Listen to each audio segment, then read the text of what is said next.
All right, well, here we go. I'm just going to get started here.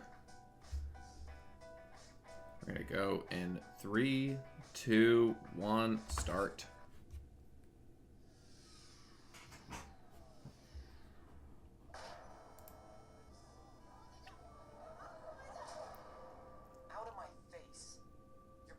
Yeah, so we got Neku. Neku's our little 2008 emo boy. He doesn't relate to other people. He doesn't like relating to other people.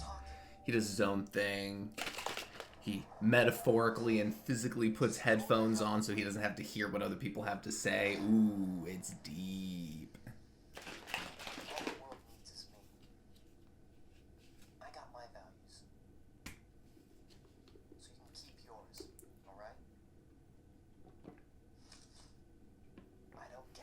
Okay, you say I'm 12 and this was deep. I was 14 when this came out, so it was deep.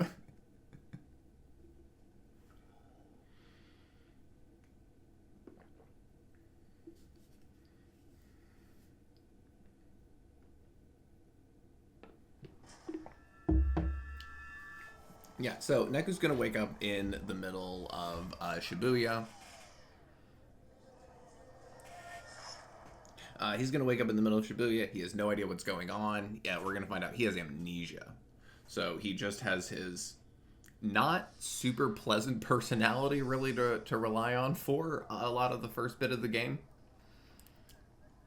He's got this cool pen in his hand. It's this cool design. It's the player pen. It lets him read people's minds. But it doesn't let him read everyone's minds. It lets him read normal people's minds. Which is going to be a plot point, because at some point everything turns into a plot point.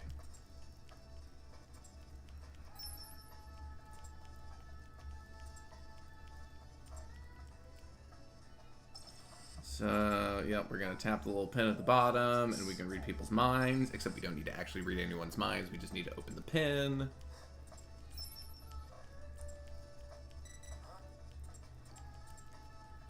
And now he gets a mission. Go to 104 or face erasure. This is the fun of the Reaper game. You have to do your missions, and if you don't do your missions, you get erased. Ka-chow.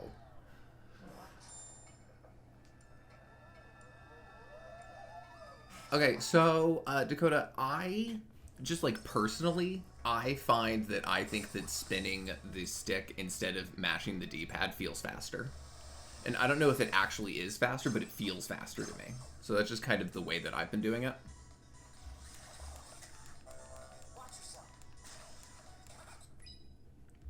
There was, so obviously most of this game, you guys have seen it, is mashing through dialogue. It's very text-heavy game. So most of the game is mashing. I did a test really early on in me trying to do these. I did a test of like a couple different ways of mashing, and in the section that I was doing, the times I got were between like 1 minute 39 seconds and 1 minute 41 seconds. So even that might have just been like personal variance from me of just testing it 5 or 6 different ways. But the time that you see the number 2 guy, Heretman, I don't know if that's how you pronounce his name, but H-Man, the number 2 on the leaderboard, he told me on Discord that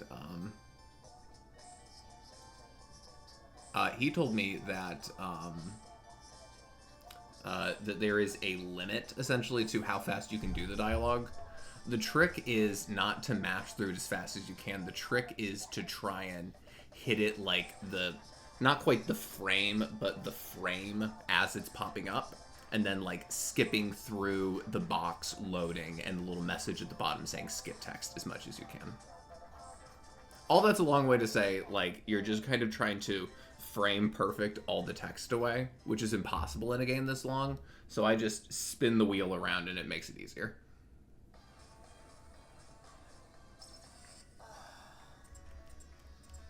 Yeah, exactly. Yeah, Dakota, exactly.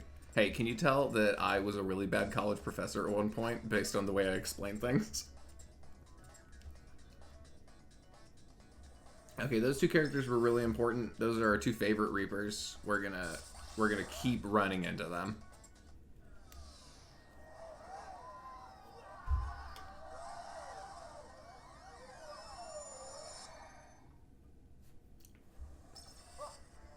So there's all these frogs. These are noise. Noise are the monsters, and they'll get you. Which is why you need a partner. So we can see now our partner, Shiki. Shiki's great. Shiki's great for a lot of reasons. She's our best written character in the game, and she also does, relative to Neku, a decent amount of damage. Okay, you say, all right, Dakota, you say heterosexual agenda being pushed here. I think this game is doing just fine pushing alternative lifestyles than the heterosexual agenda. I think there's plenty of homosexual agenda going on here. If you want more of the homosexual agenda, I have great news for everyone about week 2. So this section, we're learning how to use this pin that lets us shoot fire out of our mind at these frogs. Now, if I was good, I would be able to, like, kind of click on and off that ability and, like, do it in little bits and bursts, which would do more damage. And let me do that without that cooldown in the middle. When I've tried that before, it's slower if you mess it up, and you're likely to get hit, which makes it slower when you mess it up. So I'm not doing it because I haven't played this game at all since the last time that I tried to run it on Twitch with you guys, which was like I think it's like 35 days ago. So I'm gonna be lucky. I don't have a great feeling about how this run's gonna compare to last month's, which is fine, which is great. Again, like if I make it to the end of the game, that's a win. But we can see here we got the little the stream timer over here. We can see how my time is comparing in individual segments. I'm very excited for that part. Again, I gotta point out, I have the most ass layout. I made this thing in about 20 minutes this morning. And I kept resizing and moving things and text around, but it ain't good. But it's got the important bits on it.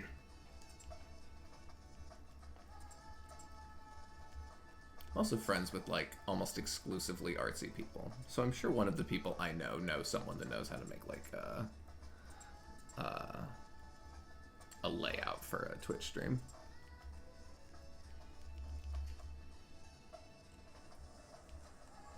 Okay, we get to go through there.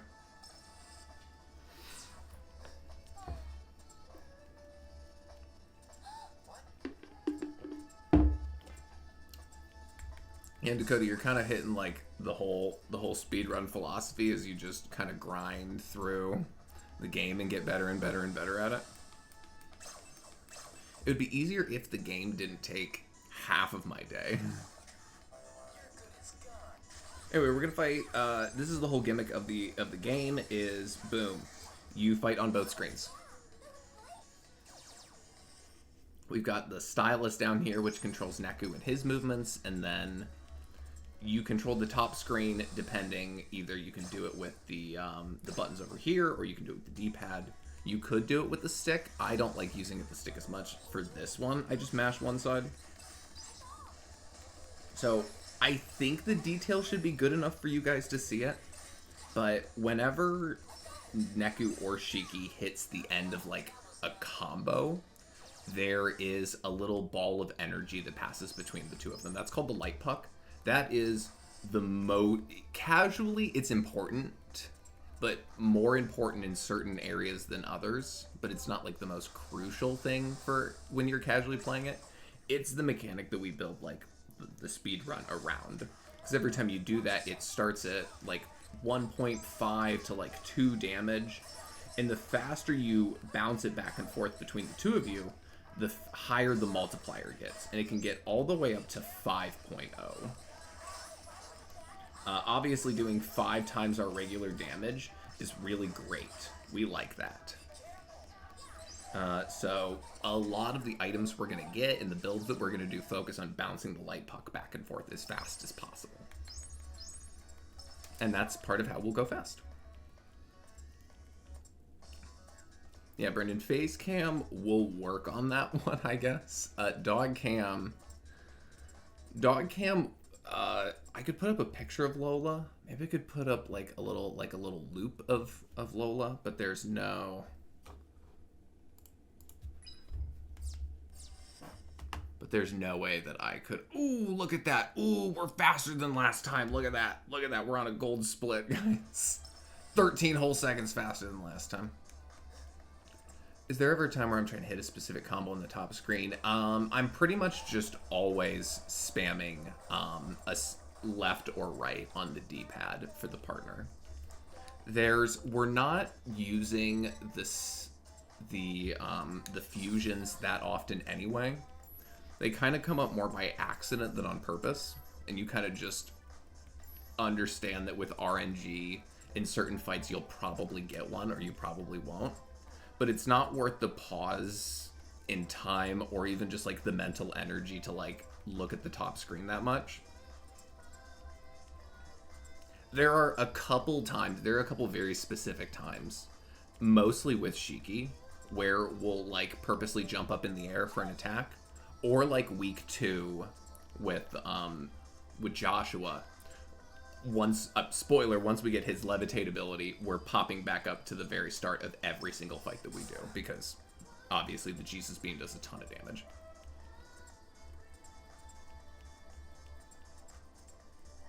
Yeah, honestly, yeah, like what I was, like even casually, that's kind of how I played too, right? Is you just kind of mostly spam like left or right with the partner and you mostly focus on Neku, because Neku stuff is just so much harder to do.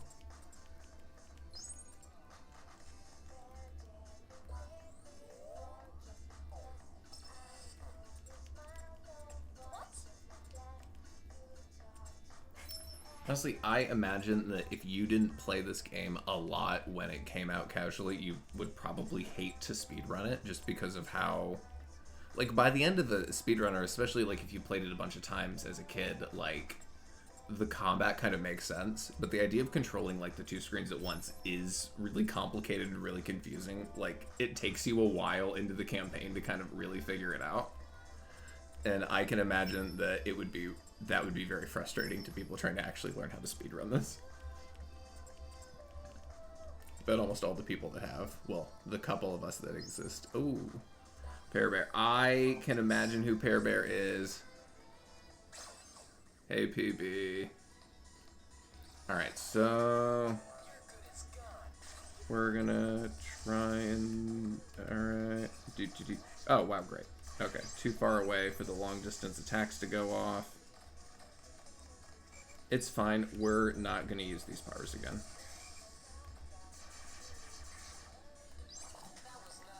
So all this, obviously, there's a lot of different... this is teaching us all of the different stylus techniques that are going to go into controlling Neku. So sometimes we tap. Sometimes, like in this, we slash. Slashing's very important. Although I don't know why it shows off the slashing one. Ooh, hey, Moped.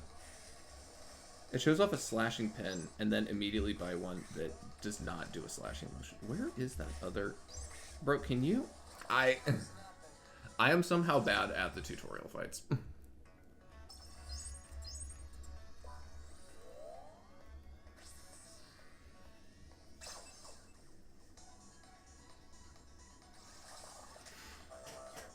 Okay, no, this is the real slashing pin. This is everyone's favorite pin in the game, especially when they play casually.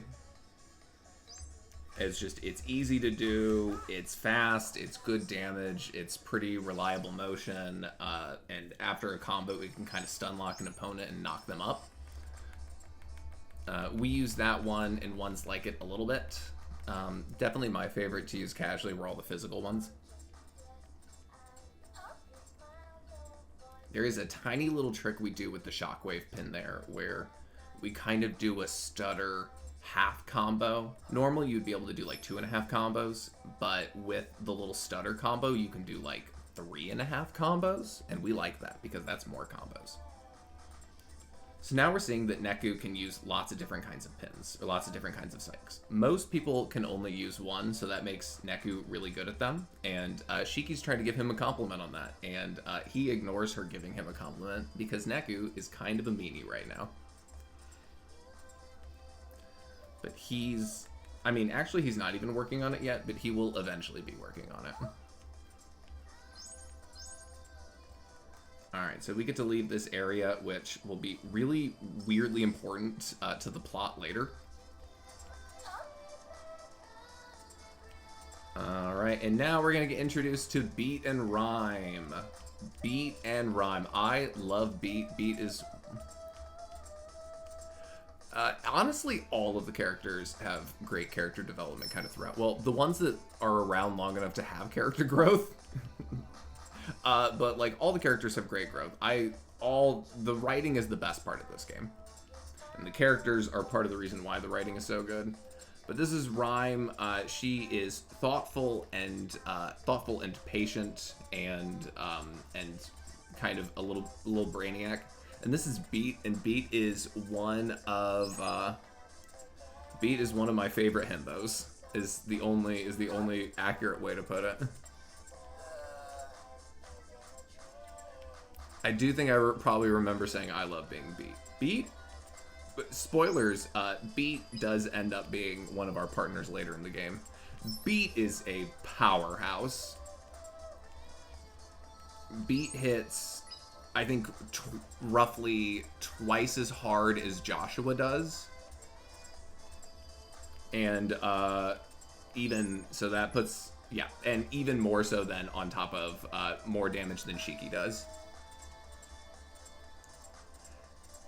Beat did, I thought they did a good job with Beat in Neo. I thought his design looked really cool. I thought all of the returning characters had pretty cool designs for the most part.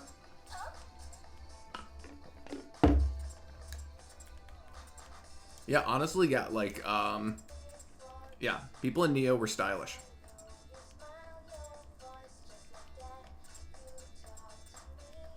Although it felt like Beat almost got dumber in Neo. Because, like, they already had, like, the dumb guy in the group, so they needed to make Beat the really dumb guy.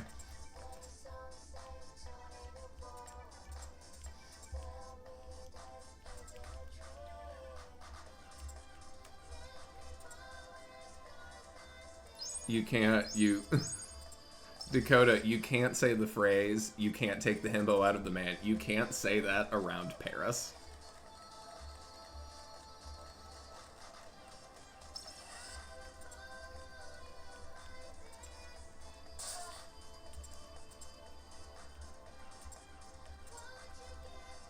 Oh yeah, we're getting up there. We've got...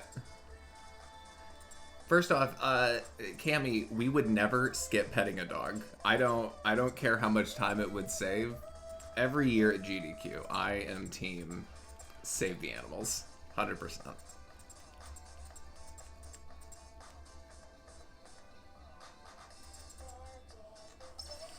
Oh yeah, we need to do this. Oh yeah, that could have been really bad, huh? Okay, let's... Alright, we're gonna shockwave. Okay, so we're going to use the shockwave pin and the force round pin for a little bit. Mostly until we get better stuff in, like, 3 fights.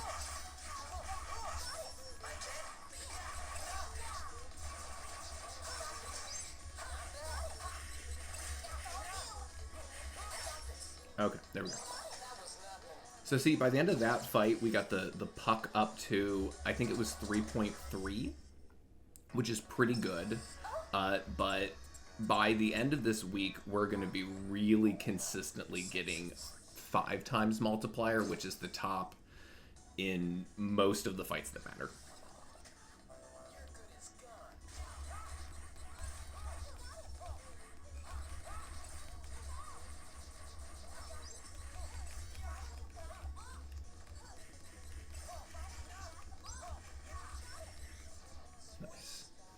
There's a lot of pins that just drop instead of...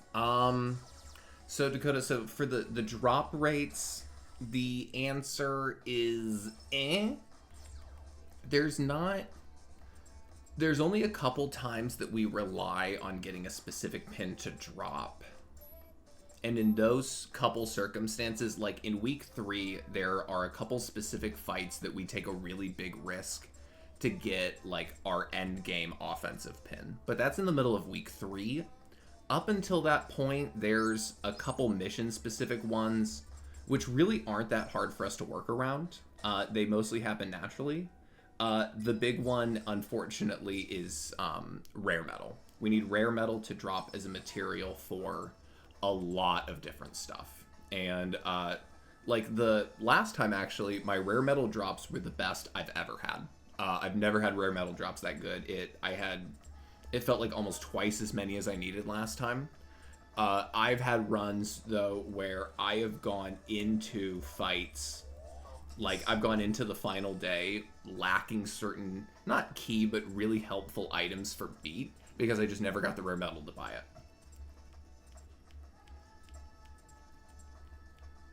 Yeah. So yeah, well, we would love good rare metal drops. I haven't done the math. I keep meaning to go do the math to figure out exactly how many I need. I can't remember. I want to say it's like high teens.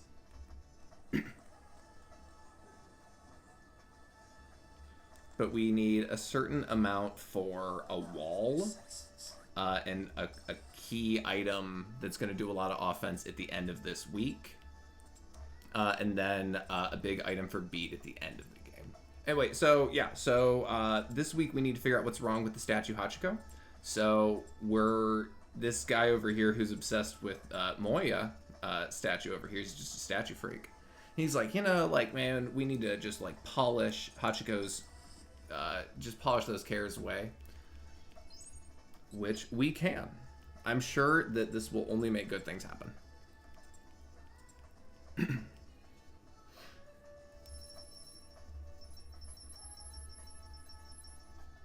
Frame perfect.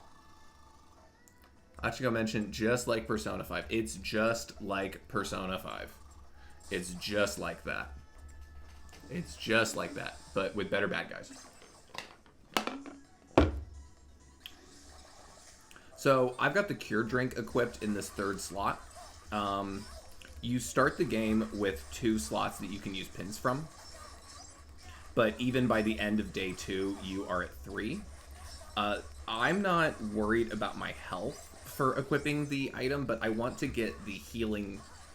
All of your pins level up throughout fights. The pins themselves gain experience and get stronger. Every time that the healing pin levels up, I can use it in additional time.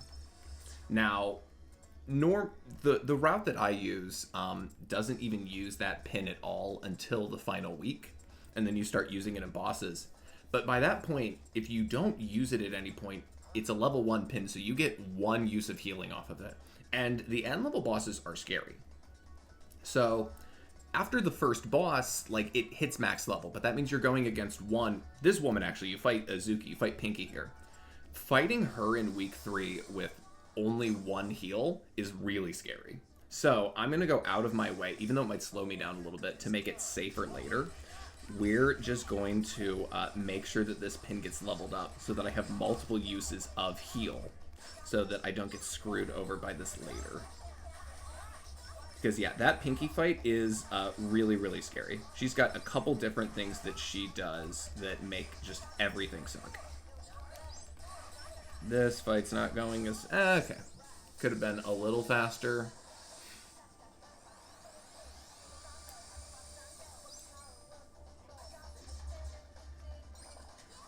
Hopefully that will level up the pin.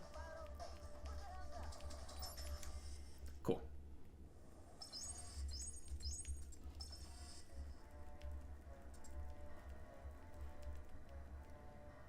Okay, so yeah, so this is Azuki, or Pinky. She is a Reaper. She's a real go-getter. She's trying to earn as many points as she can. She's in the middle of her boss-ass bitch phase, which is totally deserved. She worked hard and deserves to go hard.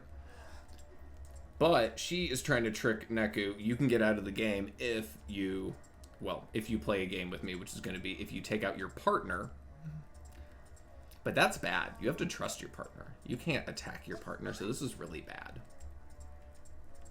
But Neku doesn't know that, again, because early game Neku is an idiot.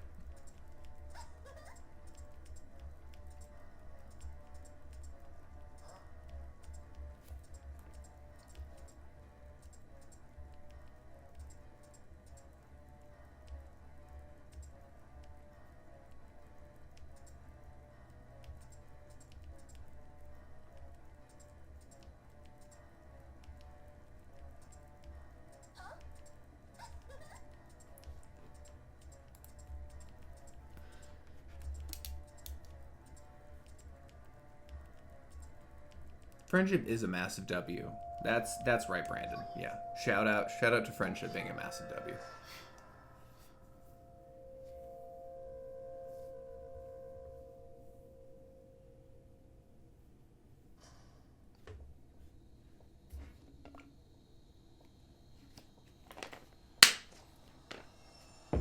Oh no! Oh, I have lost time today. Oh no.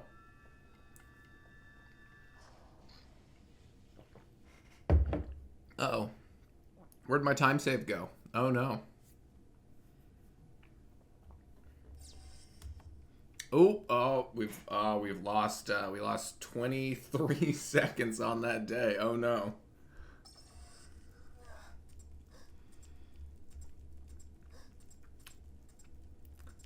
Sorry, honestly, I bet I can save like 5 minutes in this run all through it if I just menu better. Okay, so we got a couple things. So I wanna point out some of the info on the last time, the last time info at the top left. I died 10 times. Some of those were just me being dumb, and some of those were when I got stuck fighting a dragon on hard difficulty, and that's what invalidated the run. The RR stands for Random Reapers. Starting in week 3. There is a 10% chance anytime you move from one area to the other of 10% chance of getting a random Reaper, like, fight that just goes. And they're not difficult. Well, if they're on normal difficulty, they're not generally very difficult fights, especially once you're even, like, halfway through week 3. Like, they're just a time loss. Last time I got almost all of those the very last, like, in the last 2 days. That was also about half of my deaths. Now, the skips are good. We like skips. There are 2 specific days, both of them are in week 2, where we get a mission where we need to make this the best fashion brand, the most popular fashion brand in a specific area. A specific one. We need to make one area. It needs to be Natural Puppy needs to be the number 1. And then after that, it needs to be Dangerous Buffalo. There's a 1 in 13 chance. There's 13 fashion brands. There's a 1 in 13 chance that fashion brand already is the most popular in the area before you get the mission. And then you just get to skip the mission, which is awesome. And there's 2 of those. One of them saves you a bunch of time. The Natural Puppy one saves you a bunch of time because all your Natural Puppy pins suck. We lost a lot of time on that last time. But we got the Dangerous Buffalo skip, which is week 2, day 5. And we got to skip that mission entirely. We got the 1 in 13 chance. So that probably saved us a good 2 minutes on that day, just faster because of that. So that's what I've got there in terms of these skips. Normally, that is probably going to say 0.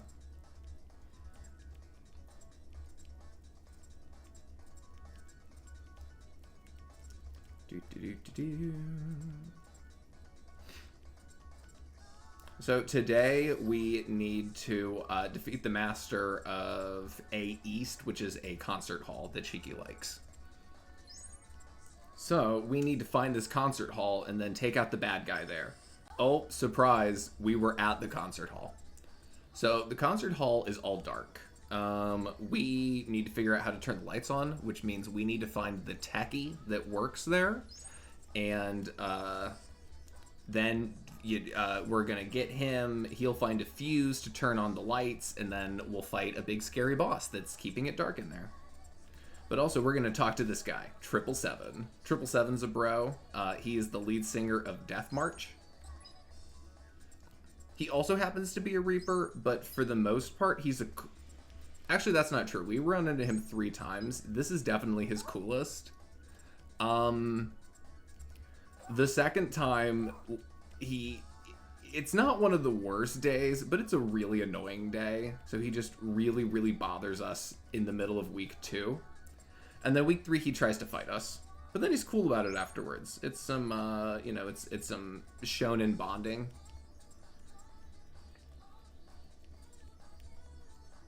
Okay, so we're going to go down here. We're going to talk to these red hooded Reapers, which are the ones that kind of let you in, out, and out of walls. We're going to explain the fusion mechanic. We're also going to have Mr. H talk forever. So chat, now would be a great time for donations.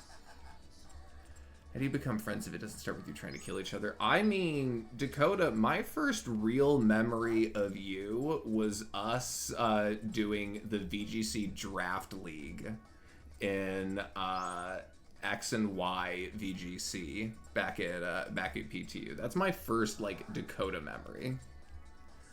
I remember that you had a Talonflame, which was crazy for Gen 6. You had a Talonflame and a Greninja, except you ran Map Block Greninja, which was never relevant because I was still only playing Hard Trick Room.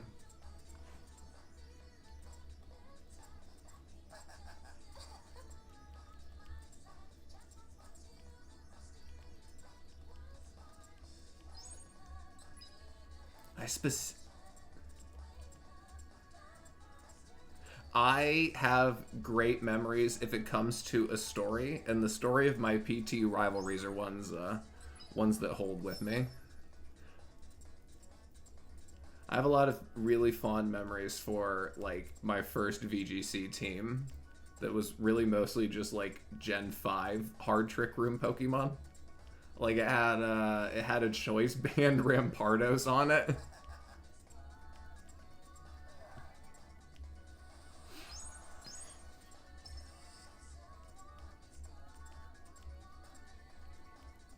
All right, so we're gonna do this battle that's gonna teach us to use the fusion pin, except we're not gonna use the fusion pin because it's really slow. Oh my god! If you noticed, I haven't done anything but mash through dialogue for like 2.5 minutes.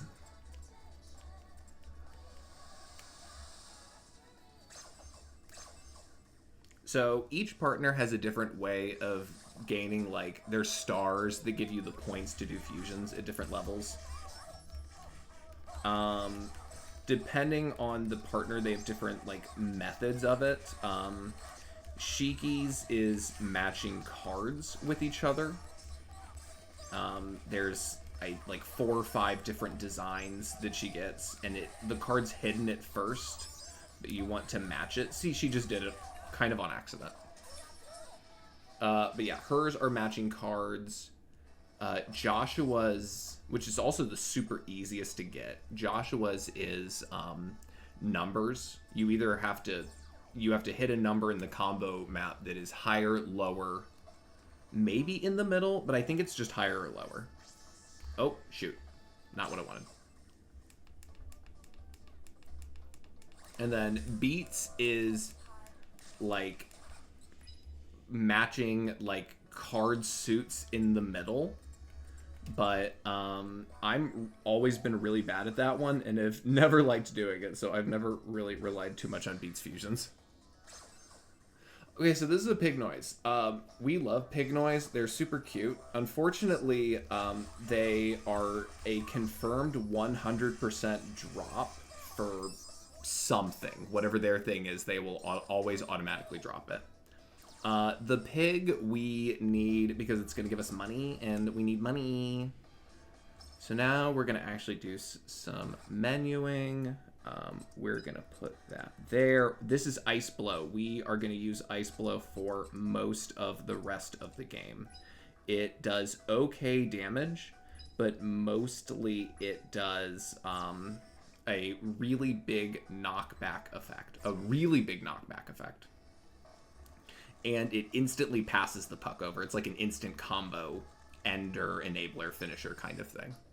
But yeah, so Ice Blow we are going to use until like, I think like maybe the last day of the game. I think we use it. I think we unequip it right before we start the boss rush. Which is amazing because like we're getting it 34 minutes in. So now we're in the shop. We found the tech guy, but he's in here slurping noodles with Ken Dawn. Ken Dawn is a very important character. We better remember Ramen Man. Okay, so now we need to buy a couple things. Okay, we're gonna buy 3 miso ramens. We're gonna buy 1 shio ramen. We're gonna buy 1 tonkatsu ramen. Okay, and then hopefully we will never accidentally go in there and buy things again. Because I have a bad habit of trying to mash through dialogue too fast. I'm getting stuck in there. Okay, so this guy's in a funk. He's in a bad mood. Which means that we're probably going to have to fix it because that's what we tend to do for people in this game. So food give you different stats depending on which one you eat. They also have a thing where they fill you up a certain amount. It's called a bite. Not only when you fight do you have to, like, as you eat food, you have to do combat to, like, burn off the calories so that, like, you can eat more food. It also limits how much food you can actually eat in a day. But that's not going to generally be a problem.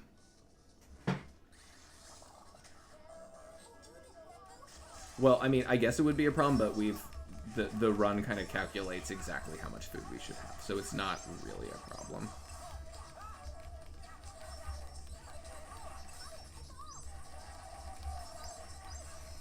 Now, if enemies are nice, they won't hop around back and forth on the top of Shiki's corner, or the top of Shiki's screen. Most of the enemies will kind of just, they have a chance of randomly hopping back and forth, and it's annoying. I'm gonna tell you, Dakota, it sounds like heaven to me. I wish people would just randomly drop off a dozen Krispy Kremes at my house. I couldn't even eat it right now, though. Got no hands. Alright, so we gotta find the tech guy, but instead of finding the tech guy, we're gonna, like, do other stuff. Oh. Actually, dude? Yeah, okay, we can talk to the tech guy now. Brandon, do not order me food, because I can't even eat it right now.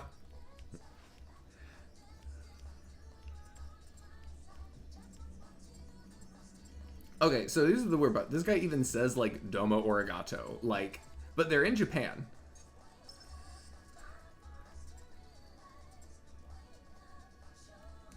Okay, so I need to be 2 noise. Here's some of the, like, not important but slight RNG throughout the whole game.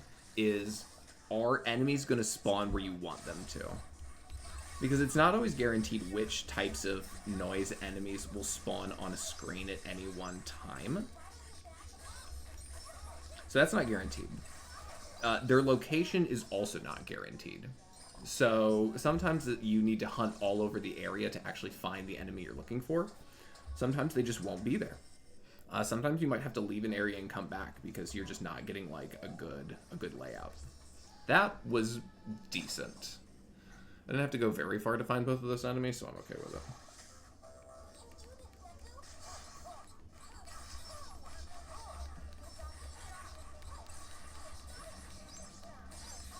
So these bats aren't an enemy we have to deal with a lot, but they can be really annoying. Any flying enemy is annoying. All the flying enemies suck. Period. But the bats are really annoying because they're the smallest of the flying enemies we deal with. So they're really, really tiny. Which means that we miss them a lot.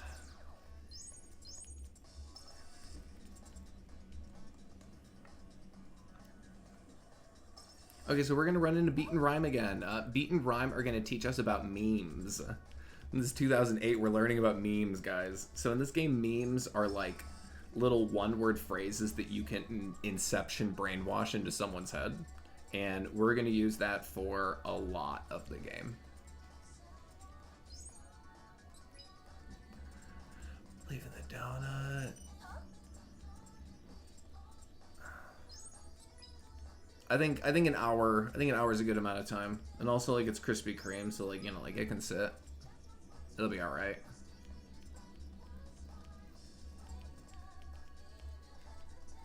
Okay, so we're learning about memes, and then we're immediately going to leave this area and not do the imprinting tutorial so that we can just line up all of the techies' movements on an easier path for us to deal with.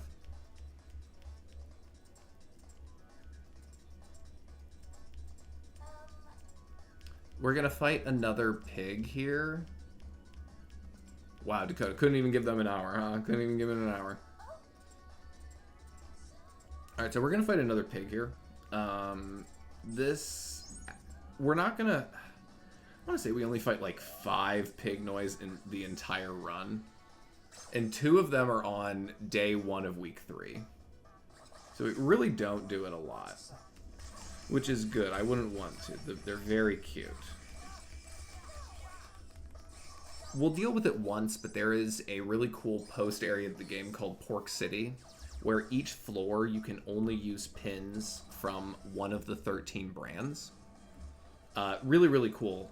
Really cool area. But the end fight of each one of those areas is like an increasingly difficult pig noise battle, which is just really entertaining to me. And it ends, like, the end fight ends up being like the king pig. Alright, so we're getting the cough drops here. We need that.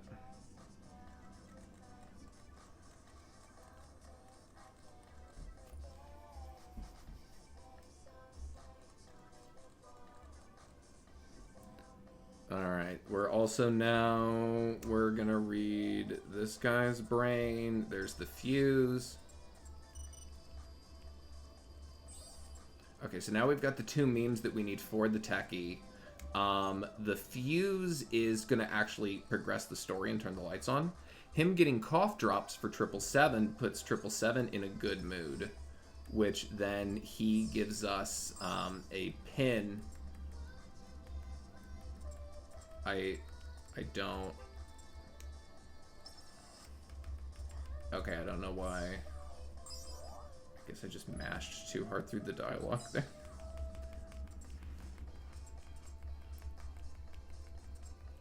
Yeah, cough drops get us a pin that we're going to sell for a ton of money tomorrow. And we like money.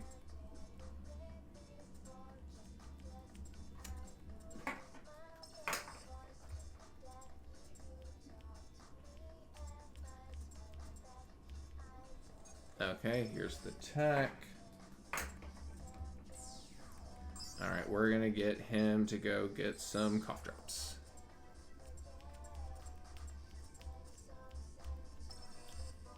We're also gonna go in here. We're gonna go into the shop now and buy 7 vanilla soft serve ice cream cones. The most important stat in this game for us is bravery. The higher your bravery, the weirder clothing your character is willing to wear. And your clothing is your items. It does, you know, it does all your equipment stuff. It has stats. It has abilities. But all the good equipment has really high bravery because you gotta have that bravery to work it. You know what I mean?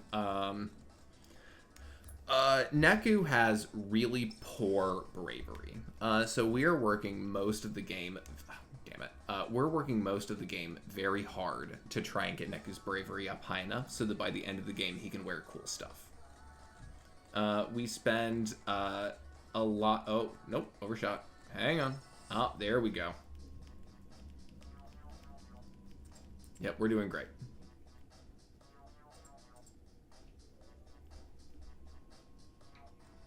I'm sorry, did I not... I'm sorry, did I not give him the cough drops? Okay, I got... Okay, What?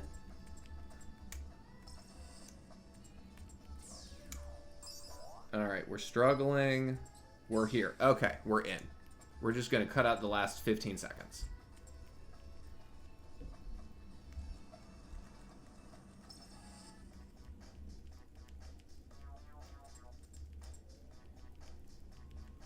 Okay, you know what I think happened? I think the two different, like, bits of dialogue you get depending on what he grabs confused me, and I thought that I didn't actually do the first one. Okay, that makes sense now. Alright, we're back.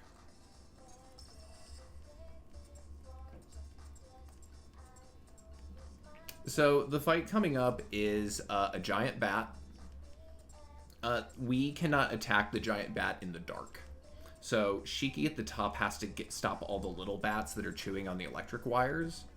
And then NECA can actually start to fight the guy on the bottom. If Shiki can clear all of them on both sides, all of the lights will turn on and like will stun the thing down, and we can just hammer damage into it. We can, the way that the guide I have says it, you can one cycle it, but it's random. So,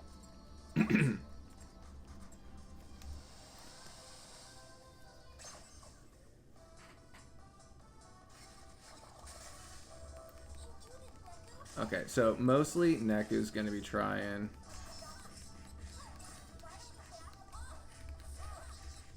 Okay, so I'm just trying to do those to try and get the puck going.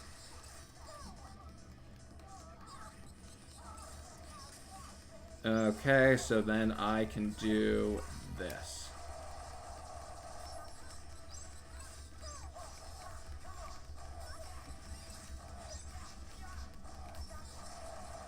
I don't think we're gonna one-shot it. Maybe? Maybe? Probably not.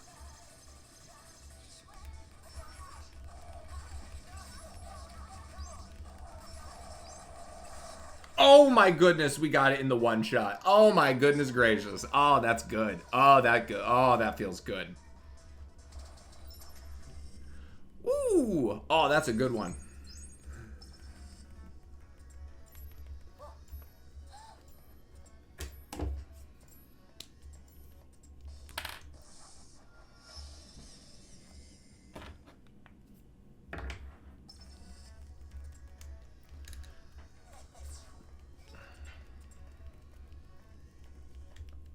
I will be interested to see if we actually save any time today.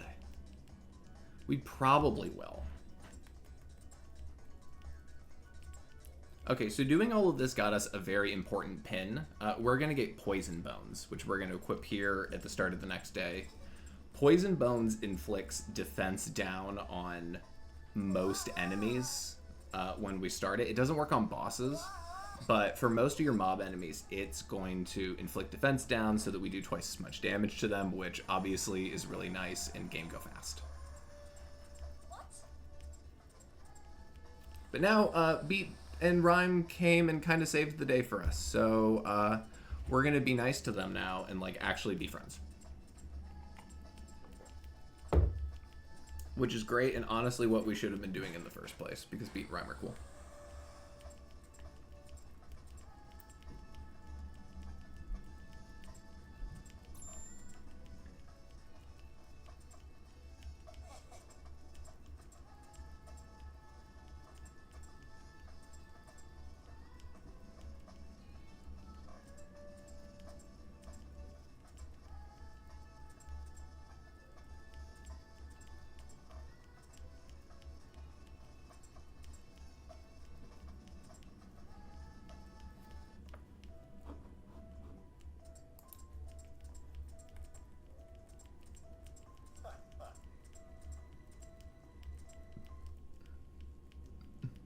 Oh.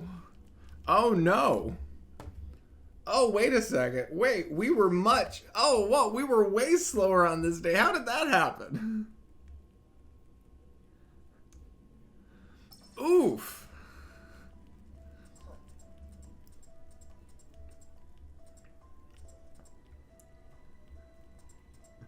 You know what? Whatever, that's fine. That's fine. We're gonna make up all of that time later by not dying a bunch.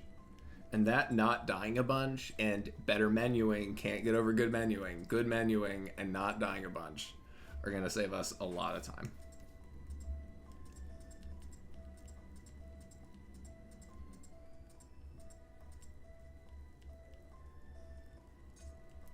So this day is going to bring up something very important: fashion.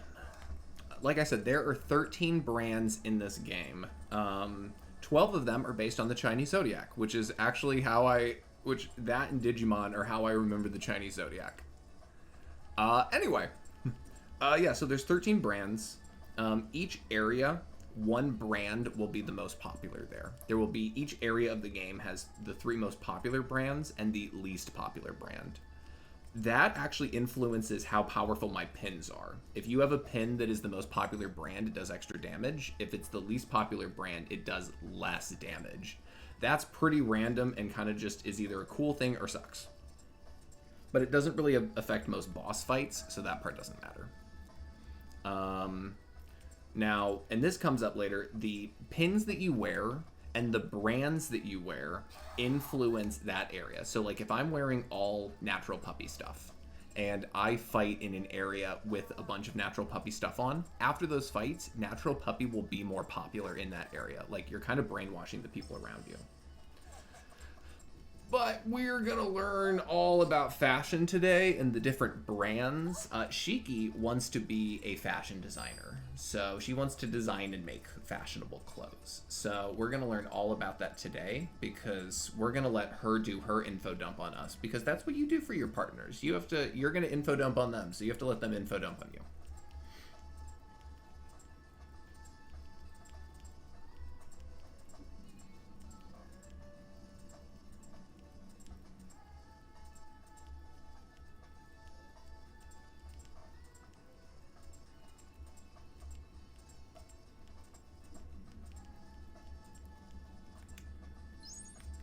Alright, so real quick, we're going to bring our level down to 1.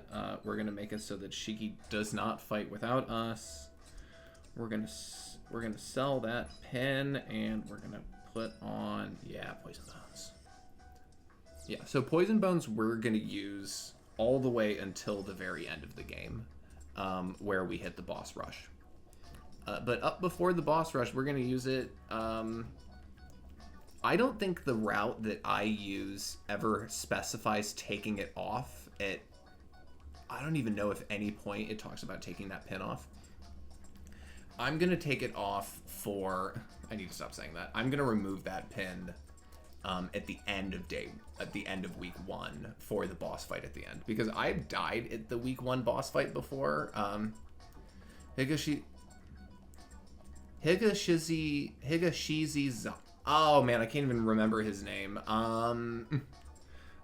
Someone in chat, please put the week 1 Game Master's name in chat. It's too many syllables. I can't remember it.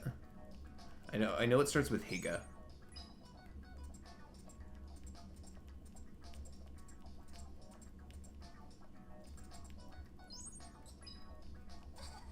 So Neku thinks he's already cool and doesn't need to change what he wears. Neku is not cool. Neku, I've thought a lot about this. I think based on the brands in the game, I think Neku wears Jupiter of the Monkey, which is definitely like douchey Eurobeat clothes. We learned that here Shiki knows all about fashion. She made all of her own clothes. She also made Mr. Mew here, her little stuffed animal buddy, who also fights for her. We love Mr. Mew. Shout out to Mr. Mew. In like 6 years, this guy's going to turn into one of the top fashion mascots in all of Japan. We love Mr. Mew. He's also a really good endgame equip. Mr. Mew fan club, you mean the human race, Dakota? Shout out to Mr. Mew. Okay, so we're going to buy some things. We're going to buy a... I don't even know why we buy that. Nice, isn't it? And that's it. Thanks a bunch. We're going to go to Wild Boar. We're going to get this t-shirt. So the more that you befriend any specific shop, the more stuff that you buy from there, the more likely it is that they will give you an ability that goes with that item. Okay, so now we're going to actually equip some items onto our characters. Okay. Neku is going to get a sweater, and he's also going to get a fanny pack, and she's going to wear this metal shirt, big skater shirt, and a star cap. Okay, and now we're going to do a little bit of fighting.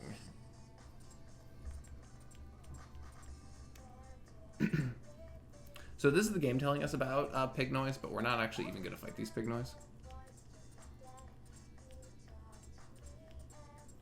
Instead, we're going to fight frogs because we need them for a wall. You ever see me grab an item that doesn't seem like I'm doing anything with it, or like I'm getting I'm hunting a specific pin, getting it for a wall later. In this case, I'm fighting these specific, these blue frogs here, because they will drop a 1,000 yen pin, and I need the 1,000 yen pin for a wall here in a little bit. I'm not doing very well against these frogs because they're not... Okay, there we go. Thank you, Shiki. Yeah, Shiki does a lot more damage than Neku does right now. Her stats also...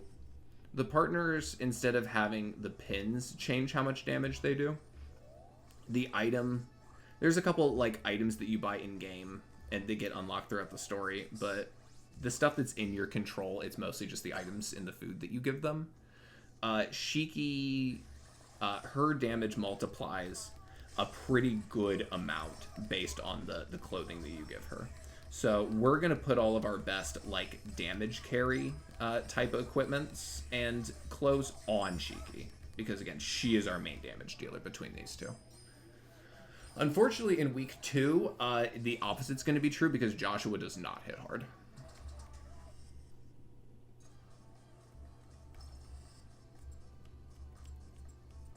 Okay, now we also have the ability to chain fights together. We can do more than one fight in a row. This increases our drop rate for getting stuff. And just as importantly, saves us time.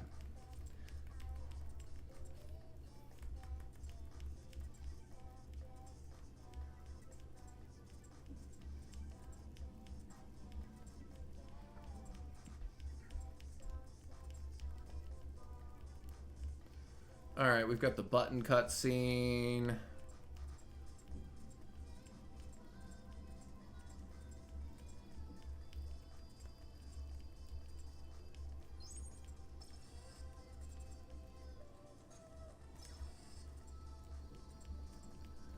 Alright, so we're gonna... Yep, okay, we should be good there. We should be good there.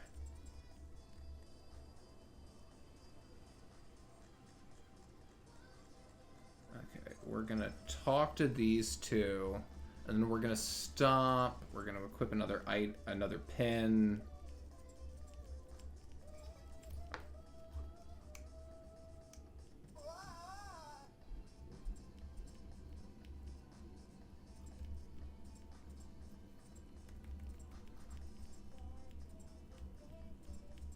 We're also gonna do a safety save.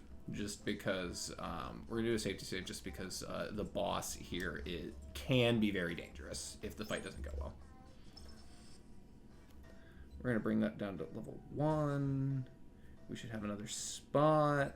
We are gonna put force rounds back here. That should all be good. Yeah, and then we are gonna do our first safety save.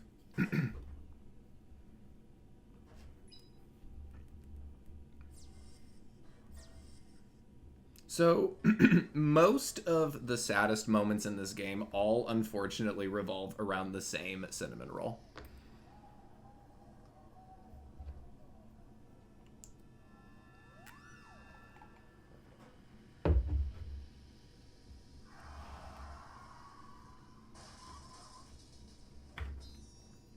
Reason we're safety saving here is, yeah, poor rhyme.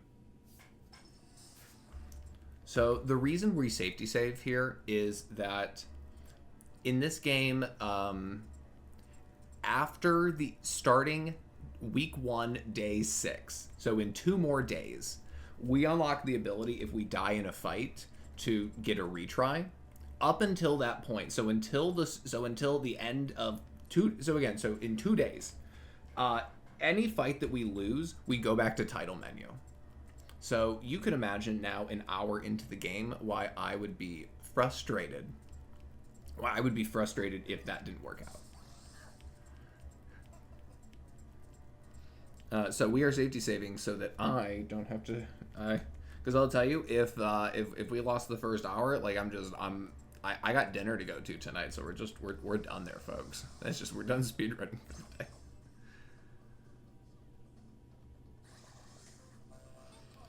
Okay, so first, so we just had the weak brand thing pop up.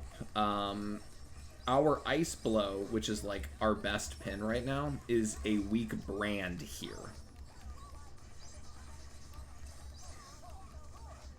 So our best pin is doing less damage here. Yeah, that sucks. Oh yeah, no, it's an attempt killer for sure. Yeah, like no, you're done. I've had it happen before. I remember one time it's back when I was doing this in segments, but I actually died in like the first fight, like the first mob fight of week 1, day 5. And I just lost to that, and that was just, I was just done playing for the night. So now Beat needs to get out of here. Without your partner, you just kind of automatically die as well. But Mr. Handacoma here, is gonna take him back to the coffee shop, get him taken care of.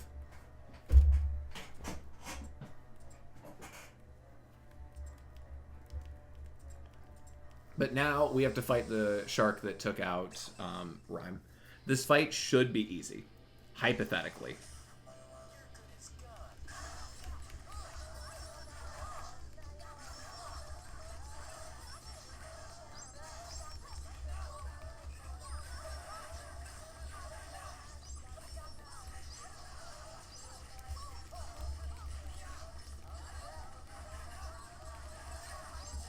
That went really, really good. That was really, really good. So the shark's whole thing is that it can go under the surface of the ground and swim under and eat you or eat one of its allies. If it eats the ally, it gets an enormous attack buff that suddenly makes the fight very, very, very dangerous. Or Neku can keep it stun locked in place. It doesn't get to move, and you just kind of run through all 4 of your pins and just take it out. And that's what happened. Yay!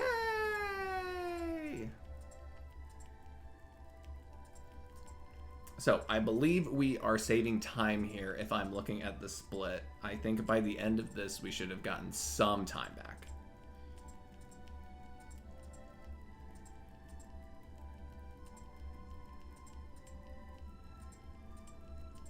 And now Neku's being, he's being rude. She says that he's no better than the Reapers.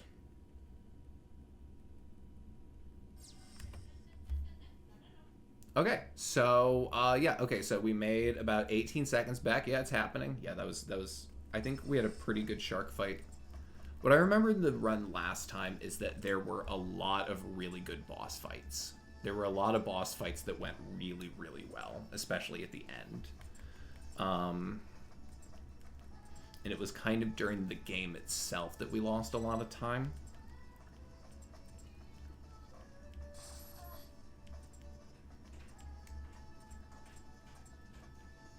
Okay, so we need to talk to this guy really quick. This is Business Guy.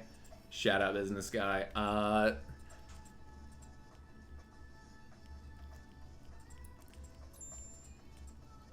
Yeah, less deaths, less random Reapers, and that's really all we need. So we're going to learn about Reaper Creeper here. Reaper Creeper is this little, like, fortune-telling game.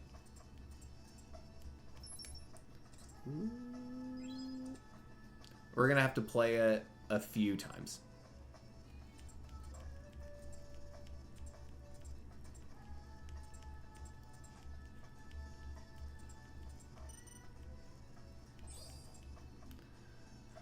Okay, we're going to go here.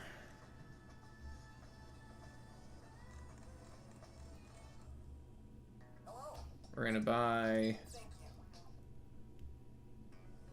a little music.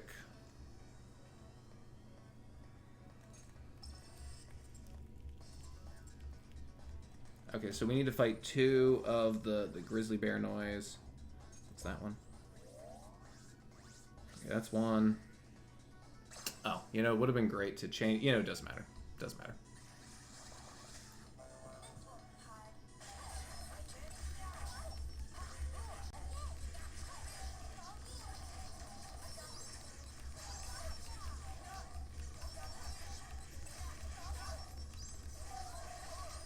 So the hedgehog noise, there's a lot of them that aren't boss fights. Like, there's... This is how you're going to have a perfect Higashizawa. Thank you. Thank you. There's the name. But yeah, most of the noise in this game, like, there's like 7 different types of frog. There's like 5 different types of wolf. There's multiple types of grizzly bear ones. The hedgehogs are not generally dangerous, but they're very annoying. They take a lot of time. From a speed run, if they get the chance to shoot their little quill things down, that take up like they sponge hits from your partner and just like stop. They just sponge a lot of attacks and damage. That's the main thing that just makes them super obnoxious. Okay, and of course there's the grizzly that I needed. So that time I was talking about RNG with the noise. Like, it didn't even I didn't even get 2 of them that I needed on the screen at the same time.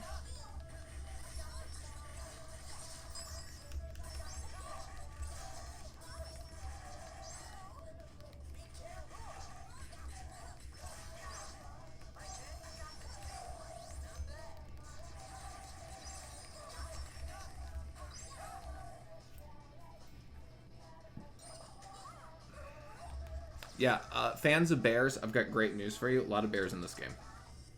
A lot of bears in this game. There's grizzly bears. There's like big shadowy bears. There is well, actually, honestly, the game master of this week has some pretty bear energy. So okay, pins. We're gonna put this one on. This is like an uppercut move, which is really nice.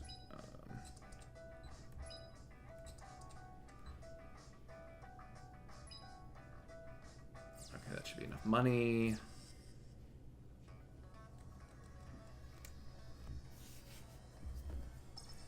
Taboo is the username of the evilest grinder profile ever.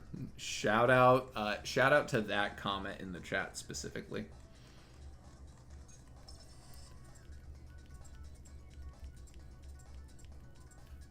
All right, we're gonna go buy stuff.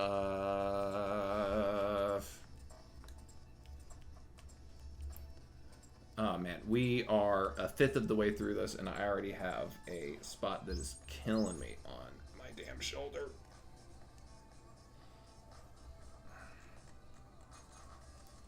Alright, we're gonna go in here. Alright, we're gonna go first Tiger Punk. We're gonna get 2 of this vest. Spiked choker. 2 purple sneakers. Okay, and then we're gonna go to Dangerous Buffalo, and we're gonna get 2.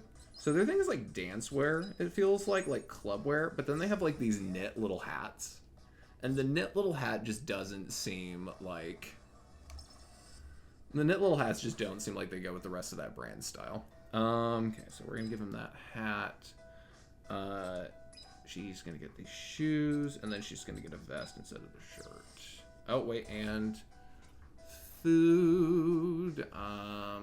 She already has. All right, so she gets miso ramen. The Mexican store is just kind of funny. I don't like it. It has a weird energy compared to everywhere else, and just Benito. Okay, alright, so 3 fights. Yikes, okay, whatever. I'll just do 3 difficult fights.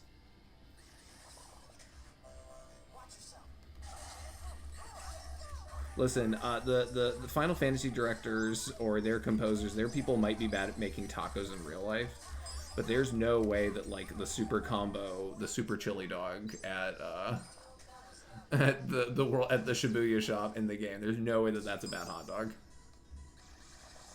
They don't even really do. It's not even like really Mexican food. It's like Mexican hot dogs.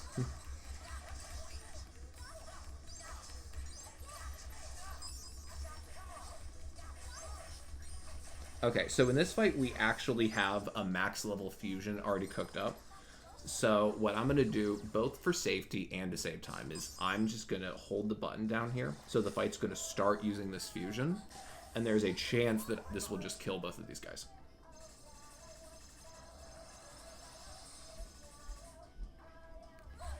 Also, Dakota, you were talking about the heterosexual agenda of this game. Except whenever these two characters do their fusion attack on screen, it is the bisexual flag. So I don't think that couple's as straight as they look.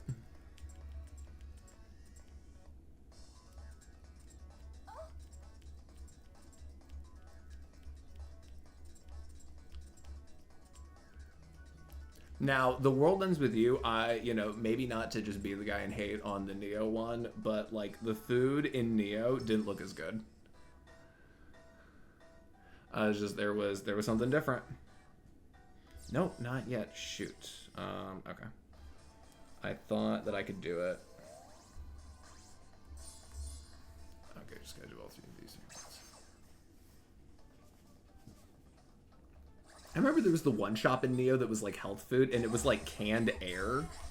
But like I had to go to that shop so often because it was the best way of like maxing out your bravery really, really fast in that game.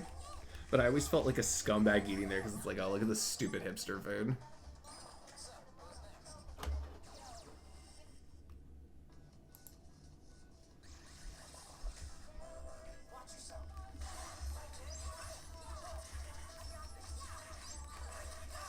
Oh yeah, no, Cammy, we were talking about that. Yeah, like this game, this game is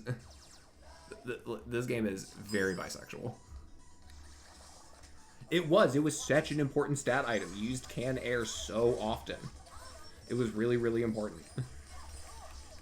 And also because like bravery could go up so high in that game, it was so necessary. Well, also, too, part Neo was just so much longer. It was so much longer than the standard The World Ends With You, so there was just way more time to have to buy stuff and get items and all this crap.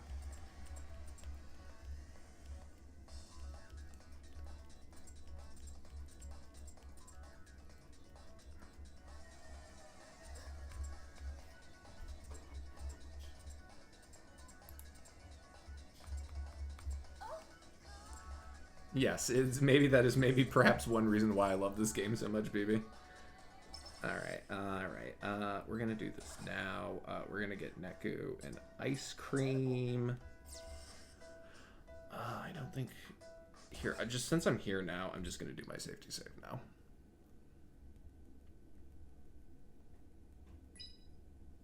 Neku and his girlfriend Shiki and his boyfriend Joshua and Shiki's girlfriend Eri. Yeah, see, exactly. Like, they're, like, both of them, like, they're clearly together, but they're both so obsessed with other people. I generally like Neo, even if it's worse, but the thing I dislike the most is there's only one GM and it's the conductor. Yeah, there's just not enough. Yeah, see, and Cammy, like, you even saying that says so much because I know how much you really like a lot of the characters in Neo so much. So if you're saying it, like, it gotta be true.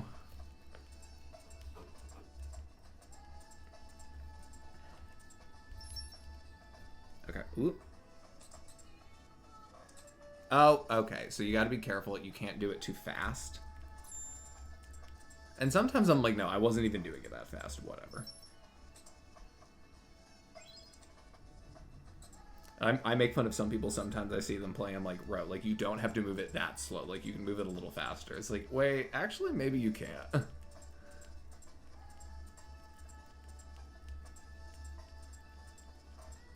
Alright, so I haven't been explaining the plot at all of this one. This whole area is crawling with noise, and it's because of the negativity coming off of these two. Because girl on the left saw girl on the right with the guy that she likes. And it's like, oh, she's going after my dude. But really, girl on the right is actually trying to play wing woman and like help get her hooked up on a date. And she just doesn't know it.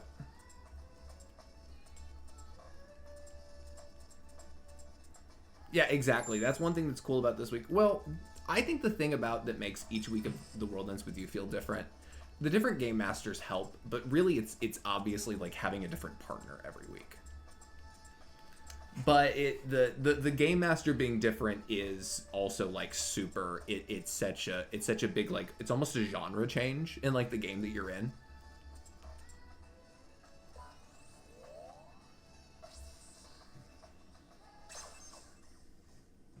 Okay, so we need to get this fight, and then we also need to win the fight that comes after it on the first try, or I'm gonna have to redo all of this stuff, starting with the Reaper creeping, and I'm gonna be really salty if that happens.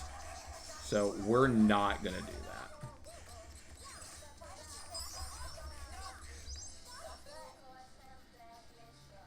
Maybe they should just become bisexual and fix the vibes. Alexa just avoiding his job so hard he can do math to kill God. That's, whoa, spoilers. But yes.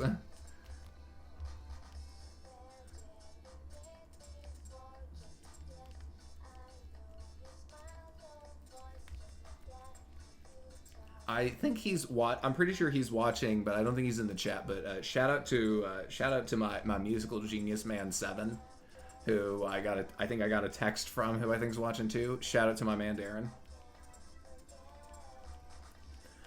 All right, yeah. So this fight here, like little mini boss, is just 2 big grizzly guys. But they're, or maybe it's just one. No, it's just one. But he's really big and really scary, and there is totally a chance he kills us. There's absolutely a chance he kills us. So speaking of bears, yeah, this is Higashizawa. He is enormous. He's also voiced by Travis Willingham, the world's greatest Dungeons and Dragons player.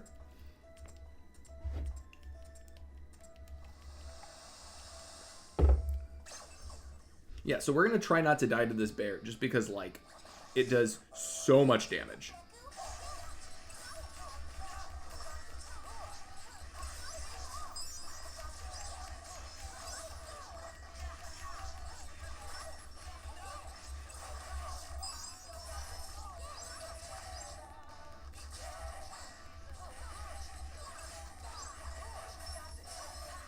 Alright, we're doing pretty good. I think we're probably going to be alright. Yep, there we go. Okay, awesome. Okay.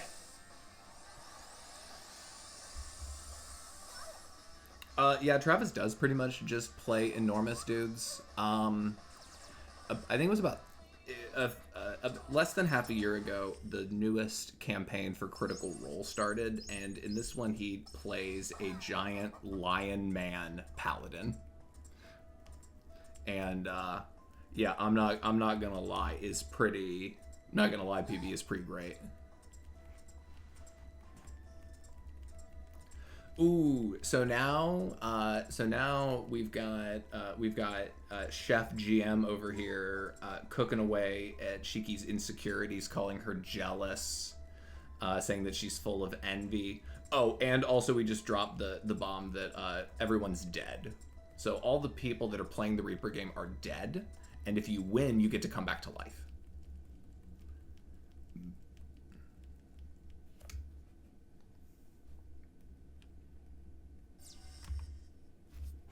Oh, hang on a second.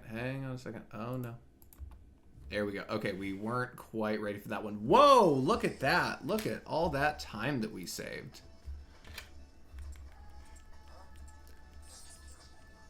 Oh, look at that. We saved almost 1:20 on that day. Yeah, looking good. Looking good.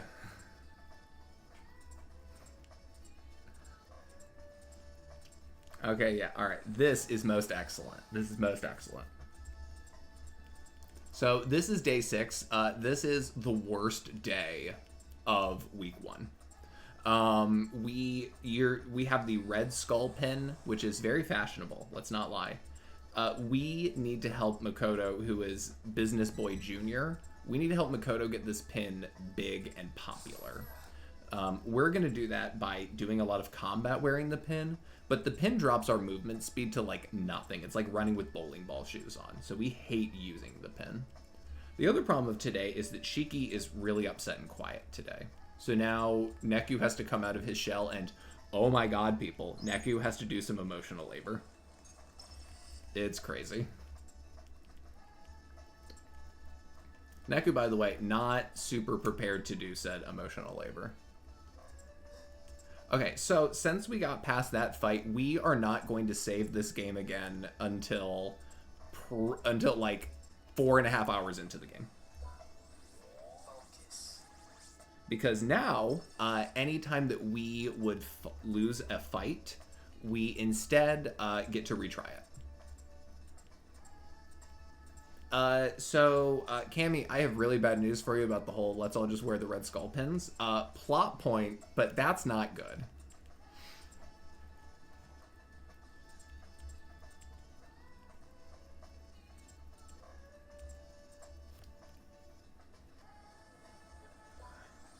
Okay, so we're doing a lot. We're getting...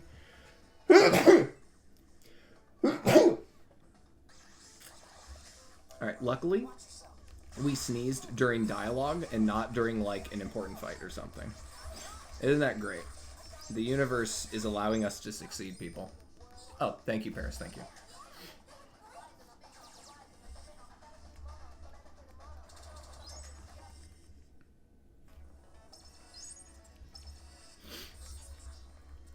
All right, yeah. So actually, the two girls that were fighting about the guy yesterday, that is the guy that the one girl likes. Unfortunately, today he's going to succeed so well with his pin business that he's going to turn into kind of a rich jerk, and she's going to drop that crush because he becomes a totally different guy.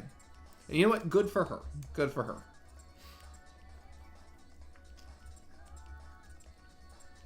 So we're going to help this guy with his marketing campaign. He's got So Totally Gnarly, Unreal Bro, and Come Get Some Hot Stuff. Oh, so this is Now and Sota. We're going to run into them a lot during week 2. I love Now and Sota. These two are a great couple. They're wonderful for each other. And Totally Gnarly. So we're going to help him out. Totally Gnarly. See, his grandpa, his hands are all gnarly from his arthritis and making these pins. And Sota is moved by Mick and his dedication and the hard work he does towards his grandfather. So they agree to rock his pin because he lies to them. Again, showing that Now and Sota, two really nice people. Okay, we're going to go this way. Oh, like a bolt from the blue, it's time for the Reaper review. So, I would probably know most of the answers. I don't know if I would know the high heel answer. I would know the answer to 2 out of the 3 of these questions with absolutely no hesitation. But we're going to cheat.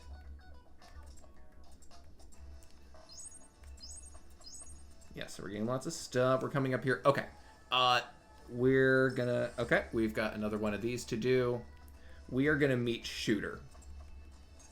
I love Shooter. Shooter is a 5th grader who is obsessed with 10-pin slammer / is really, really good at 10-pin slammer. But he is the protagonist of a different game.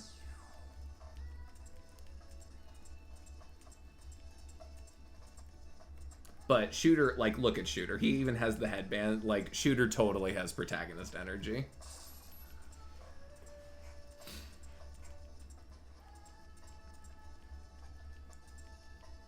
Okay, so we're going to drop our level to level 1. And we are going to try and specifically fight 4 Ravens here. Because we are going for getting a bunch of rare metal here. Wait, oh no. Okay, so that wasn't good. That wasn't good. Because I only got 3 instead of 4. We still... Okay, we're going to do the fight. We need 6 rare metal out of this. And, like, most of the time if we're doing extra fights, it's not dangerous, it's annoying. just because it loses us time. Someone in chat, please shout out that we hate birds. We hate birds in this game. All flying enemies are bad. The ravens specifically will steal pins from you, so that you can't use that pin again until the raven is dead, which is slow and costs you time. So yeah, we really hate birds in this run, but also we all know this because we're smart people that birds aren't real. Exactly, government drones. Exactly, Brandon, that knows what's up. PB, hashtag fuck birds.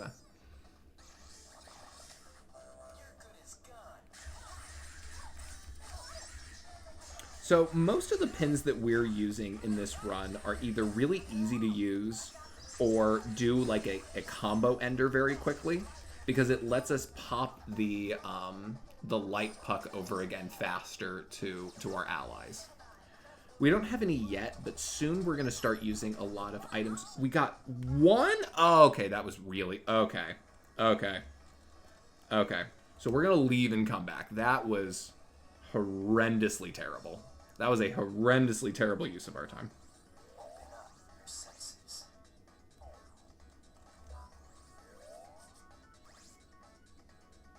Okay.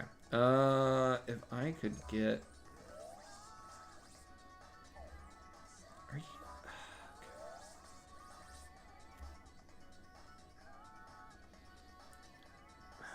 Okay. Okay, we're gonna do...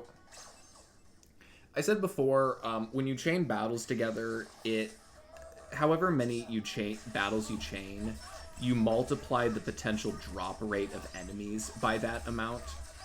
In this case, most of the enemies in this game have low drop rates of anything important.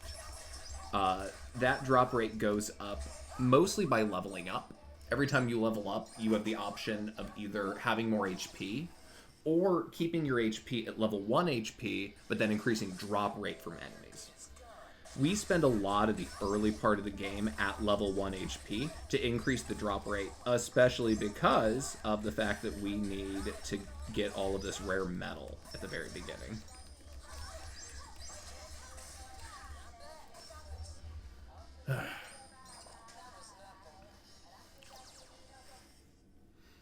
So we got one rare metal from the last fight, which, again, I cannot believe how bad that luck that was. Maybe I just don't have the math in front of me. And maybe, like, if I looked at the math, it would be like, oh, yeah, it has to be a 4 fight or else you just can never get it. I also noticed that Shiki is doing way more damage again than Neku, even with Neku having all of his fun new pins. He cannot keep up with her. Okay.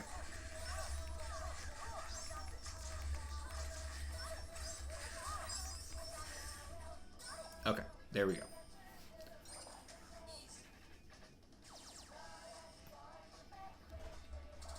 Seven. Okay, so we've got 8 rare metal now, which is plenty. So we're not going to go through here yet. We're not going... This wall, we need a certain amount of rare metal to go through, but we're not going through there yet. Instead, we're turning around and we're going through the other way because we're going to do shopping. This is really important shopping. We are buying a item. We're about to start buying a lot of really important items. Okay, so... Okay. We're taking off the cotton jacket. We're giving him an ice cream. Here, we're going to here. Here, we need that.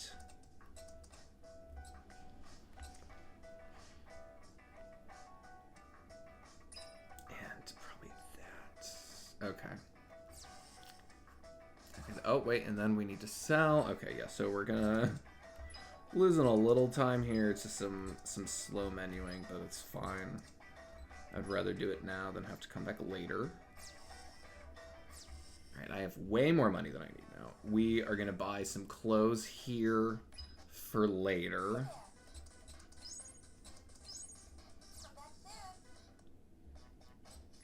Radis. Okay. So, right now we're buying extra stuff just to get our level with this guy higher.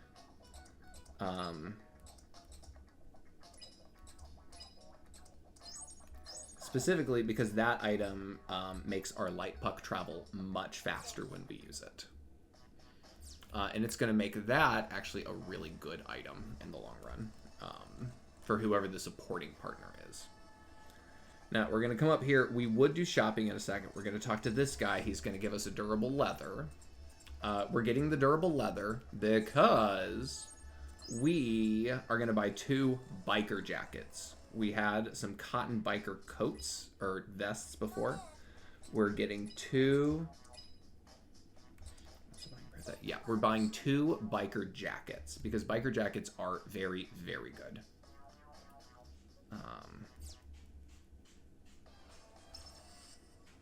I'm actually going to take the time to put that back on Cheeky right now.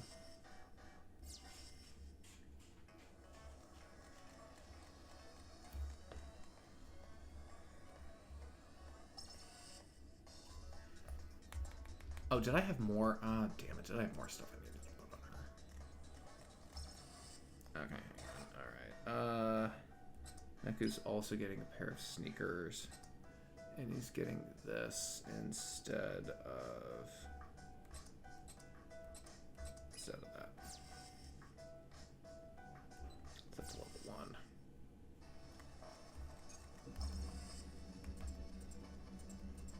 You know what else is cool? Fanny packs. Fanny packs are cool. I wouldn't be where I am in my life today without fanny packs. I still remember the year that the WWE made their WWE Championship fanny pack. That I think that the week that they announced it, I had at least 5 different friends text me and be like, "Bro, I found this thing that you need to buy yourself." Like as soon as that came out, it was so me coded that all of my friends told me like, "Hey, dude, you got to get this thing." It was absolutely crazy.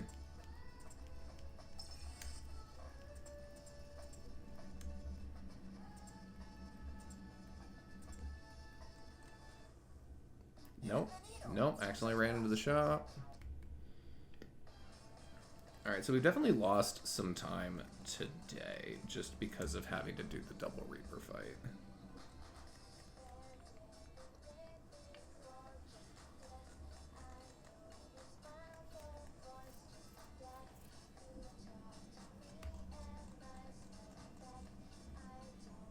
Oh, wait a second. Oh my goodness. Oh no. Oh, I forgot something. Oh shit.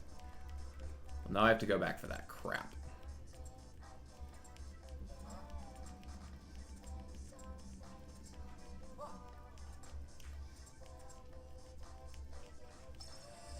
No, I can't even leave.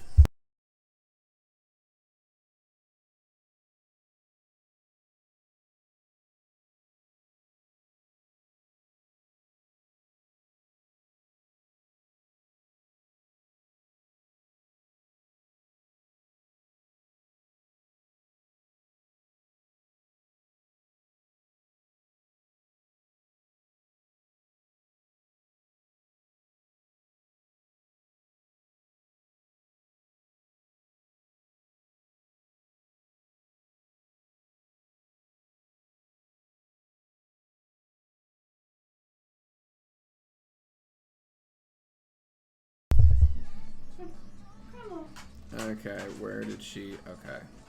So Shiki has seen someone in the crowd that looks exactly like her. How could that happen? This isn't Shiki's appearance. Shiki is actually in the body of her friend Eri. And she's like, "Oh, I'm so happy. I was jealous of Eri. She's so popular and pretty and all this blah, blah, blah, blah, blah. But now I'm mad because I'm not me. And I actually do really like me. And that's important. We should all love ourselves." Shiki just needed a little push.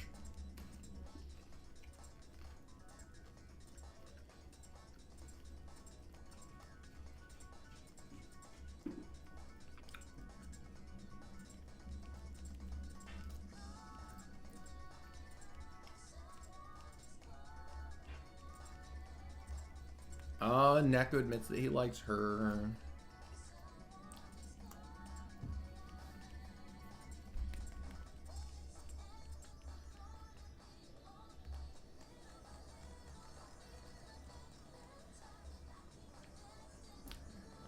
Yeah, we're definitely going to lose a little time today.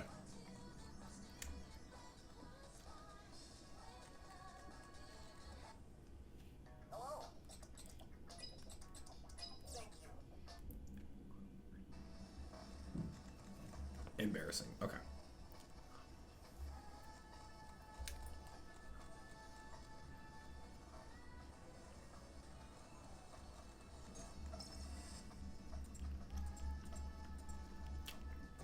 So now Mick is going to talk to the prince, and the prince is like, well, if it was me, I would walk around wearing the pin and people would like it. But that's not going to work for just anybody. And Mick doesn't hear that last part and thinks, if I walk around wearing the pin, everyone will love me.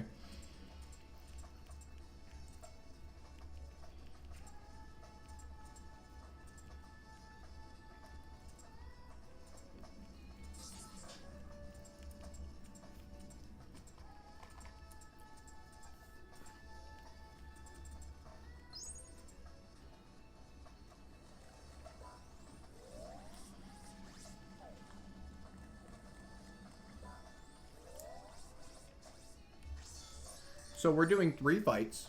Yeah, so we're going to do 3 fights with this stupid pin on. And that's going to make that pin really popular in those areas. That actually went really well. I am afraid. So this part we're using a telekinetic ability. It's really good against some enemies, but it's not very good against the ravens. Typically in this fight you want to fight a bunch of birds because they give you rare metal, but I don't like fighting them because it's hard to hit them with the telekinesis. But it doesn't matter because I didn't get the option anyway. But they're one of the things that can make this fight really difficult. But yeah, see how slow Neku moves. It's horrendous.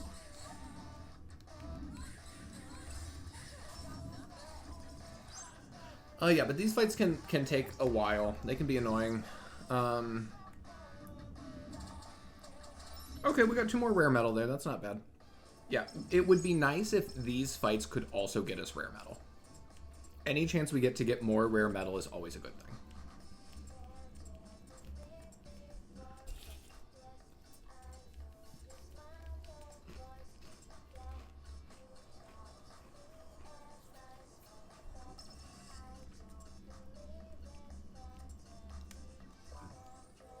Okay, 3 more fights. You know what? It's fine. I'm just going to do the first 3 fights. I don't think the drops matter that much, and I don't think there's going to be that many ravens in this area.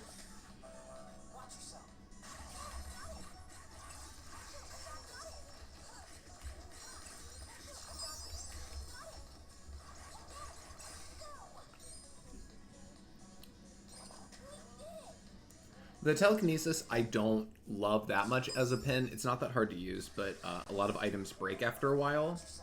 And it's not guaranteed what stuff in the background will be around for you to use as a weapon. So it's unreliable in that way as well. I don't love them.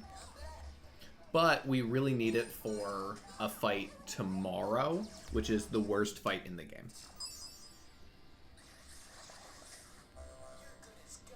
We'll just do this real quick.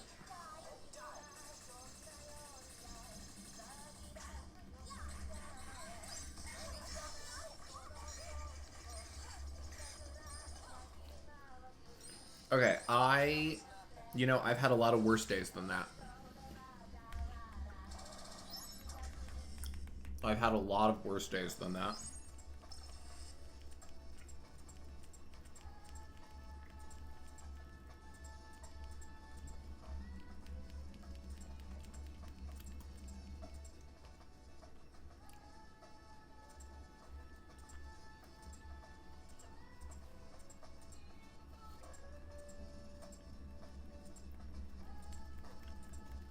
Oh, I messed. Did I mess up more?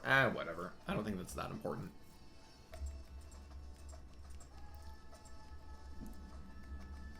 Actually, I think I'll be fine. I'm positive I'll be fine.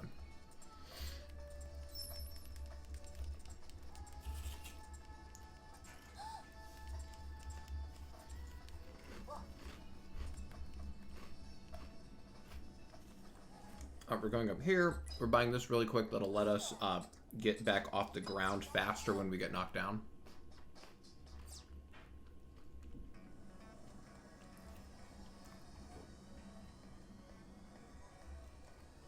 Okay, we're gonna... Can't do that with her because she's not in the party yet, damn it. I just forget I can't feed her when she's not in the party. I'm stupid.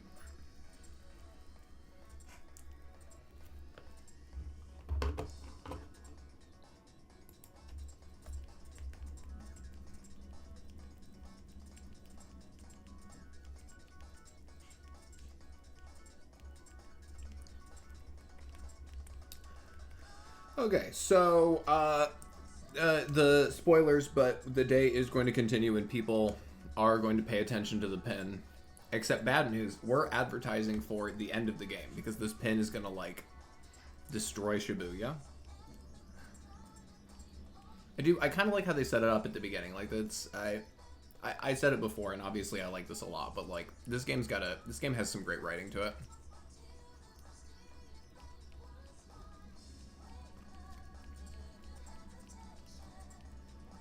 Alright, we are watching our lead that we had evaporate because we didn't have a great day 6. But that's fine because I'm an anti-capitalist, so I'm okay with the capitalist day being a bad one on the run. And here we learned some really nice things, that Shiki's friend Eri actually really appreciated her, and Shiki was a lot more appreciated than she thought she was.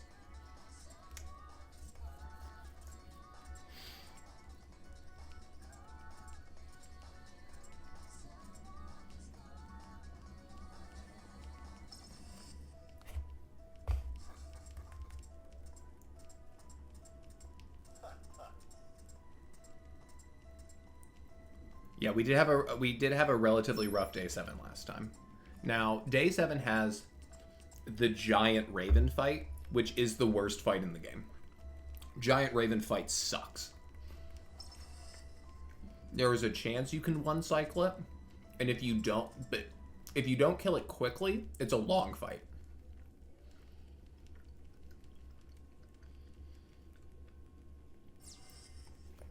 So I'm going to do something a little bold. I'm going to equip slightly different stuff than normal to get ready for the fight. Yep, yeah, Rhyme Pin. Shout out to Rhyme. We love Rhyme.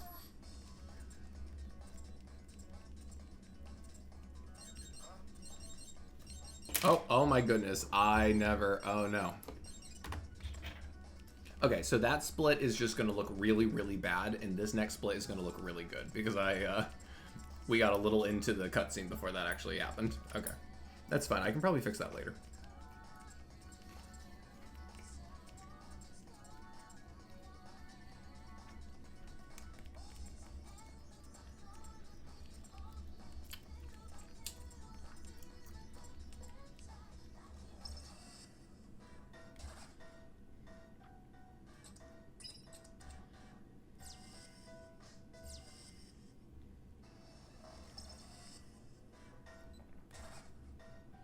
Okay, Neku gets a soft serve. Did I not buy? Okay, yeah. Oh, because I didn't buy orange juice. I'm like, wait, why does this guide say to buy orange? Like, I don't have any orange juice. Oh yeah, because the guide's updated.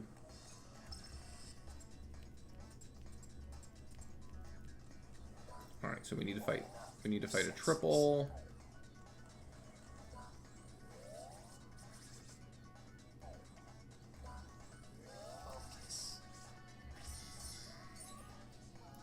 Alright, fight a 3-chain. Again, like, the guide would like this to mostly be Ravens, but I'm just trying to go fast here.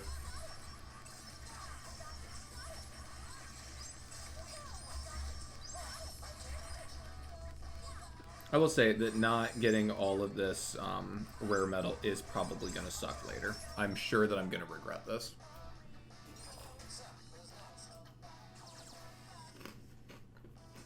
But also, I know a couple spots where I can specifically farm a lot of it later in the game, so it shouldn't be that big of an issue.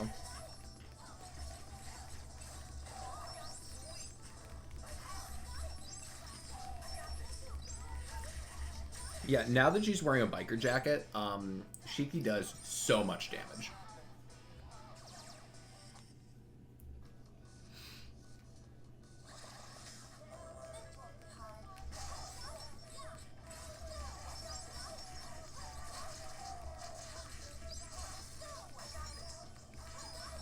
Now we're starting to fight the penguins. Oh my goodness. Okay. So we got to critical health. But it's fine. Because we didn't die. We didn't die, and that's mostly the only thing that matters.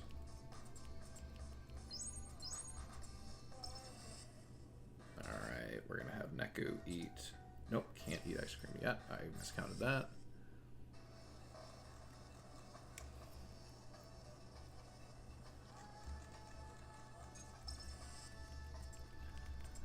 Okay, so this is the big awful fight.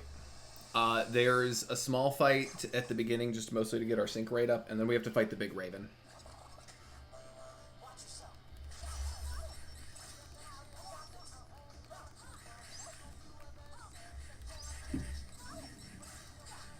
Okay, yeah, so we've got about 2.5 attack right now.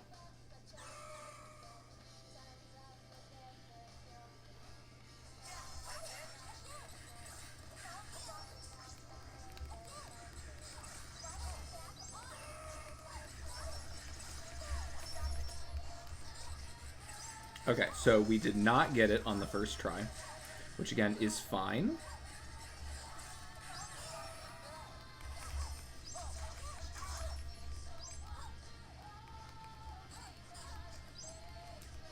Fuck, okay. Yeah, that sucks. Okay, yeah. He drops a bus. It's honestly fine.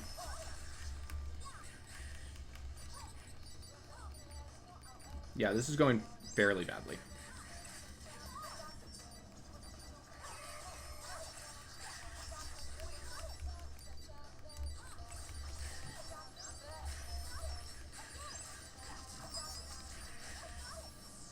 Oh my god. Okay, so I'm doing that just so I don't die, because that I might have just died on a hit there.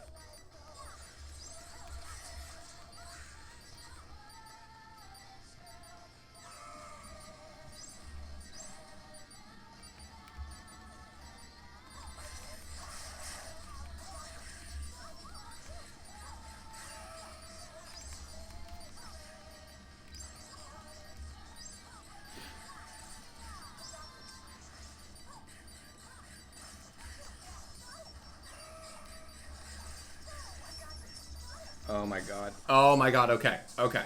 So that was like 5 times longer than it should have gone, but it died.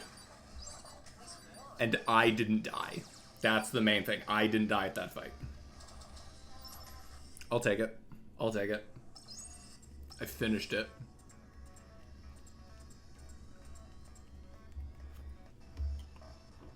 Yeah, honestly, yeah, W. W.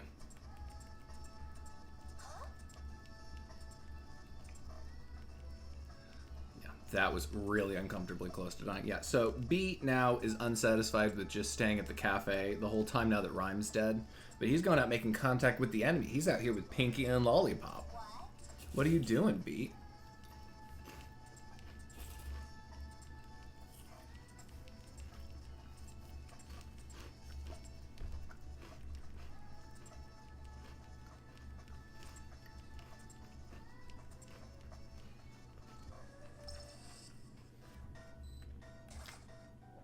Max level.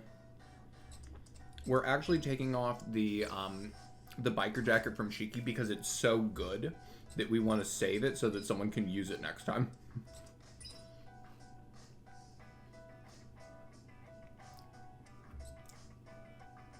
Actually, that's probably yeah. Yep. Okay, there we go. Did I set my level? Set my level. Okay, so we're gonna go take on the Game Master of Week 7, Higashizawa. Big boy. Also have a lot of heartfelt dialogue between Shiki and Neku. Shiki's grown and appreciates herself more and appreciates her life more. Neku has opened himself up and can learn to trust people even if he doesn't have any memories, and also he now likes Shiki, so shout out to early crushes making you a better person in the long run. Love shout out to early crushes that make you a better person in the long run.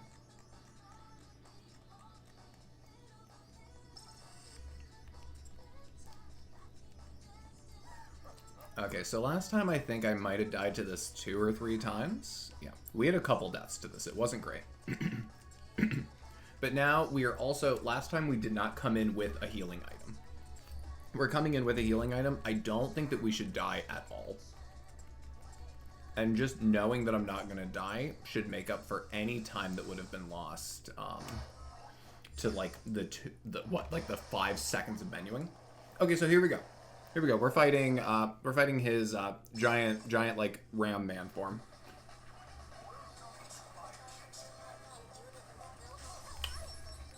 Anytime he says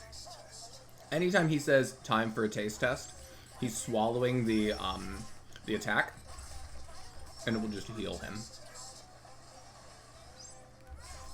It's annoying because it loses us time. And we hate losing time.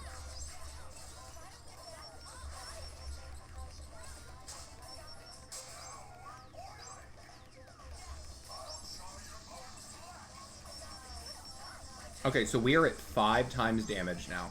So all of our hits are doing 5 times more damage than they should. Alright, we're doing the fusion just so that we don't accidentally get comboed.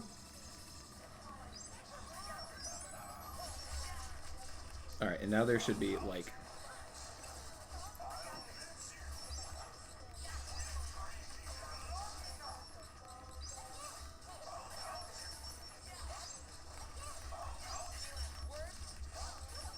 Hit, there we go. Boom. Okay. Excellent.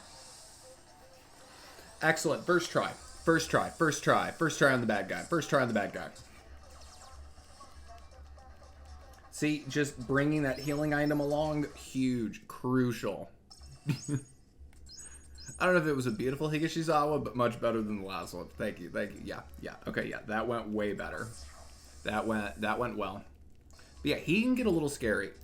He's got he's got like an AoE effect that could stun you, and any of his melee hits, if he actually like manages to connect with Neku, it's quarter health easy just by itself. Yeah, at this level, everything, it's a speed run, we're under leveled, so everything hurts. Any attack that we can get hit by is going to deal more damage than it should have.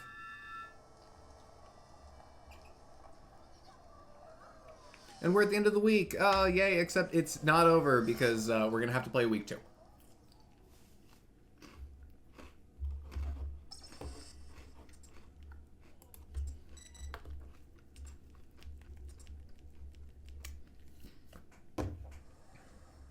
Oh, it looks like, oh yeah, it looks like we had a really good day. Oh yeah, look at that. So I don't think that was a full 3-minute save because some of that was me splitting late into the day, but that is, I mean, that's a 2.5. That's 2.5 minutes. Thank you, Paris. I know you watch it. Appreciate it, bud. All right, we got some good splits going on here. Look at that.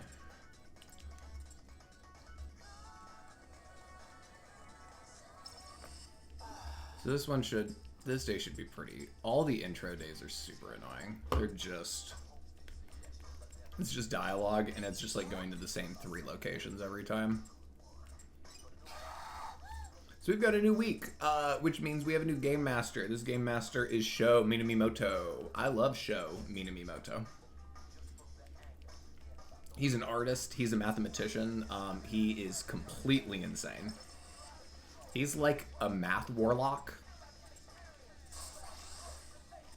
Also, in this week, we have crabs to deal with. We hate the crabs. Crabs suck. But now we have a partner. This is Joshua. I say timer's not going. The timer should be going.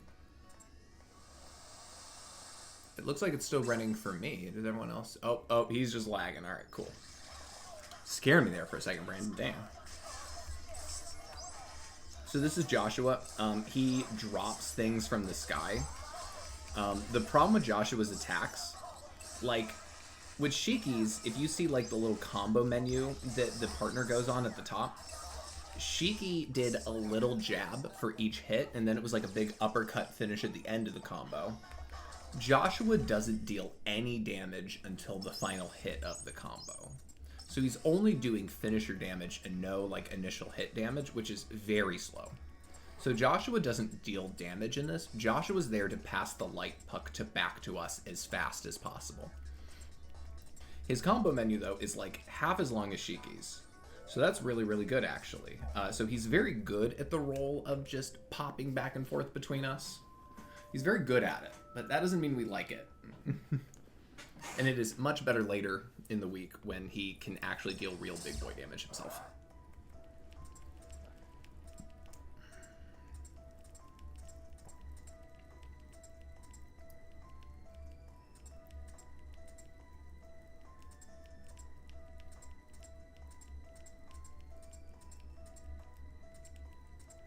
Neku hates Joshua, by the way, because he's purposely grading. As only queer-coded characters in the 2000s were allowed to be. Okay, so you're getting one of those. He's getting one of these. He's getting one of these.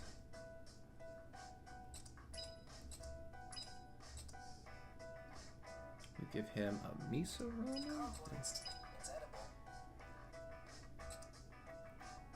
Nope, we can almost put a biker jacket on Neku. We're not quite there yet, but we're almost there. Oh, really quick, need a menu. And we are going to put Poison Bones back in instead of the heal. Poison Bones is like must-have against every enemy except bosses.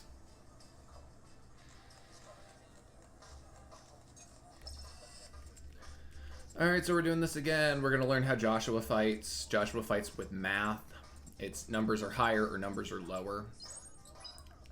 Joshua can more consistently pick up fusion points on accident than Shiki can. I always found that casually, and it's definitely true with this one. It's just easier to do his. And it makes up a little bit for the fact that Joshua has no damage. But again, Joshua doesn't need to have damage because he's here just to pass the light puck and the multiplier to Neku. So if a fight goes 30 seconds, Neku's going to be quadruple damage by the end of it. Oh no. Okay, so I actually did fight again, which sucks. Well, that sucks. Okay.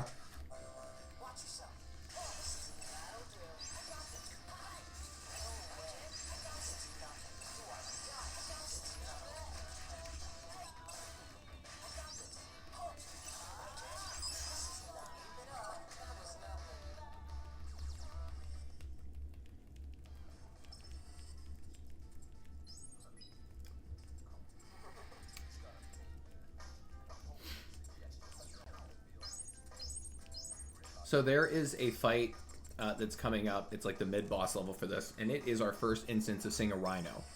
Rhinos are very scary. Rhinos deal immense damage. They have a lot of HP, but they have the thing where if you hit them from the front, they deal very little damage. It deals little damage to them. If you hit them from behind, it deals a lot more damage, and that's really, really helpful. For this Rhino specific, it only takes damage if you hit it in the butt. So we're just going to hit it on the butt as many times as we can. If it goes well, it'll go very, very fast. And also, yeah, this is Sho Minamimoto. He's the most entertaining character in the game. He's the most fun. He's got all the meme-worthy things. He says Sosa to slow a lot. He says Sokatoa. He's great.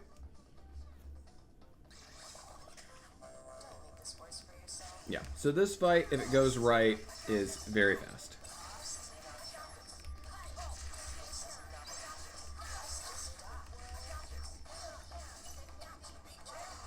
Cool. Yeah. So that's... It could even be a little faster than that, but that's what it's supposed to look like.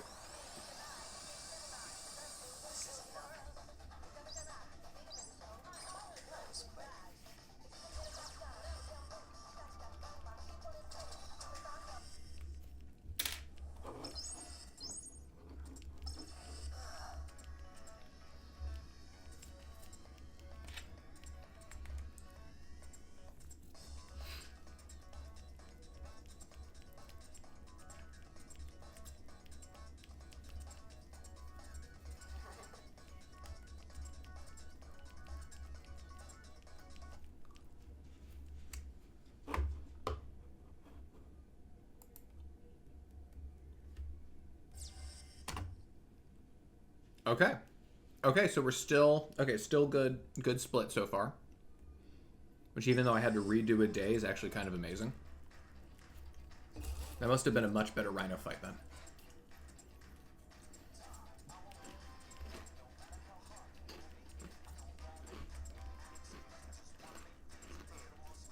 Also, let's just address, like... Azuki here has a gun. Like, she just has a straight-up revolver that she shoots, like, Reaper attacks through or whatever, but, like, she just has a gun. No one else in this has a real weapon. The closest to that is, like, Beat hitting people with, like, a skateboard, but, like, no, that woman shoots a gun at you with magic bullets. Very, Sex Pistols, JoJo Bizarre Adventure style.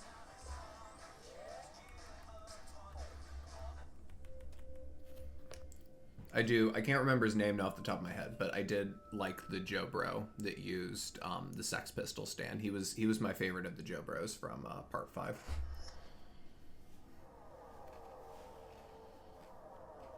Mista, that was it. Mista, that was his name. Loved Mista. Top Joe Bro for me.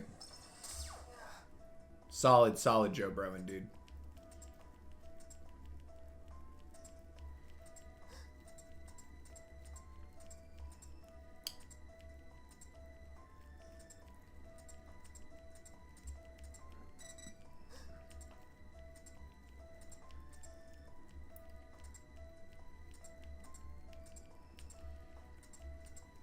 Okay, so this is actually one of the few missions that we have in this whole week. There's supposed to be a mission from the GM every week, but we don't actually get that here. So today we're going to go play Tin Pin Slammer. I like Tin Pin Slammer. Before that, we have the sad cutscene.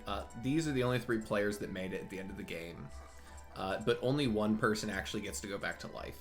Beat doesn't want to go back to life. He's going to become a Reaper so that he can figure out how to use that rhyme, the squirrel pin that he's got.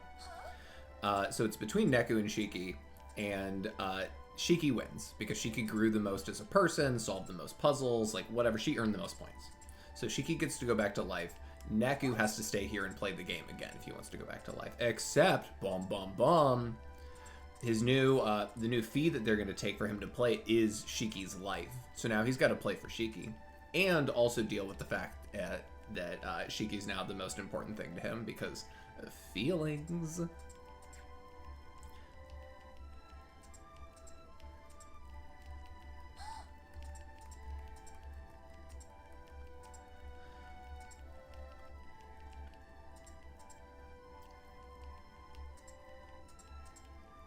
So I know I have a couple people in the chat who have played this game before. I want to know what people's, because this part's kind of boring, I want to know what people's opinions of Tin Pin Slammer.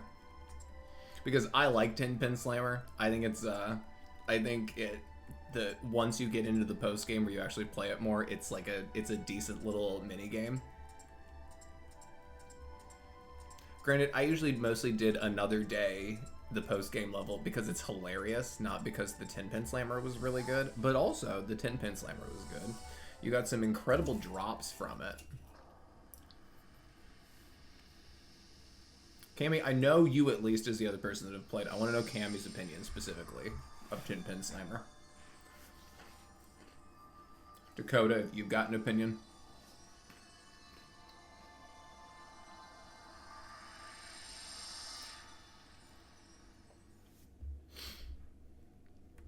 This is the annoying thing about this game. There are lots of little 15 and 20-second cutscenes, but no lengthy ones. There's no cutscene longer than, I want to say, like a minute and 20 seconds throughout after like the introduction and like then into like the credits at the very, very end. It's super annoying.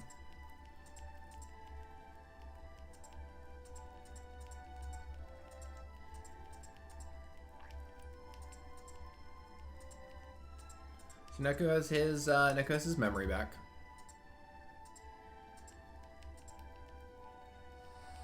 He's still a relatively angry guy.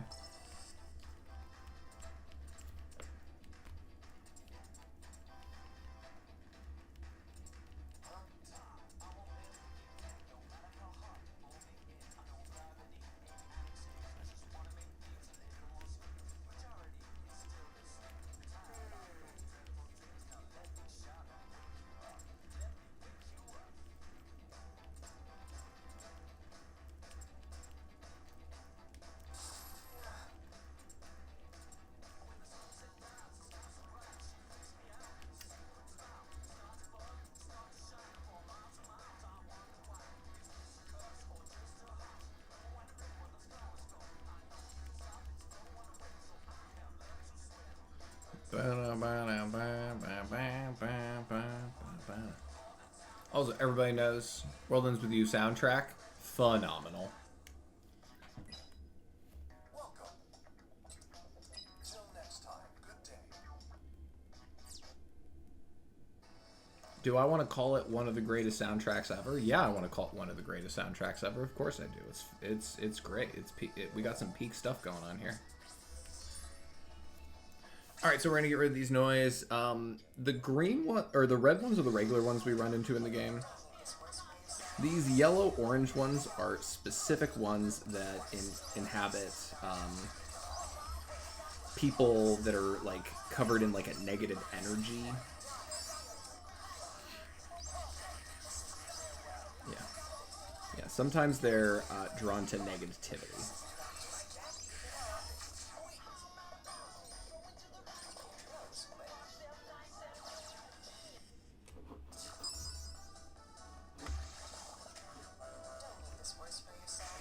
Okay, so we have just seen two new annoying enemies that we have this week. We have these green guys, the shrews, and then we have kangaroos. Both have different attacks that, for a short period of time, will make them invulnerable to us, and we hate that a lot. Here, I'm just gonna do this. I'm gonna do this stupid faster. Yeah. Shrews have this attack where they like spin around like a tornado and you can't hit them. But the kangaroos are kind of worse.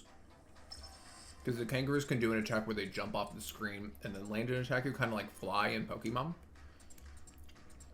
But the kangaroos also have other annoying attacks they can do, and they have a decent amount of HP. So yeah, the kangaroos are obnoxious.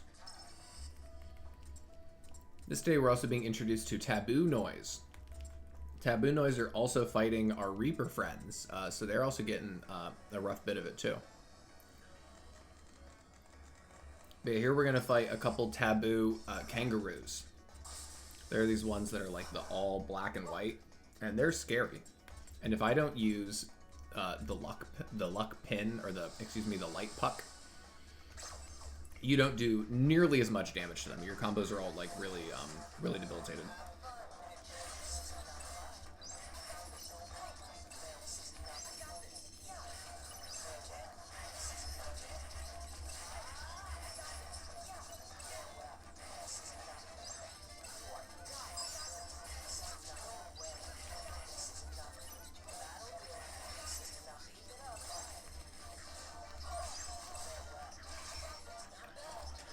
Yeah, the Taboo one, just in general, also just hit really hard and have a lot of HP. So the Taboo ones are annoying. They're kind of going to stay dangerous throughout the run.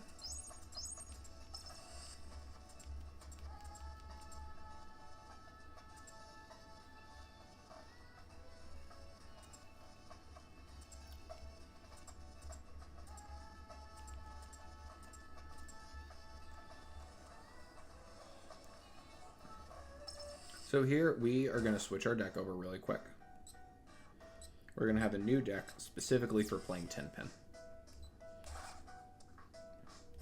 That new deck is going to really matter because with this day in 10-pin, we don't need to win. We're not looking to win. We are looking to lose our 2 games of 10-pin. Yeah, we have to play 2 games. We are looking to lose those games as quickly as possible. Excuse me, 3. Maybe it's 3. Whatever. It's however many games of 10-pin we have to play. We just want to lose. It's 2 here, and then it's 1 later in the game. And here we're going to meet our boy Shooter again. Yeah, here we go. It's, what's the term they use? Clashing Souls, I think is the way that he refers to it later. Shooter believes that this really is a meeting of destiny, of brotherly spirits. You know, they formed the Power Rangers later in the post game.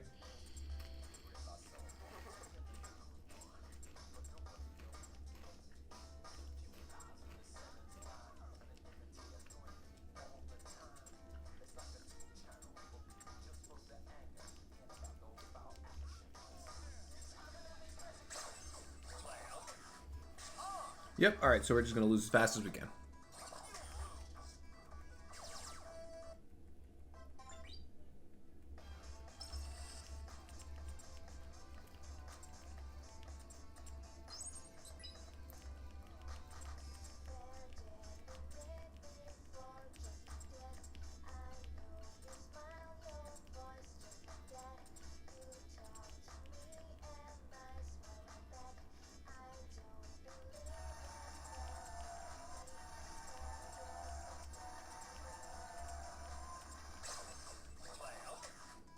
Alright, so we're playing Shooter's friend, Yammer. Yammer sucks, but yeah, we got to throw. Which is a shame, because I hate Yammer. Yammer's a bad man. Also, all his mods are illegal. So he just gets thrown out.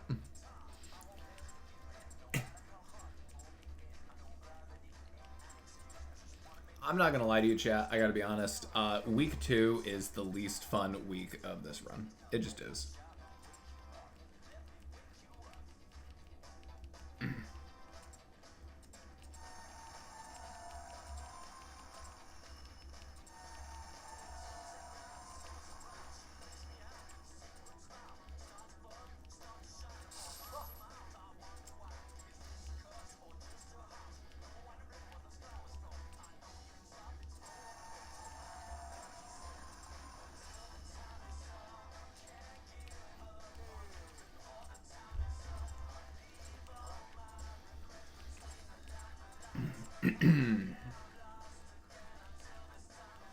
Alright, so this comes to the end of it.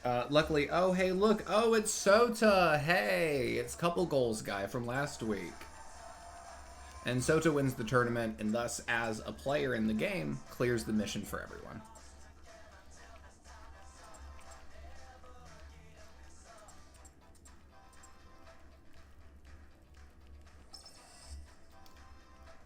Okay, so by doing that, not only did we get through all this stuff, but more importantly, we got a new item. We got a new pin, 10-pin custom. It's a burst round, so it's going to shoot out a big bullet that's going to explode into little bullets.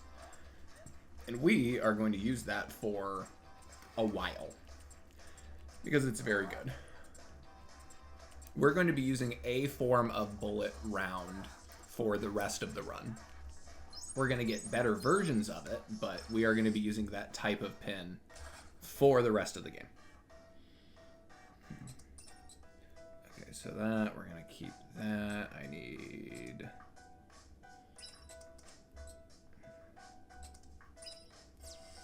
We're going to get that. Oh, and really quick, we're going to sell our money.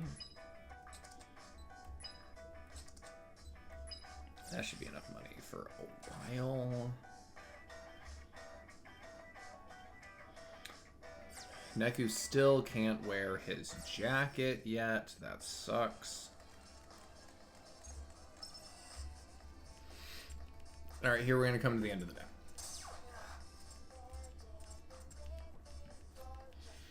I'm not sure how I already have a different number of fights compared to where this guide thinks that I should be.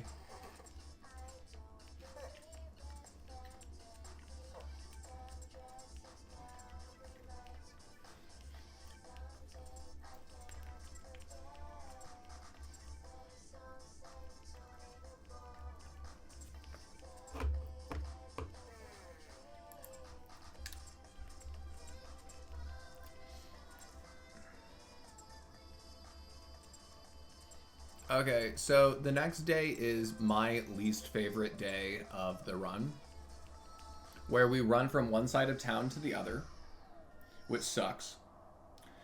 And then we have to deal with the natural puppy wall, which sucks.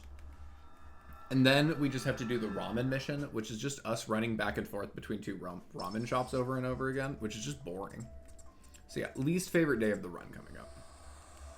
Like I said, this is the worst week of the run for sure.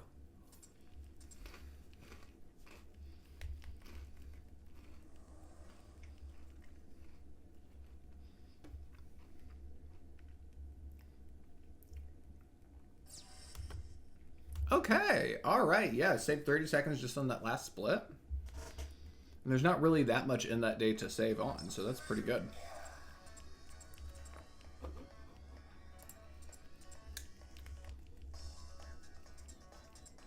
Okay, so yeah, look at that. We're almost 2 minutes ahead of last time. Phenomenal stuff. Ugh.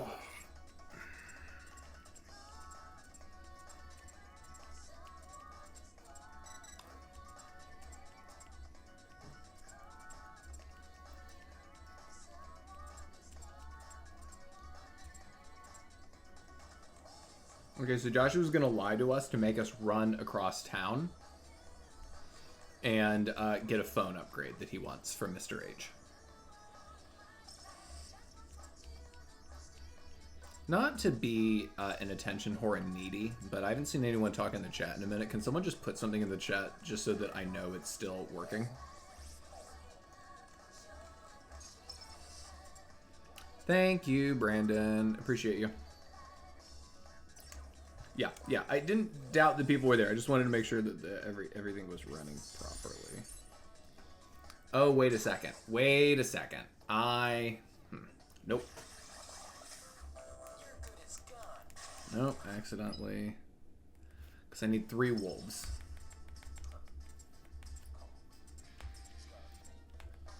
Okay. Here we go. Okay. There we go. Okay, so we need to fight 3 wolves to bring this wall down. We need to fight a frog because it's going to drop an item that we need A, to fight, and B, just for a wall later.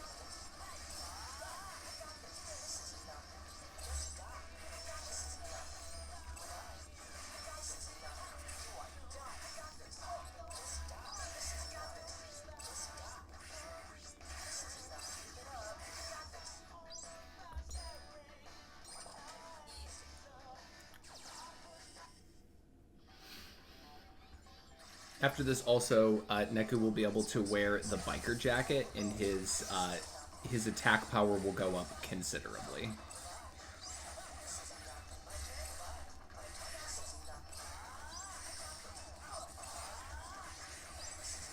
Okay, we need to heal because we're actually getting our butts kicked. This is bad.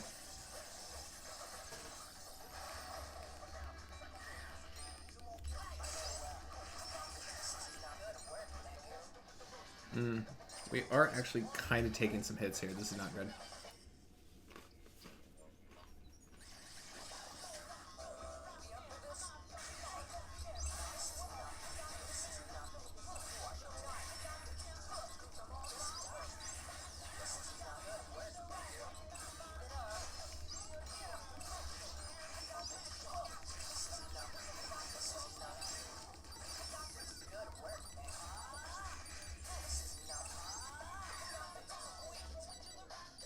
Okay.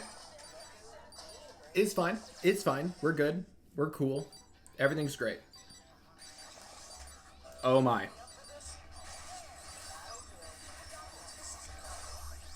Okay, boom. And then we leveled up. Yeah. Healed. Yeah. It's like a Pokemon speedrun, you know. It's tactical. We time where we're gonna level up very carefully. These enemies here on the screen are actually some of the worst in the game. There are these crabs that can shoot out these like crescent moon boomerang kind of claws. They are very disruptive, and they stun hit you when they hit you on the way there and on the way back. They're very obnoxious. Yeah, they're real bad. They're real bad. We are bringing our HP up because we're going to have a very tough fight coming up here soon.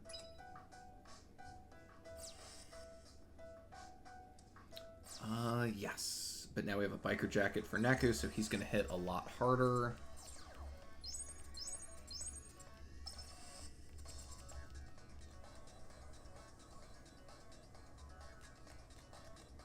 We're going to run. And we're going to run to new areas of the game. We're going to talk to this guy, but we already have this pin because we just got it from that crab that we fought. And we're just going to run to Mr. H's shop.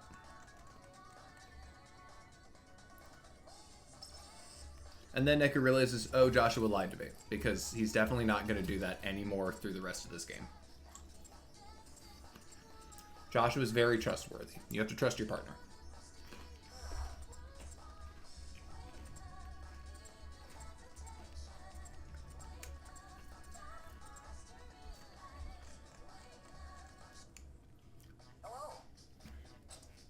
We're going to buy 2 of those. We're going to buy...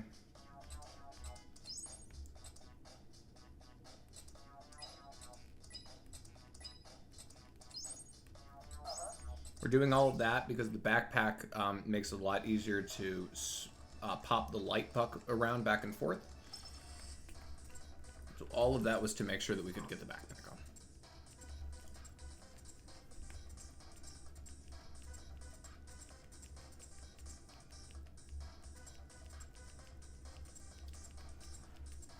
So Mr. H and Joshua know each other. They're buds.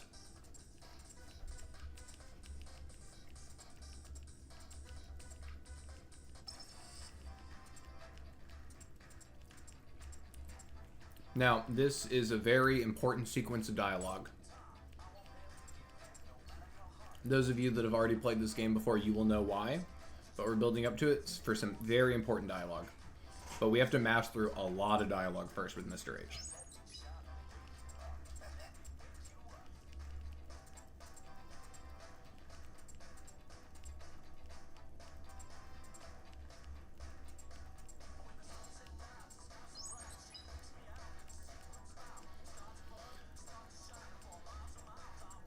Yeah, Joshua sees dead people. He's always been able to see dead people, apparently. He's special. That's why he knows about the game and all that kind of stuff. Or, you know, maybe not, but whatever.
Oh man, have I been muted? Am I muted? Sorry, I didn't realize that I muted myself at some point.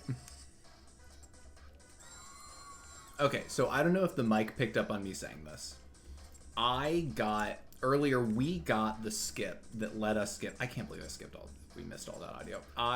We got the skip for the wall that would make us do the natural puppy brand. We skipped that about 3 minutes ago.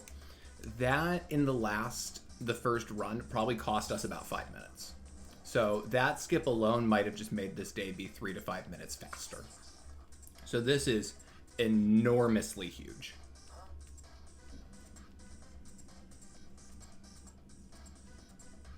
Yeah, we are today, this split for today has the means to be very, very, very, very good.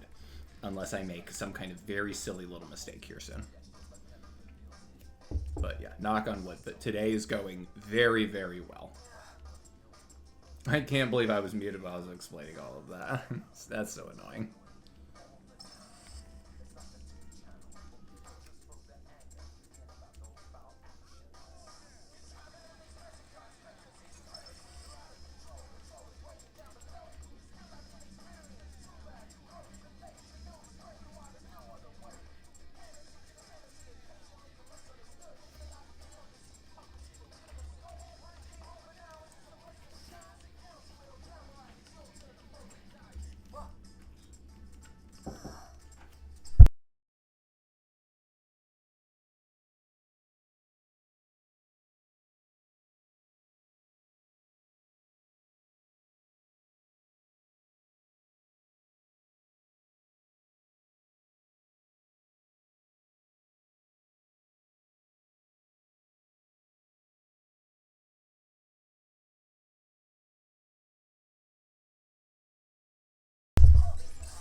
Okay, so yeah, so we have a lot of these really annoying crab type enemies. There we go, got through this pretty quick.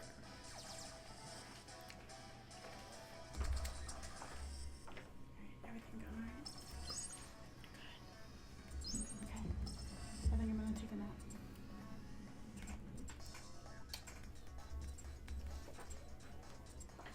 One more. Love you. Okay, yeah, Brandon, I'll let you know. I don't think we're gonna be ranked 1 level good, but yeah, we're feeling real strong today. We're feeling very strong about this.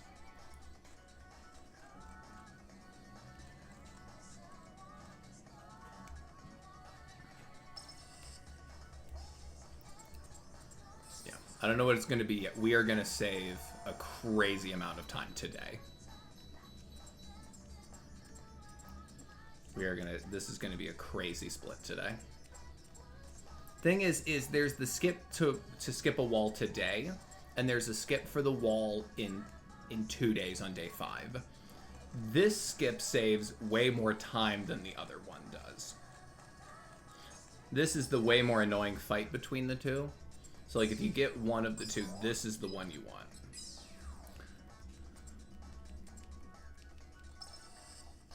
Alright, so we're going to go back. The way that this guy's going to save his ramen shop is by keeping things simple. Good, simple ramen. ... which he then ignores. Do I? You know what, Brandon? I see that you are right. Look at that. I will, we'll fix that in post. Yeah, we'll fix that in post.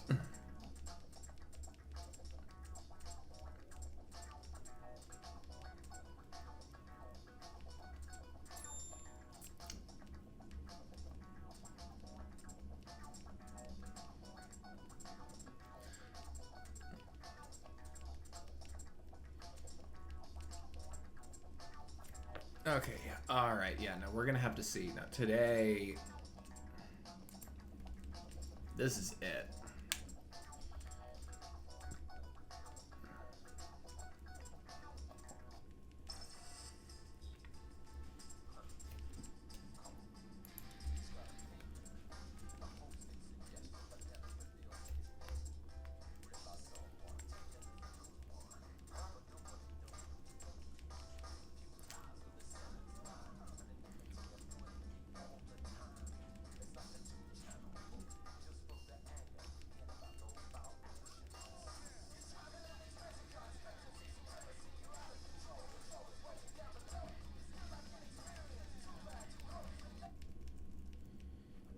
Alright, let's see just how good today was.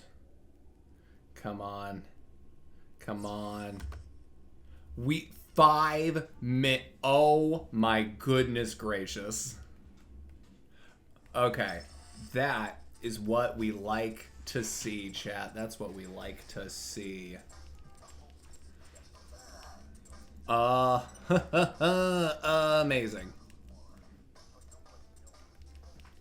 So I don't want to alarm anyone, but my time, the first time I ran it, was 10 minutes behind third place. At the rate we're going, we might be able to take third place today. Okay, Brandon, I get it. I made the mistake, Jesus.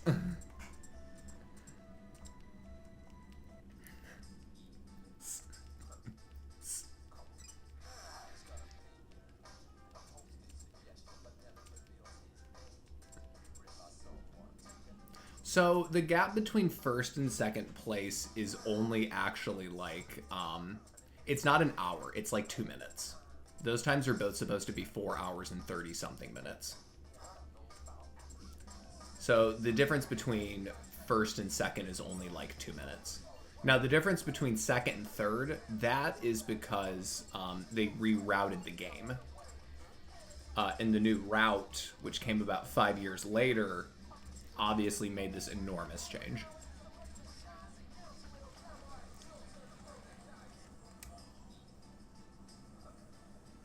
Okay, so we're going to do this really quick. This is the only time in the game we're going to do this. We're going to fight something on easy. Because there is one specific pin that we need for a wall that you can only get on easy. So this is the only fight in the game we're allowed to fight on easy. Everything else has to be more difficult. Yeah, everything dies really easy here. Well, it should.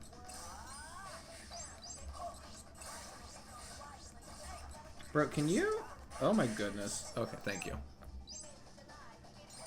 Yeah, no. Yeah, I didn't swap the times. Yeah, it was just I put the wrong... Both of those should say 4 hours. Okay, so we're back to normal. Max level. I don't think we need to sell anything for money, to be honest. I already have so much money right now. Okay, so I don't know how many of you are versed in 20th century mystery novels. But Neku Wolf, Rex Stout, is a reference to Nero Wolf, the genius detective by Rex Stout. Because today is a mystery. We have to solve a mystery.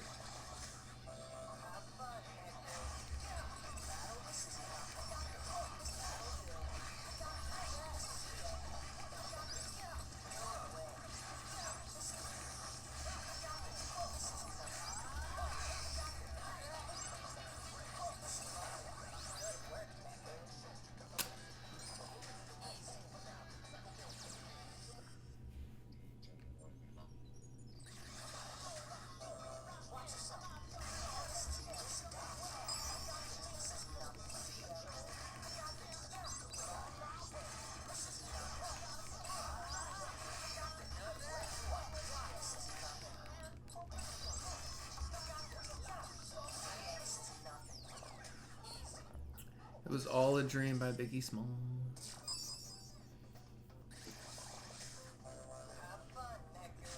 Yeah, so we're just trying to get over here so that we can actually start the mystery. We're coming to an area of the game called Utagawa. Utagawa is cursed. Every time we come to this area in-game, something bad happens. Or whenever we have a flashback of something that happened here, it's a bad memory. Like, Utagawa is just the most cursed location in the game. And we're going to be coming here for the first time. One good thing about Utagawa is that there is some real great shopping on the way here. And specifically, we're going to buy a medicine that is going to jack up our bravery so quickly and so high that it's going to allow Beat, in the span of about 2 days, to just tear through most fights. I still can't believe we got that natural puppy skip. Now we just got to keep everything else together now.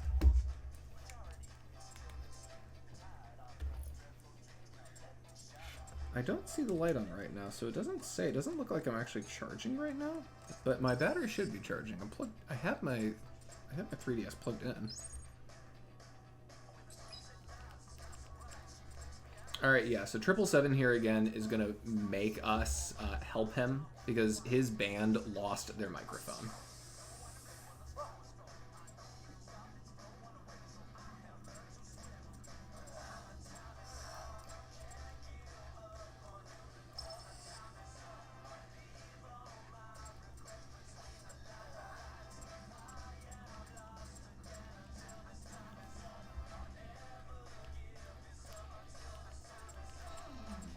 Yeah, there's a lot of tension here in the band right now.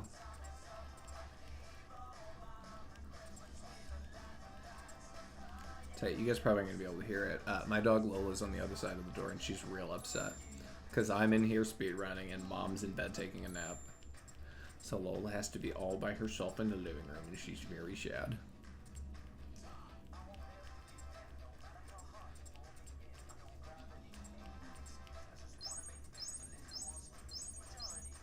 Okay, so here we're gonna buy the hot dogs that we probably should have bought a while back. And that's fine.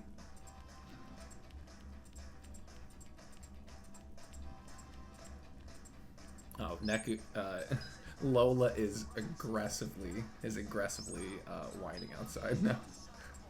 Oh, and she's doing it worse because she can hear me talking about her.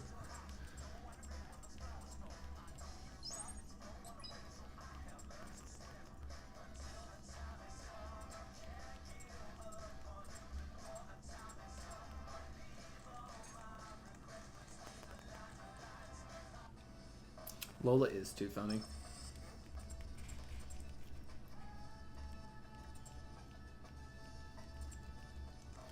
I don't think Joshua eats anything else really that important here, so... 1, 2, 3, 4. I don't remember how many of those I need. I'm just gonna get them now. And let's feed Joshua a hot dog. Feed Neku some soft serve.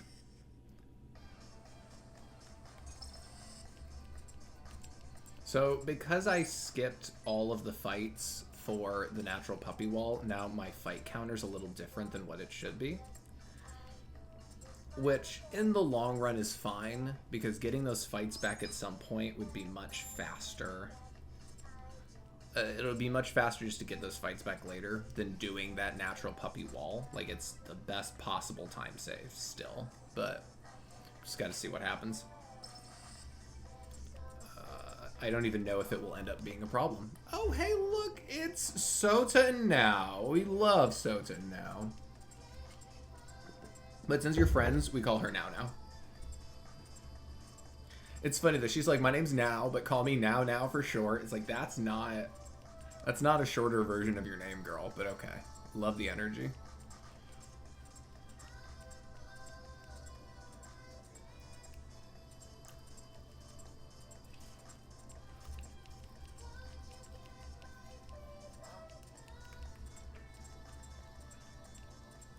So we're talking to these guys, they're players, you know, we're just making friends with some of the other players. This is the week about Neku realizing that he actually likes people.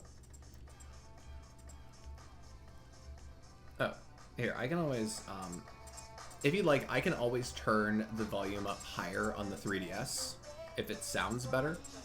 I don't know how the quality of audio sounds, or at one point it's nice and at one point it's obnoxious.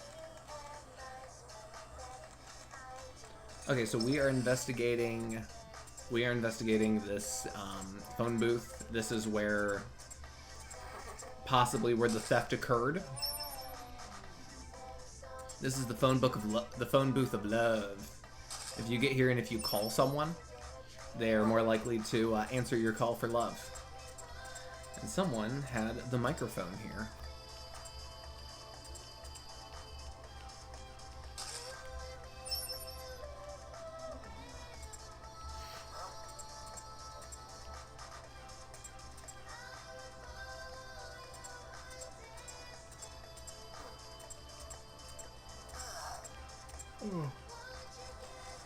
Okay, so now we're gonna go this way. We're gonna talk to the most suspicious band member yet. We're gonna talk to BJ and see what's going down with him. YouTube, please don't demonetize me.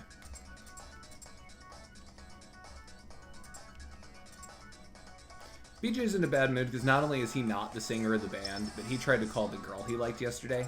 Spoilers, it's Azuki, Pinky, but she just hung up on him.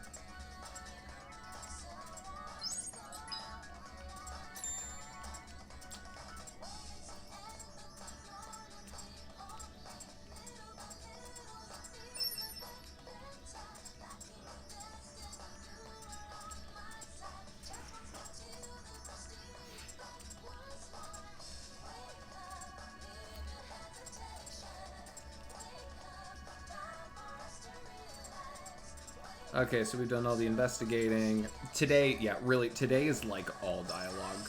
There's barely any fights. Yeah, I think there's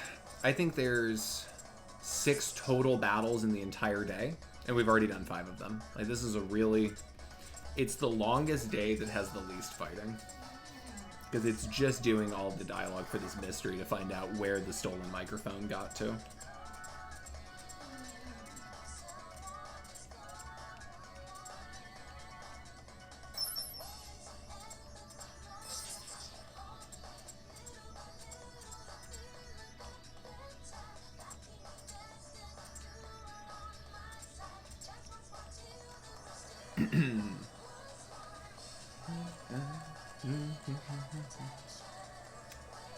Yeah, again, just shout out to the soundtrack. I think it's why a lot of people remember the game so fondly. But like, it's got a great OST.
Dialogue.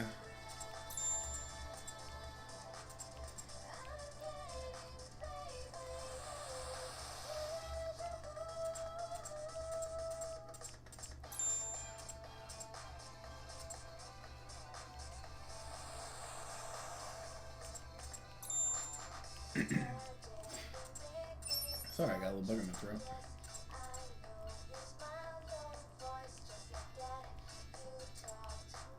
So, turns out it was Teho here.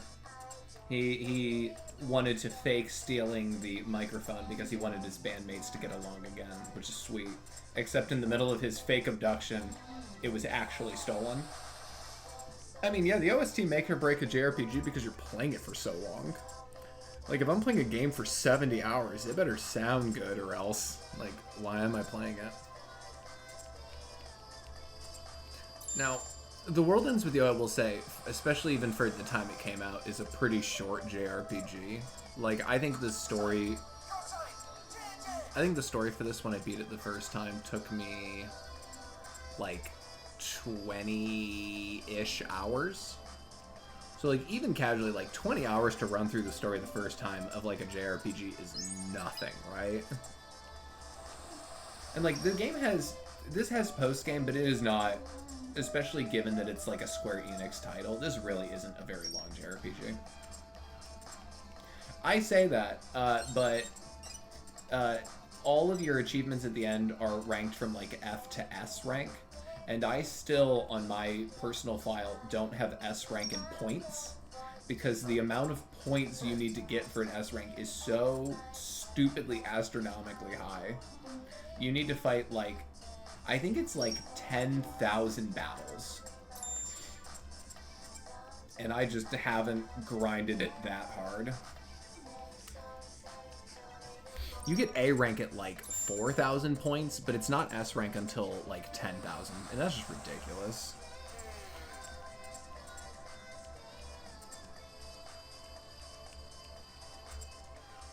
So we found the microphone was stolen by General Manager Sho Minamimoto.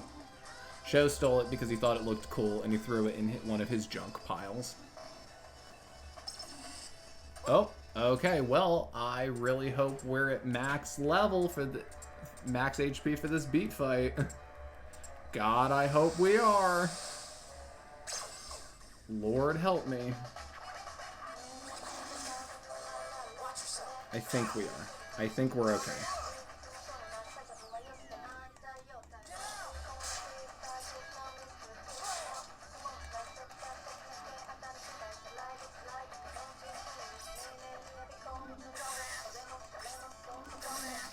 Okay. That's okay. That's not as okay.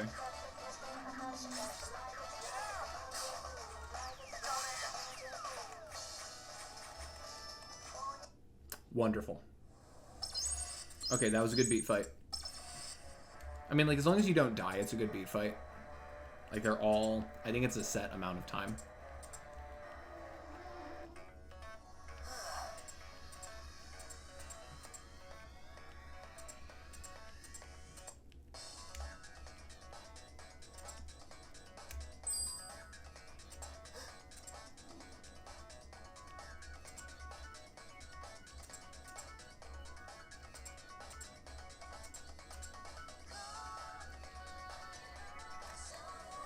Oh, no, okay.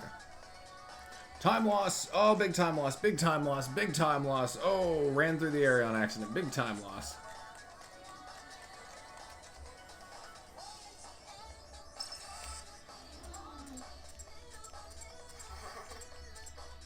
Here we go. We're in Utagawa.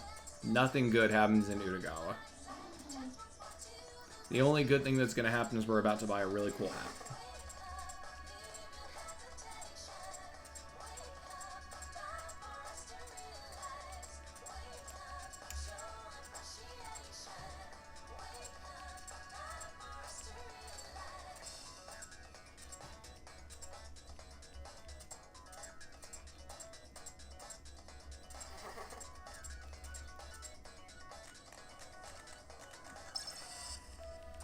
Oh, and we're gonna run into Sho. Sho's doing something here. We don't know exactly what, but he's doing something. He's doing something dastardly.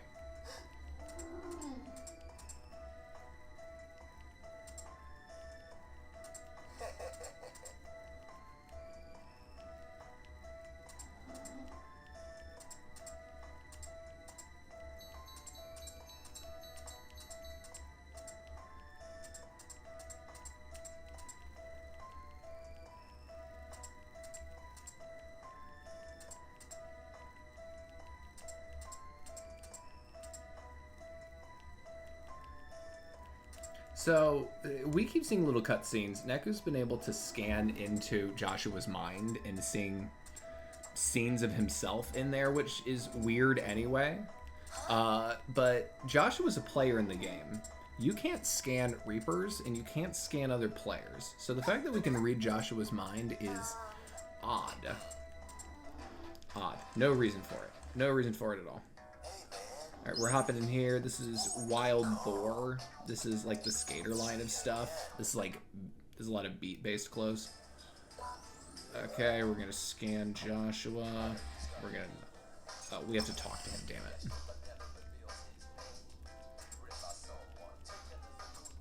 You know, we're fine. We're fine. We're still... Actually, I wonder if we're gonna save time today. I wonder if we're gonna save any time on this split.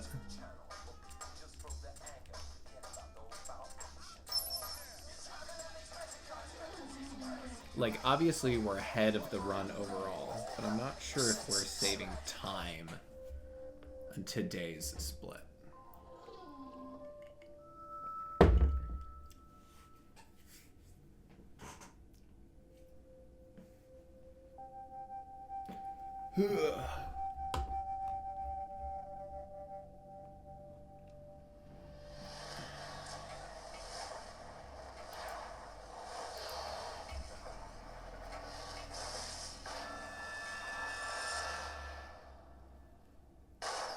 Oh, what's happening? Oh my goodness. Oh my god. Oh my goodness. Oh my damn. Ah. Ah. Oh yeah, so we're gonna check. I don't think I've saved time on this split. But that doesn't matter because now Neku knows that his partner killed him and shot him. Like, he's partnered with the guy that killed him. That's crazy. Alright, yeah, I don't think I'm gonna save time here. Actually, I might save a little bit.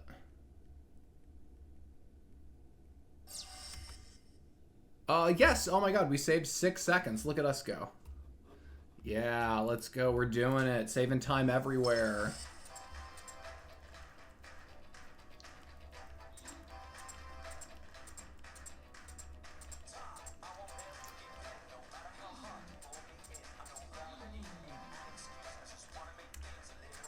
Okay, so today we have another chance of skipping a wall. We have another 1 in 13% chance. Last time we skipped this wall instead of the previous wall 2 days ago. This one's not as important, but would still be nice.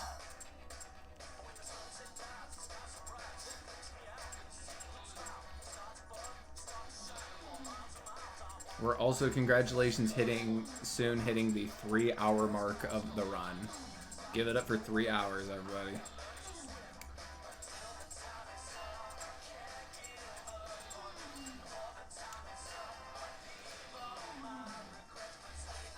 Okay, I need to do some menuing to check really quick. We need...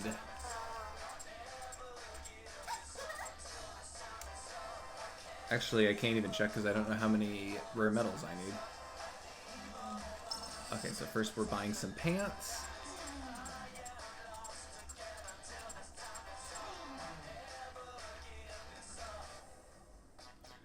Going to Wild Boar. We're getting a pair of camouflage. Camouflage are good pants.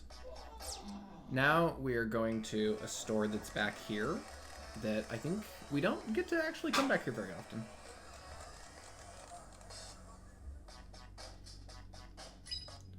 Okay, so first, most important, extra slot. Extra slot, so now we can use another pin. That is, as you can imagine, really important.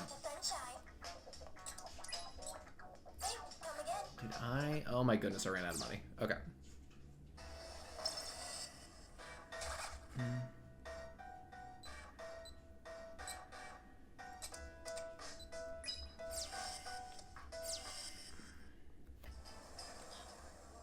We're not going to equip any of our cool items yet because we're going to have to check here in a second if we're even going to use it.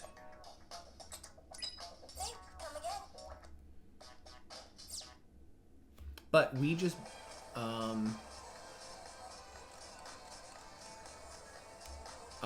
we've got we just bought 2 better versions of burst rounds.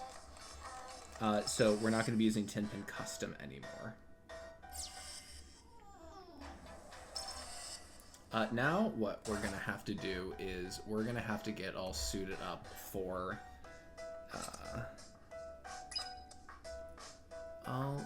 we're gonna have to get our dangerous buffalo on.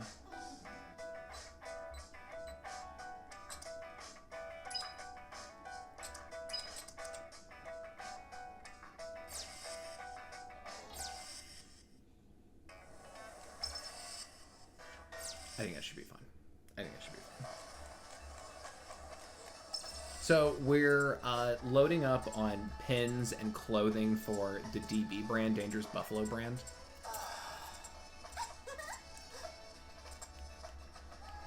And hopefully with that, we're going to try and we're going to do 3 fights. And hopefully those 3 fights will go well enough that we change the brand loyalty around here.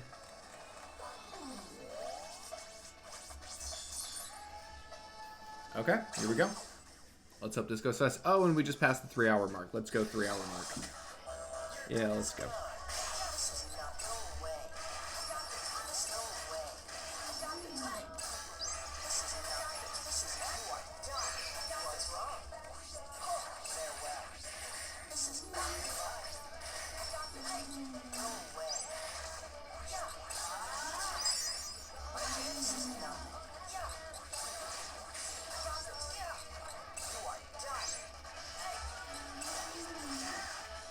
That was not a great first fight.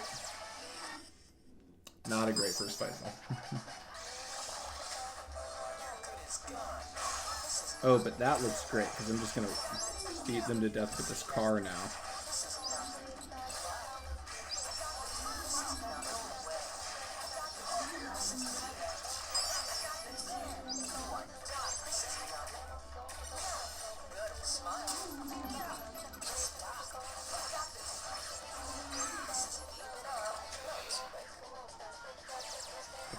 Okay, so it's going fine. And then we'll fusion and just hopefully skip this entire last fight.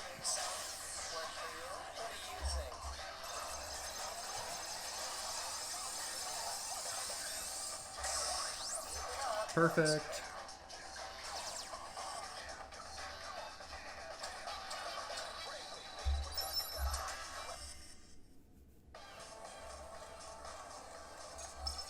Please. Really? Okay. Okay, so apparently I just wasted all of my damn time there.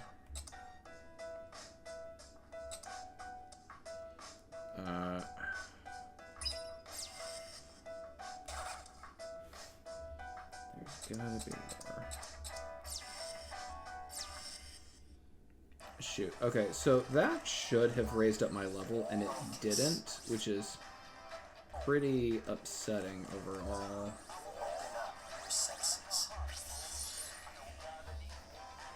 Okay, so we should still be relatively okay here. We're definitely going to lose time on this split, but the skip that we got the other day is going to be better in the long run.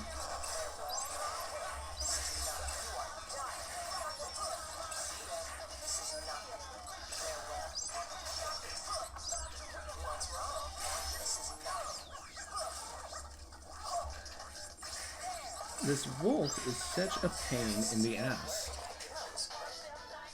You're right, Brant. It's not about the destination, it's the journey along the way.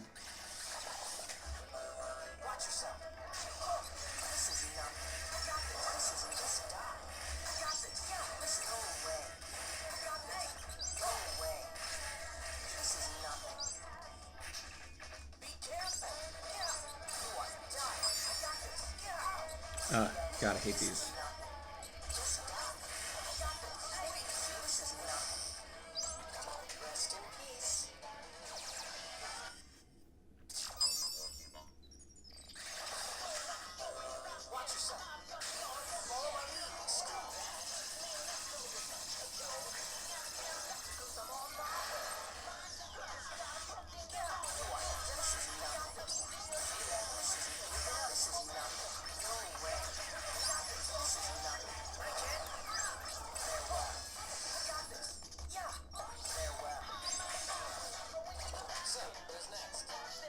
Yeah, some of these last couple.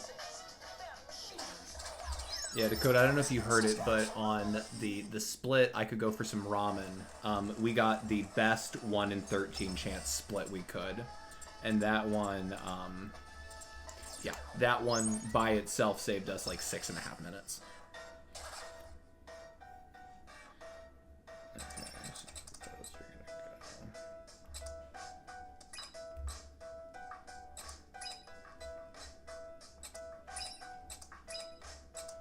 Oh yeah, so we're not using the 10-pin custom anymore because now we have our new best friends.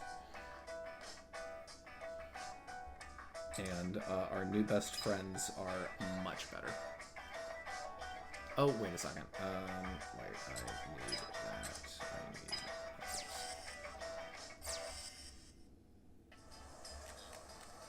Yeah. No, Dakota, we're feeling we're feeling real good today. We're feeling real good about these runs all of a second. Yeah. This one's looking real nice. Now, this split is going to suffer again because we didn't get the skip. Last time we got the skip today instead of yesterday.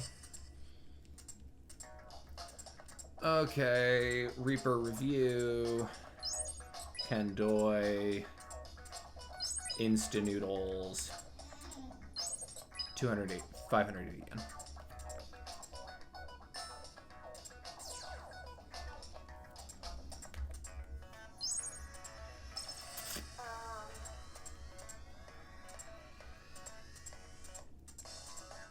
Okay, so we could have done... I messed up my menuing a little bit, but not to the point that I'm that upset about it. We'll be fine.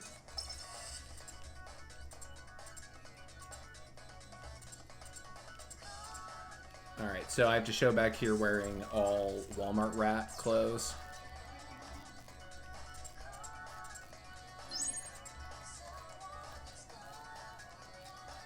Alright, so this guy we're going to play 10 pin against, and we're going to beat him. He is going to give us one of the most important items in the game. He's going to give us 10 pin thrift. This is going to drop us to half health at the start of every fight, but then it increases our attack.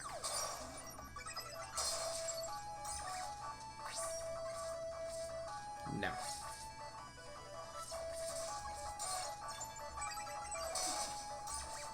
This guy's pretty bad at 10 pin.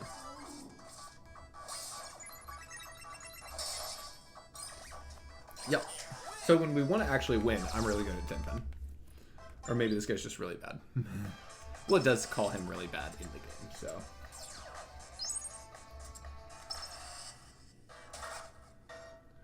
Okay, so camouflage.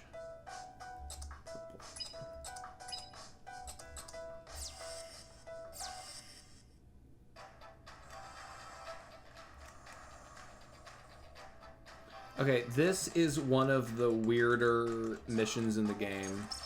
They decide the pins that I use for me, and these are the pins that I have to blow into the microphone for. So you're about to hear me blowing into the microphone a lot over the next minute or so. It's also just a hard fight.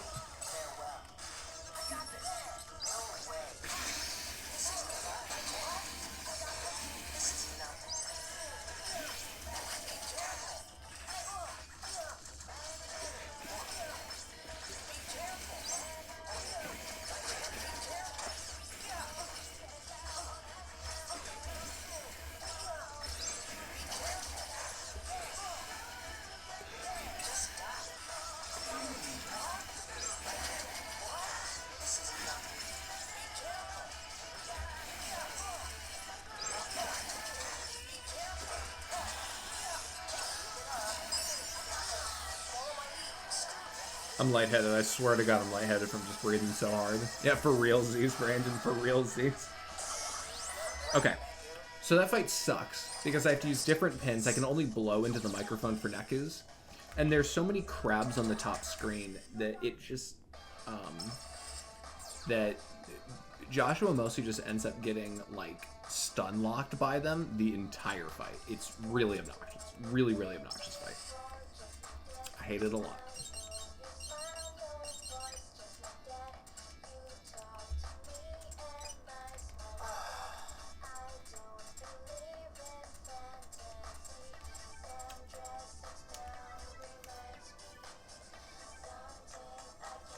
Alright, yeah, we have more dialogue to go through. We're going to put a new scanner, and we're going to put the cool camera app that sees into the past on Neku's phone.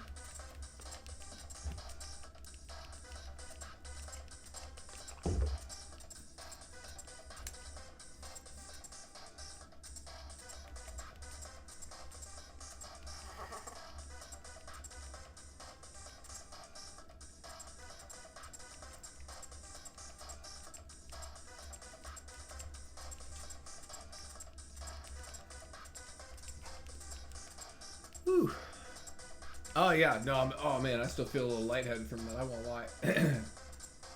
I remember being in public and having to do that mission where you have to blow into the microphone and everyone around me just looking at me like, dude, what is wrong with you? Like, what the hell are you doing? And I already kind of got that look from people, I won't lie, but that didn't help.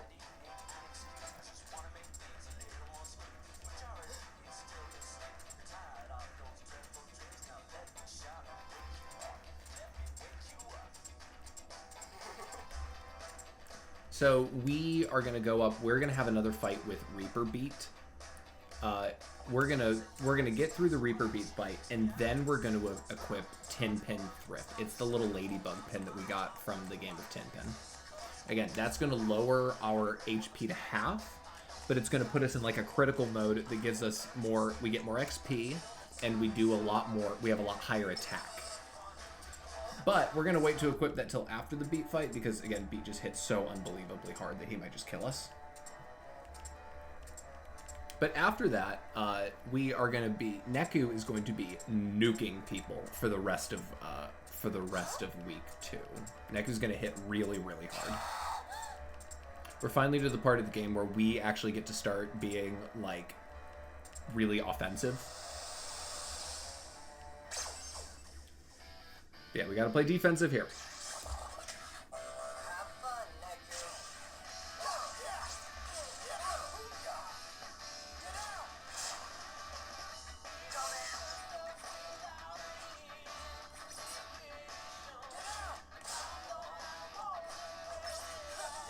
Oh, that was good. Good dodge, good dodge. Good dodge, Joshua. Okay, that's fine. Good dodge. I keep saying good dodge, but like it's me. Good job, me. You're so smart, me.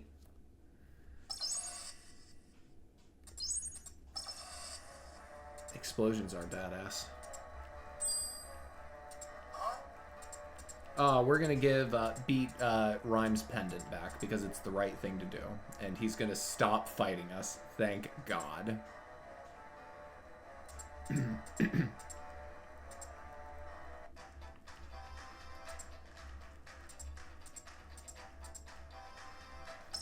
Okay.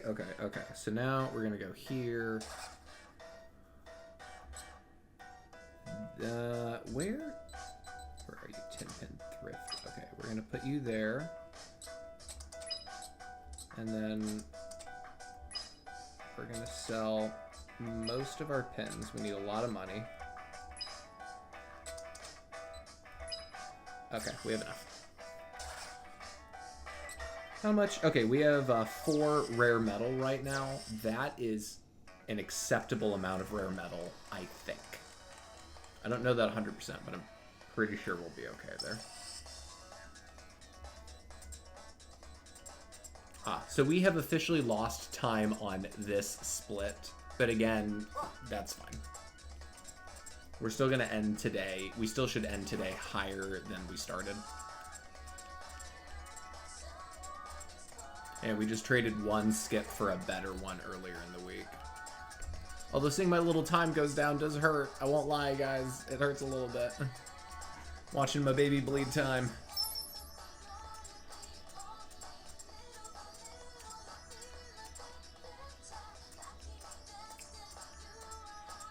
Alright, so we're just going to run through this area, and then we've just got one more actual fight here at the end. We're going to fight a Taboo Rhino, which can be dangerous or can be really, really fast.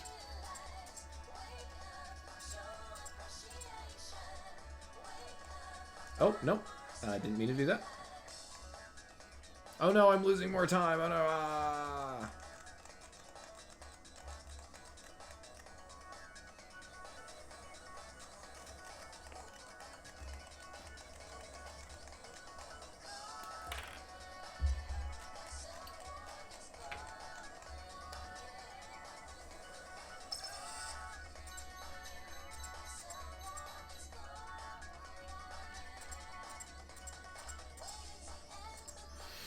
Alright, with the real scanner, Joshua's actually going to be able to chase what he's looking for. He's looking for the composer. He's the person in charge of Shibuya and the Reaper game and like everything. He's kind of God. So we're hunting down the god of Shibuya, who is going to be under the subway express in a drainage ditch.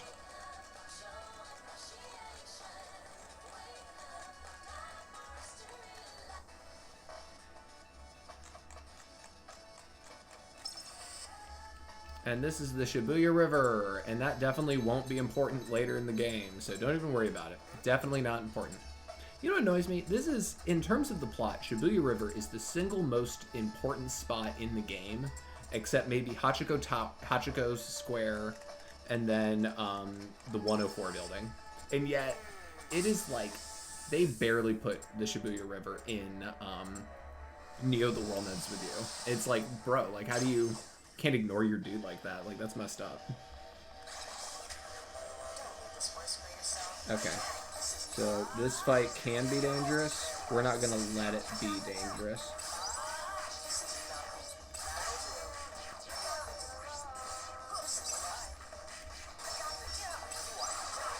Boom. See? Yeah, not even dangerous. Not even dangerous. We're just gonna kill a rhino.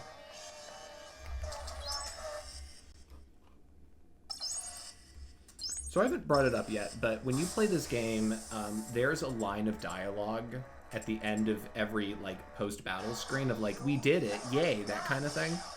You can skip it if you hit the stylus on the bottom screen at the right moment, and that just saves you, like, 2 seconds every single fight. And so far, we haven't messed that up yet, so look at me. Look how good of a speedrunner I am. Oh, yeah, we are bleeding that lead we had, man. It is disappearing. Sorry, I added 4 skipping that wall added 4 minutes to this day. That sucks.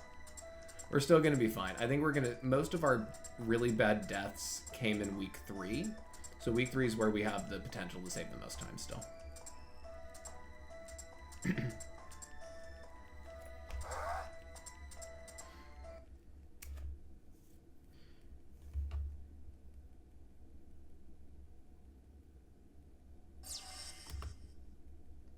Okay, so we're still, yeah, so that wasn't a good segment on paper, but we're still looking really good. We're still looking really good here.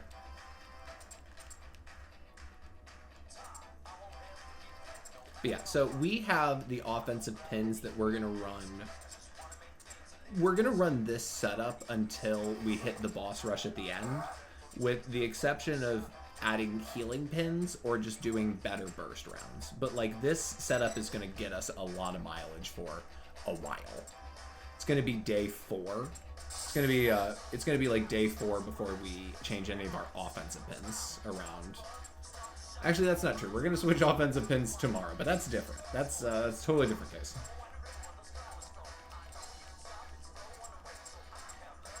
So today we actually have a mission that we have to do. We're supposed to go to Utagawa. Now Joshua has his wonderful levitate ability now, because we learned in the plot Joshua is alive, and because he's alive, he has more soul power or something. I don't actually understand the logic there, but Joshua does a lot more damage than I do now. Well, at least he has the potential to do a lot more damage now. So every fight now, he's going to leap into the air and then throw an ass kicking down.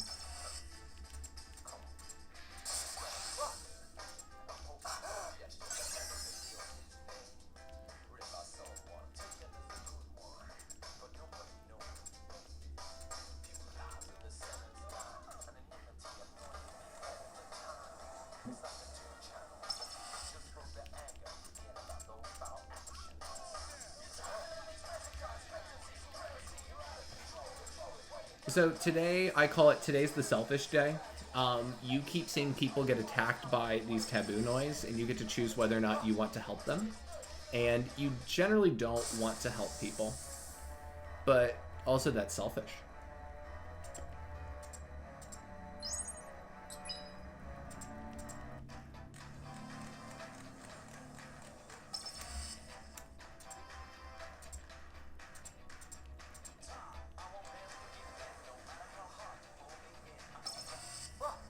So this is the one. There are 3 fights where we can choose to step in and help other people being attacked. This one is Now Now and Sota, and you can't choose this one, even if you choose not to. Like you have to help Sota out because he's a bro.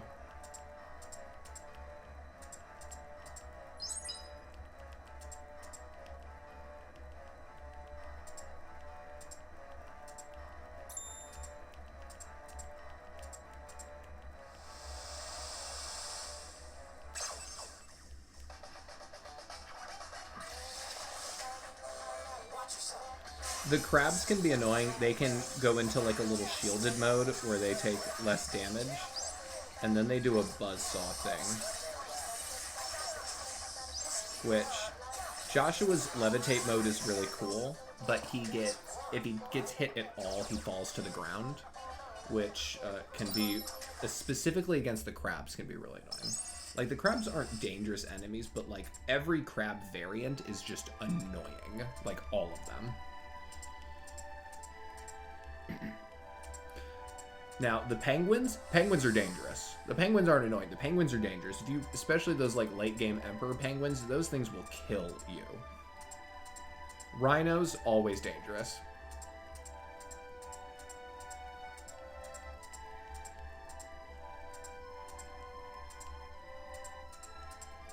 And now Neku has learned the power of empathy. Oh my god, he's learned the power of empathy. It's amazing.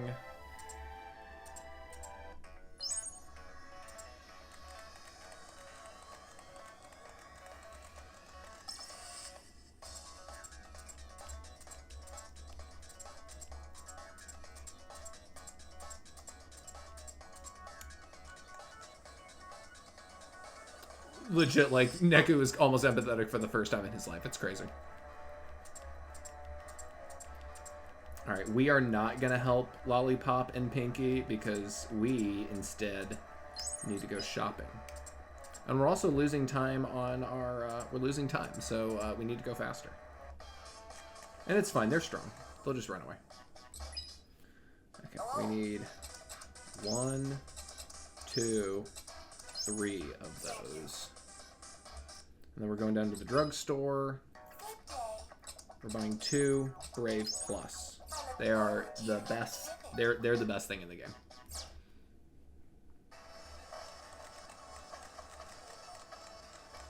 Okay, and here comes the fight.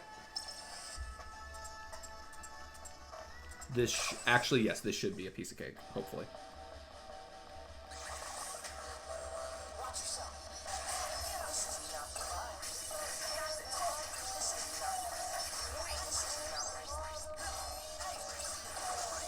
Boom. Yep, real easy. Real, yeah. 9-second fight.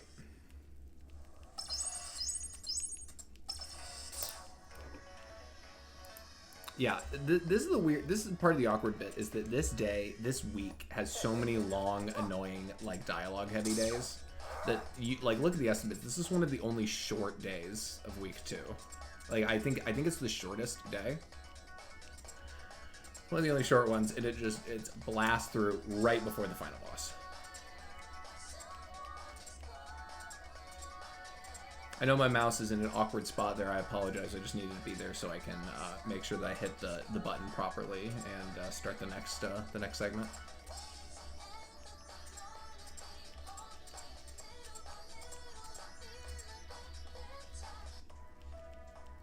Bum bum bum bum.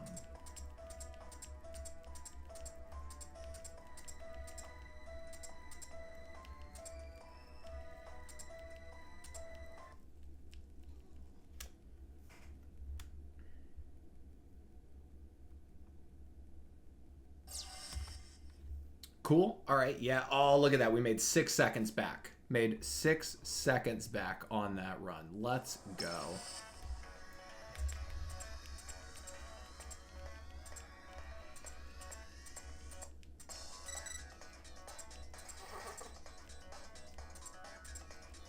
Okay, so this is day 7. This is the end of week 2. We got to go fight Sho.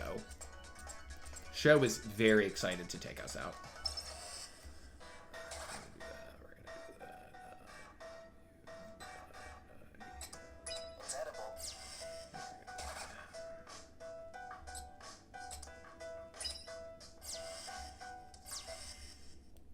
So I talked about it a little before. We are going to a place called Pork City.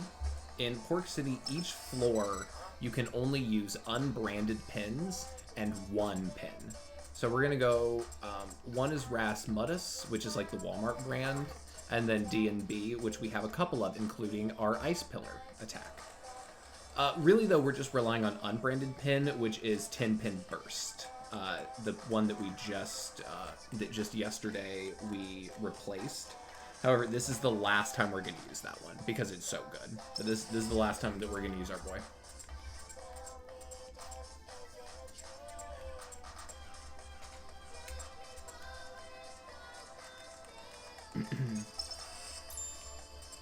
Honestly, the annoying bit about today is the Pork City stuff getting up there, because you can't chain all three of the fights together. You have to do this dialogue each time.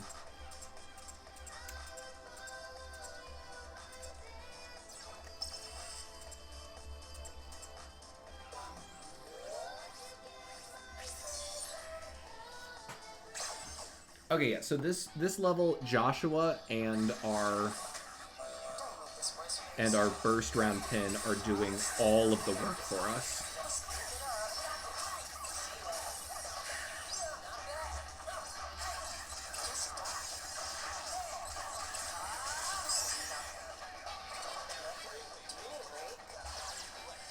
That went well.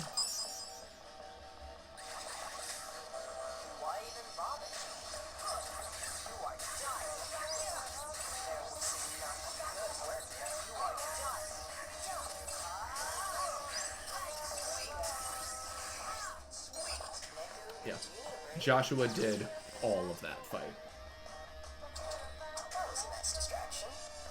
Oh no, I missed one. I got the voice line there. Not 100%.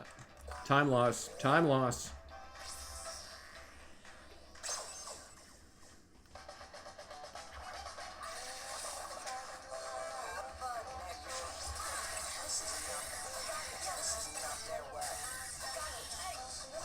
Very nice. Very nice. Yeah, none of these fights take a long time. They just, take time. They just take time, so they're just little annoyances.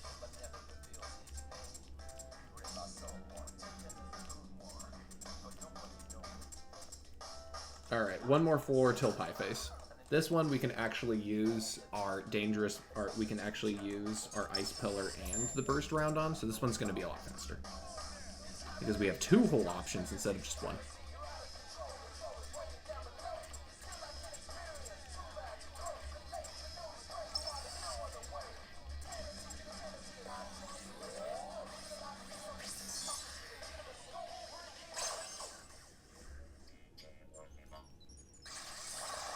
Oh, yep, it's the penguins.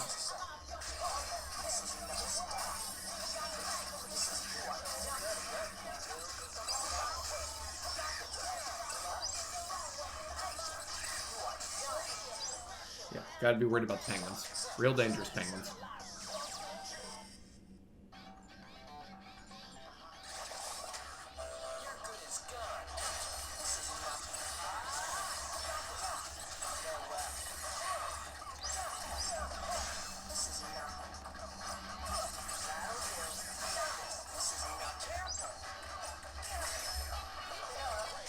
Yeah, see, again, like, the issue with Joshua is he's so powerful in the levitate, but, like, any hit, a frog jumping on him, a crab getting him, like, any hit knocks him to the ground.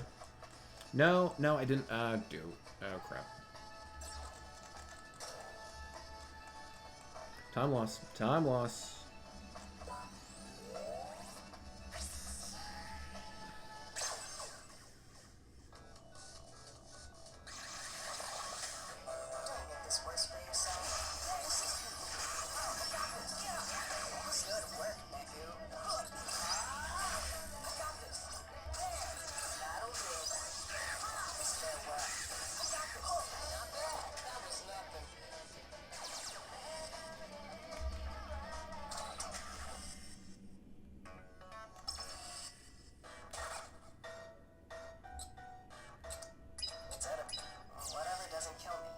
Oh, and also Joshua is gonna lose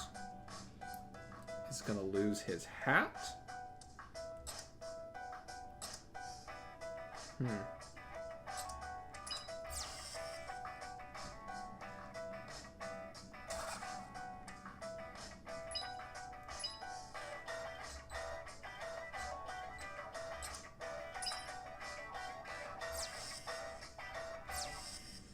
Okay, we are good to go. Fight time.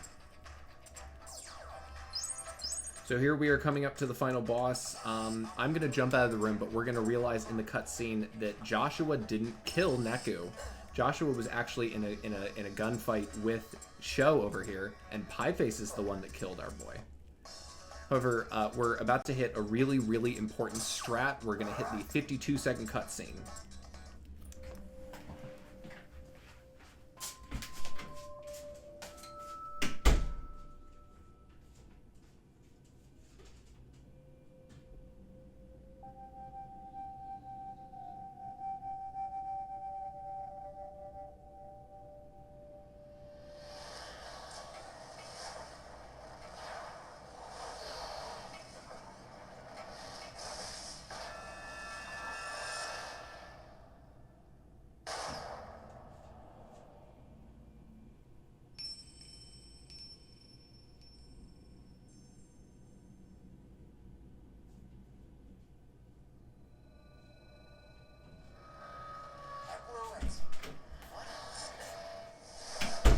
Yes. Okay, that's what I like to see. 52 seconds. This is the longest cutscene in the game during reasonable time when you would get there. That is my pee break cutscene right there. Most important strat in the game. Most important strat in the game. So, Sho is a very powerful enemy. Sho is also a taboo noise. Which means that we need to have the light puck to deal real damage to him. That's a bummer. But it's okay, because we're going to deal so much damage, it's not going to matter. Alright, here we go. Big concentrate time.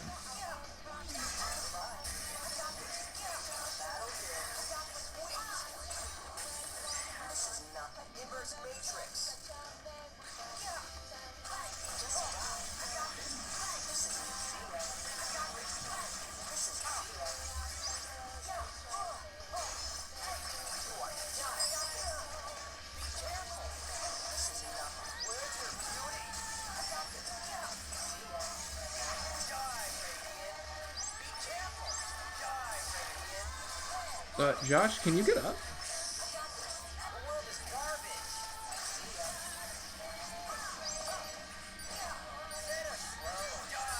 Okay, so this fight is not going great so far. I'm not going to sugarcoat it.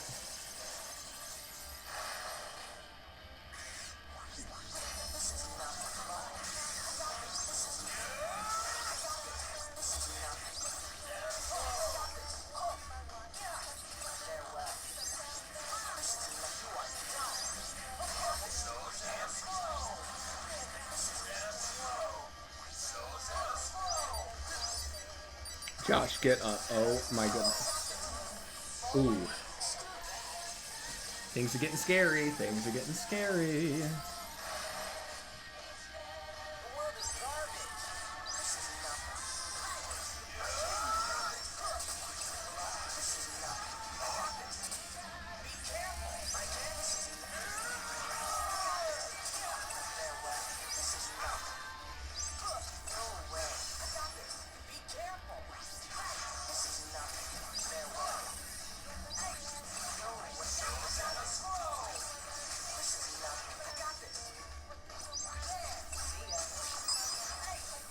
All right, you know what? We're just gonna be safe. We're just gonna be safe. It doesn't matter. It's gonna be a little slow. It's fine. There we go. Okay, got out of Sho. I don't think I've had to use 3 fusions on that fight before, but I don't care. That was not one of the better Sho fights. But he didn't kill us. He didn't kill us. Yeah. Let's fucking go. I am altogether pretty happy about that. Altogether pretty dang happy about that.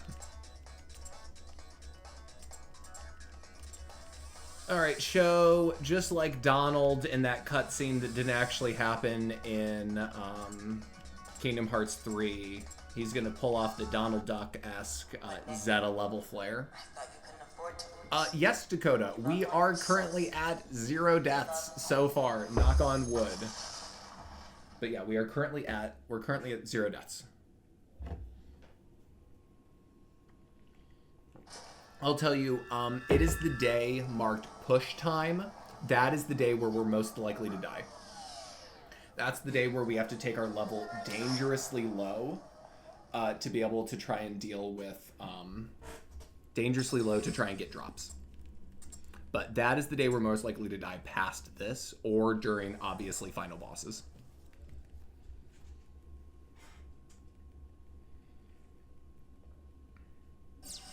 And we are... Okay, lost a little bit of time on that day. Yeah, lost a little bit of time on that day. That's fine. We're still ahead. Man, I am a little sad, though. Like, all of that time that we saved getting the natural puppy skip, like, all that time got eaten up on the Dangerous Buffalo Day. Which tells me that I think that my route was not good there. I think it was having to do those fights twice. That doesn't even make sense why that by itself would have done it. I don't know, something bad yeah, something real bad happened that day. Alright, we are on week 3. Now, Neku has all of the expectation, because now Joshua's died for him. He's still fighting for Shiki's life, he's fighting for his life, and now his entry fee, as he's about to learn, is every single other player. So, Neku is fighting for every player in the game now. But also, as one person, he can't fight noise.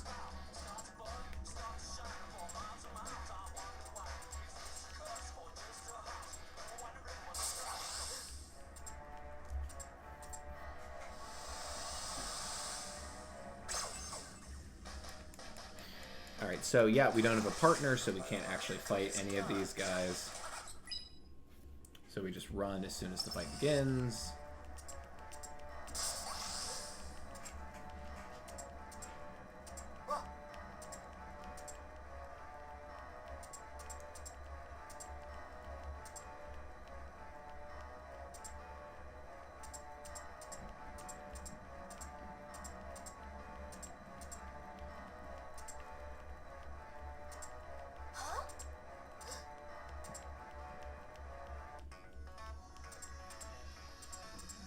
So now Beat has arrived. Beat doesn't like these guys playing dirty. Beat might technically be a bad guy right now, but he's an honorable bad guy.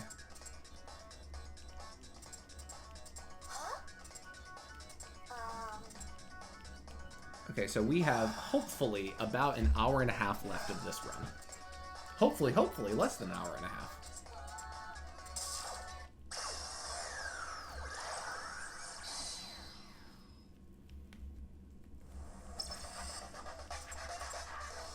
Okay, yeah, so now Beat has joined the team. Beat is an animal. Beat hits very hard. And he's not going to hit very hard here at the beginning. We talked about Bravery as the magic stat that lets you wear better gear. Beat's starting Bravery is actually worse than Neku's starting Bravery. But we're going to use a lot of money to make Beat eat Brave Plus medicine, which will increase his bravery very quickly, which is going to let him wear end-level gear as soon as possible. Actually, the day after this one, we're going to do some really important shopping, and that shopping's going to be very important. That shopping is going to be the route change that allowed there to be an hour difference between second and third place.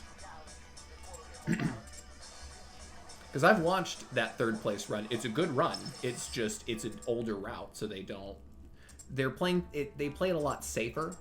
This route plays things a lot. You're going to have a lot more fights where you're going to end a boss fight with a sliver of health, but you're going to do it 3 times faster.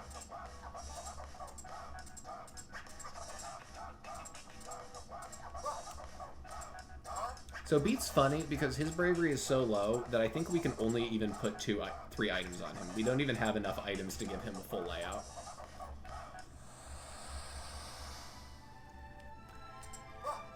So we've got more dialogue. We've got to deal with Shades over here again.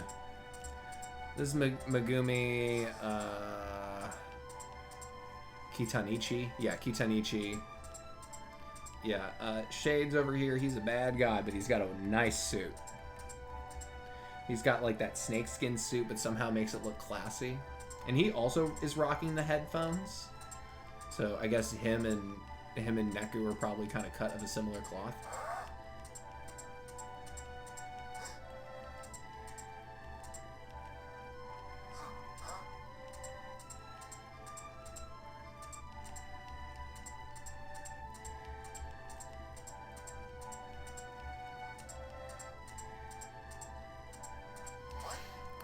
Dialogue. So yeah, Neku has to play one more time for the last time. So now it is pretty much just beating Neku against the Reapers. Beat wants to replace the composer. Beat thinks that he would make a good god.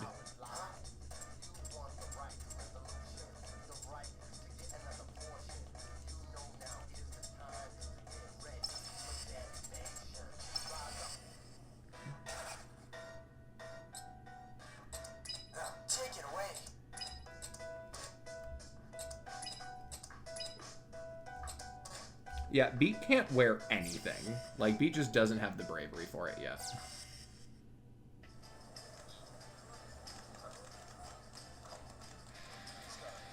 You know, yeah, to be fair, Beat would kind of make a better god, given the circumstances we're under right now. Alright, so today we're going to fight 2 pig noise, and I think that means that we fight a total of 4 of them in the entire game. These 2 are going to get us item drops that we need to buy stuff tomorrow.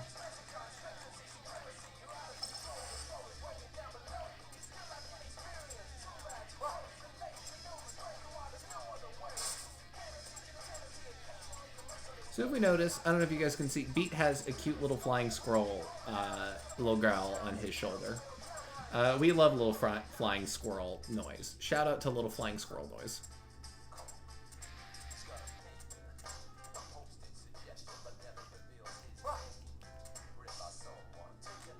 Alright, so before we leave here, pig noise. Yeah, again, we're just doing these to get materials.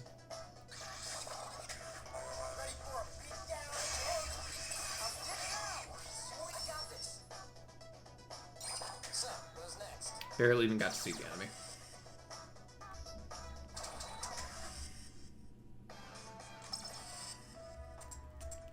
So this, we've seen in cutscenes, we've been seeing this blonde woman in the black dress talk to Kitanichi. This is, oh, what is her name? I don't even remember what her real name is. Konishi. Konichi? She's the Iron Maiden. Iron Maiden is the... We'll meet her tomorrow. Iron Maiden is the game master of Week 3. And she is icy and scholarly and a planner and a plotter. And we don't like her because she's real mean and she steals from us.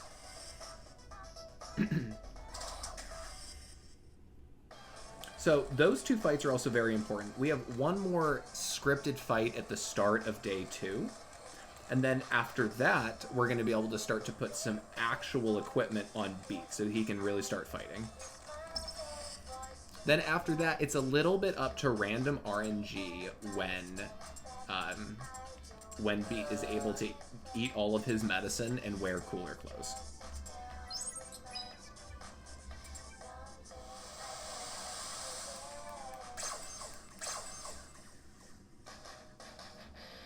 Of all 3 of the weeks, this is the shorter one.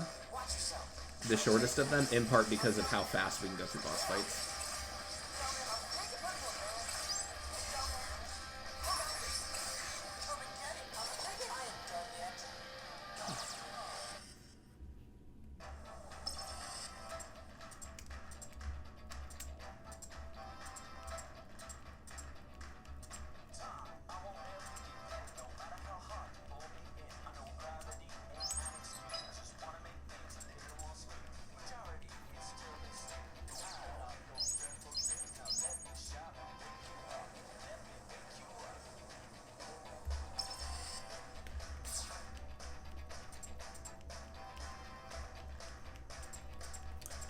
Okay, yeah, so this is the start of week 3. Starting tomorrow, we're gonna get attacked by Reapers directly, and then after that, every time we move from one area to another, so every single time that there is there's an area transition screen, there is a 10% chance that we get randomly attacked by a Reaper.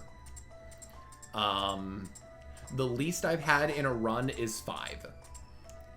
You can hypothetically get 0 and save a lot of time. Day 6, so the day, the split that's titled RNGesus Save Me, that day has, I think it's 7 screen transitions. Cool, we're saving time again.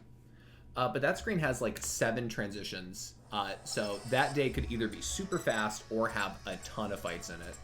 Last time we had a ton of fights in it. We had like 5 of our 7 random Reaper fights all in that area. That was really unfortunate.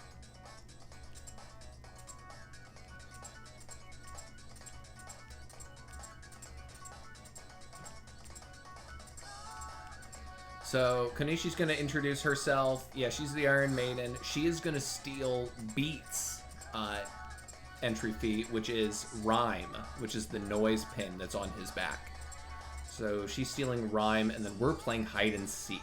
We're going to spend all the rest of the week trying to hunt down Kanishi and get that pin back, which we do not. She picks a great hiding spot. It's our shadow, which is a really good hiding spot. Yeah, like props. Feels maybe like cheating.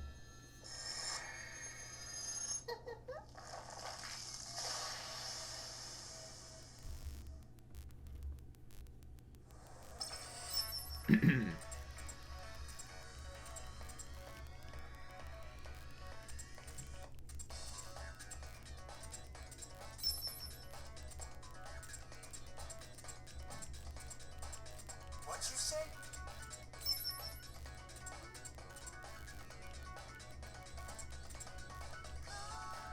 I think altogether in this game, I think we need 15 rare metal total. I might be wrong about that. I think it's 15. It might be 21. Something around that. But we're about to have another check. Oh, what? We don't need to do that yet. Oh, yeah, we do, because we need the money. We have 4. Oh, no. Okay, so we don't have enough rare metal. So that's really stinky, actually.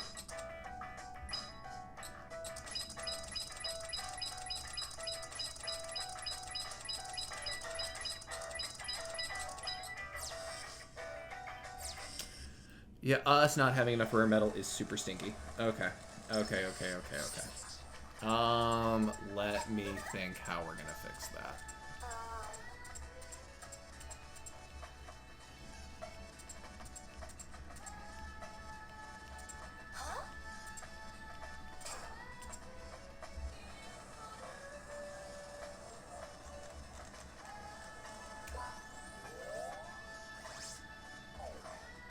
Alright. Alright.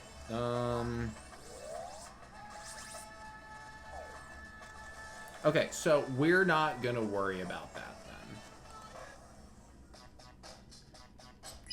then. Okay, that is... Alright, we're gonna buy 2 of those. Because I don't... Yeah, because I don't have enough rare metal. Shit.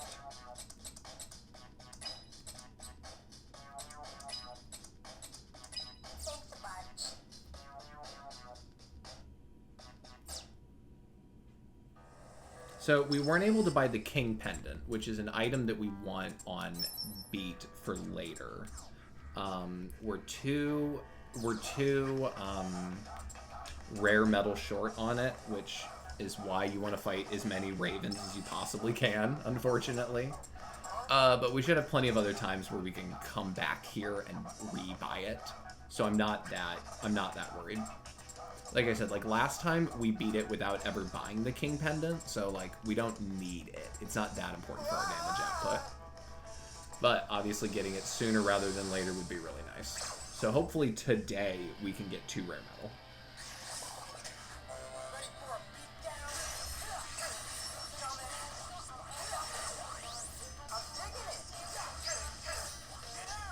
So these are the Reaper fights. This one is scripted. After this, there are, again, anytime we move from one area to another, there's a 1 in 10 chance.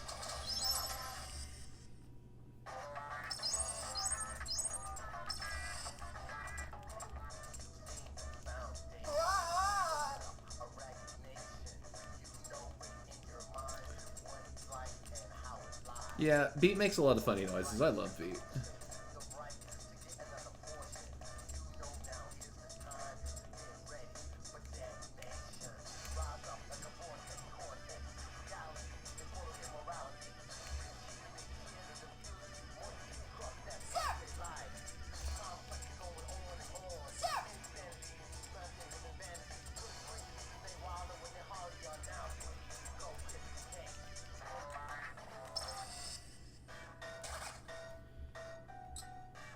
Okay. Okay, so now Beat gets new clothes. Beat now gets a jacket and a pendant and green warm-ups. And he keeps the cap, I guess? We're gonna rock that now. Oh. Okay, yeah. Alright, we're looking good.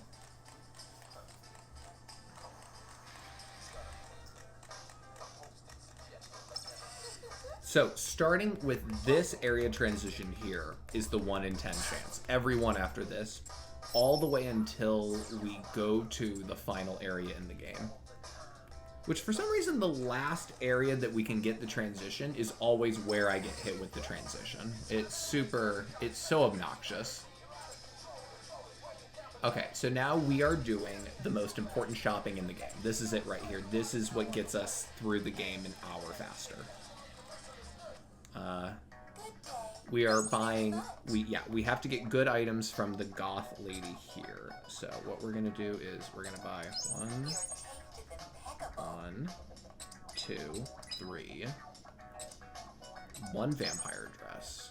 Thank you very much. Nope. 4 lace bonnets. The order that we buy it is also very important. And then we buy these until we can buy a goth bondage coat with ability. I look forward to your next visit. Yeah, that item right there changes the game for us, or at least it will change the game for us here very, very soon. So Beat is 3 fights away from being able to wear all of his end level gear. Most importantly, the coat. Now, the problem is that we need 3 fights for that. We're going to get 1 fight here. 777's going to fight us. And then we're going to fight the Bat Boss Part 2 here in a minute. We're going to fight that Bat Boss again from the first hour. And then we need 1 more fight. So that's actually a good time for us to get a random fight. If not, Neku can wear that stuff, but he's not as good with it. So we have new bats. Again, bats are annoying. I have died to this fight before.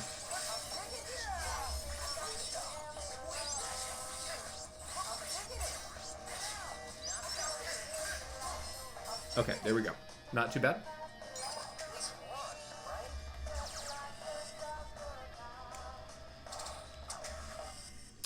Okay, no rare metal yet. Again, looking for 2 rare metal drops.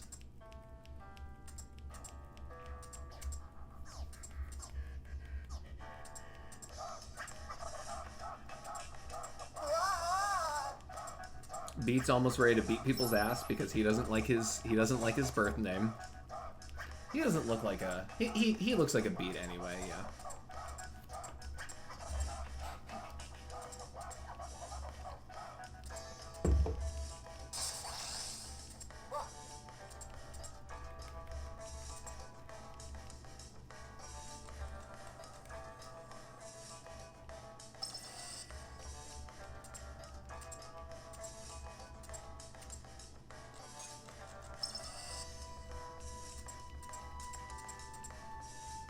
Okay, so we have so much damage that we should be okay.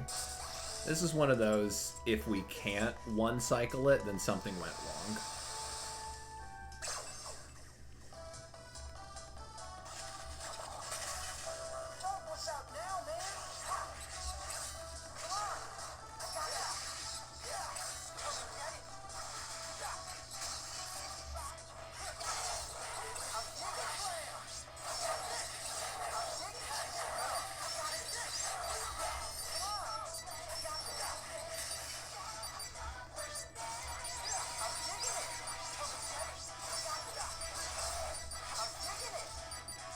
Okay, come on. Good, boom. Okay, excellent, excellent, excellent, excellent fight. I'm sure it could have gone better, but that was really good. And the damage doesn't matter because we didn't die. Yeah, 33 seconds. 33 seconds, I love that. Yeah, no stress. No stress, Dakota, we're good. Everything's good. Okay, we have added time to this segment. So at some point we lost a little bit of time. I'm gonna guess probably just menuing. But yeah, all right, we lost 13 seconds to that one. That's, yeah, again, that's doesn't even matter. It's so irrelevant.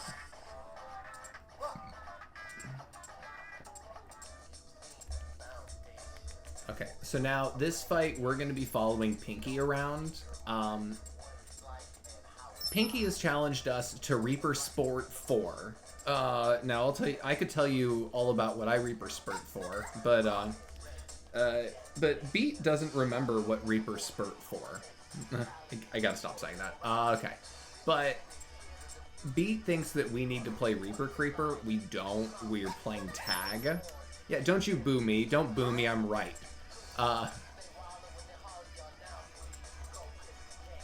So we're actually, if we're quote unquote lucky, we won't have any Reaper fights between now and fighting Azuki. If that's true, I'm gonna give all of Beat's clothes to Neku. If we do get a fight, Beat's gonna wear all of his end game gear and is just gonna be ready to kick someone's ass. Actually, that's not true because I'm about to farm a couple fights to get rare metal. So we're definitely we're definitely gonna have what we need.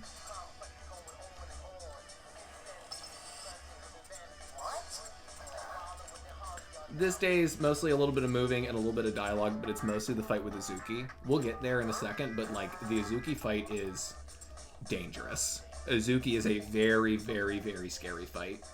She can hit us with defense down, which means that we'll take double damage from all her hits, and she's already hitting us really hard.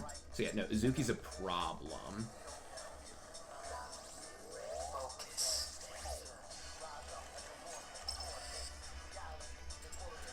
Okay.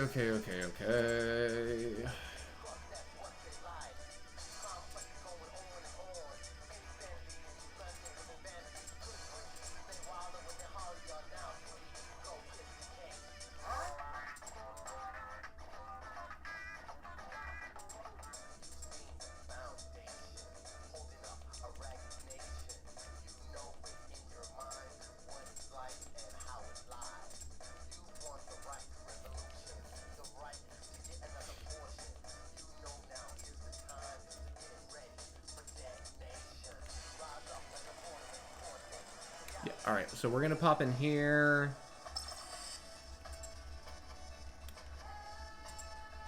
Actually, is that even where we wanted to go? Oh my god, that is where we wanted to go. Wow. Alright, I need... Where... Oh my god, are you kidding me? Are there not any Raven fights in here? Bro, this is like... Okay. So, like, the place I go for Raven fights doesn't have a Raven fight. That's great.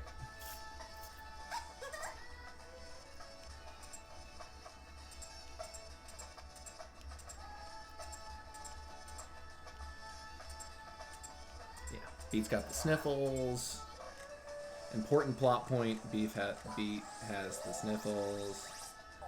Nowhere to get any rare metal. Okay, and we don't have any RNG.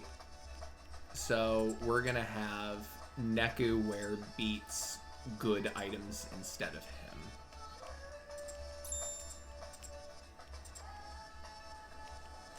Which, again, isn't, like, a real problem, except that, like, Beat just utilizes the gear better. Oh, my god, Neku can't actually even wear it. Okay, you know what? No, I'm gonna take a tactical... We're gonna take a tactical fight. We're gonna take an extra fight just on purpose, because I really want Beat to wear this stuff.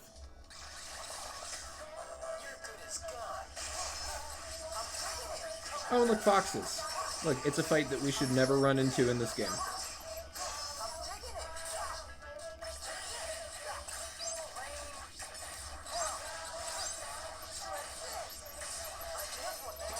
Okay. Actually, if one of these guys would drop rare metal, that would be like the perfect thing. No pins dropped. Okay, whatever. Whatever, fuck you too.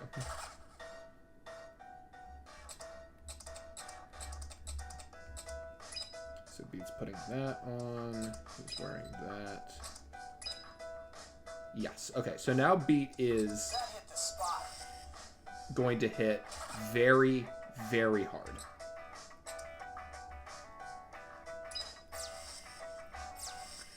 But now that Beat has the coat on, that coat will do a similar thing where it drops us to half health, but then it supercharges our attack.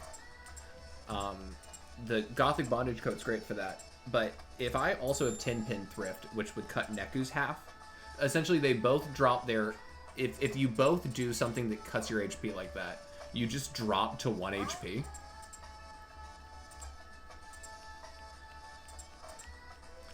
And I've accidentally done that before. I'm definitely not doing that on a boss fight where we're gonna get hit a lot.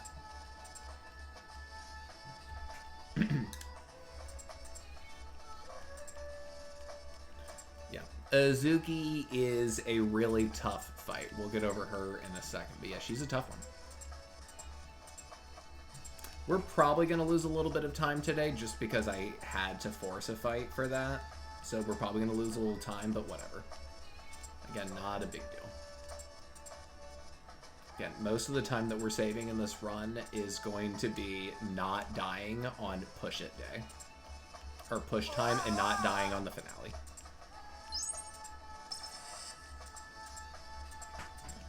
This is where we're really seeing the limits of how stupid Beat is, because Beat can't remember all the activities that Reapers did from being 2 days ago. Beat's real dumb. Got his heart in the right place, but real dumb guy.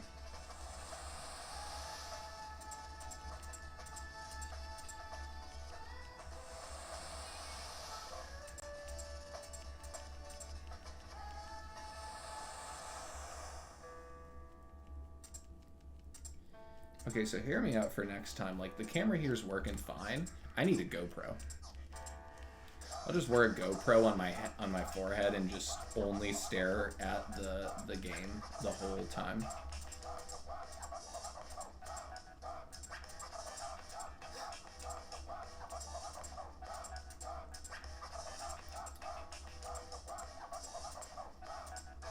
Yeah, Dakota, absolutely right. We love Beat anyway. Him being dumb is part of the reason why we love him, honestly.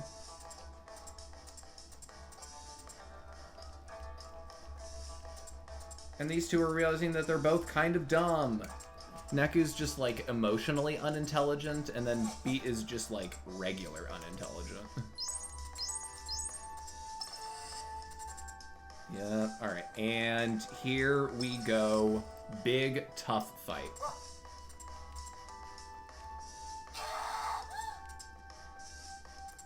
You know, Brandon, good point. The P-break cutscene might be challenged by the GoPro on the head. That one might be an issue. All right, so we just won tag. Point of order: if you're playing tag for real stakes, don't jump at someone and be like, "Hi, you haven't tagged me yet." Okay, if this goes well, this should be a very fast fight. If it doesn't, we'll see. We're gonna try and pin her down. The issue is that she teleports a lot.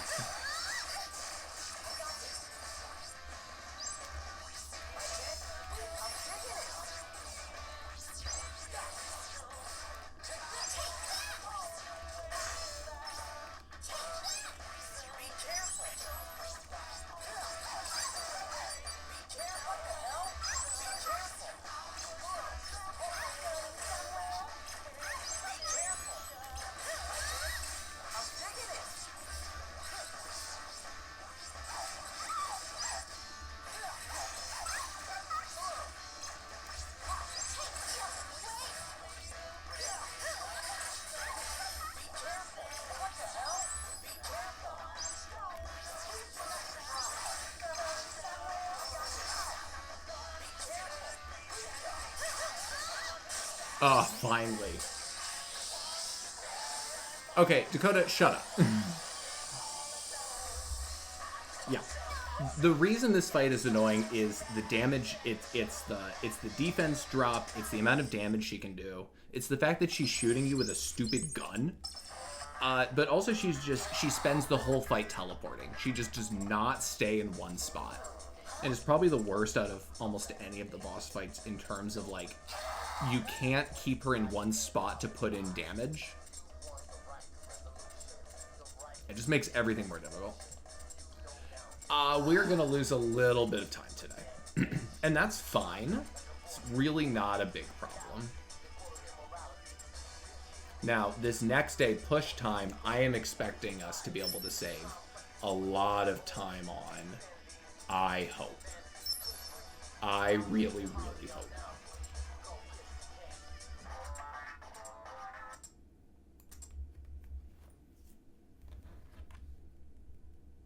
Okay, yeah, again, all right. Everyone in chat, bad. Bonk. No talking. Okay, so we lost 6 seconds on that day. Really, we did an extra fight and only lost 6 seconds. That's nothing. That's absolutely nothing. So that's great. So we did maybe we had a really good Azuki fight. Maybe that was a good Azuki. That didn't feel like a good Azuki fight, but maybe it was. Yeah, maybe extra damage was worth it then, taking the extra fight. We are still ahead of last time. Oh, like 10 pin. Yeah, see. Oh, yeah, you got it, Dakota. That's so smart. That's a good one. I'll admit, didn't think of that. That's a good one. Okay, so we're down here. Lollipop is making us play a game, like jigsaw puzzle style, where we are trapped here, and the only way we can get through is by solving puzzles of his that involve fighting enemies in certain patterns, and then being able to open a box. Because, of course, Beat was given a box with a giant button on it. So Beat wants to push the box with the button on it. Hence, today's episode name, Push Time.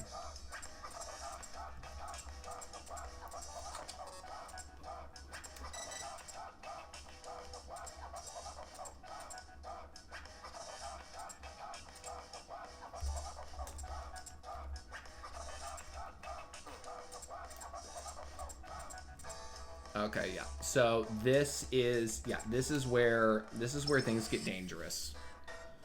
We're gonna fight this area at 0.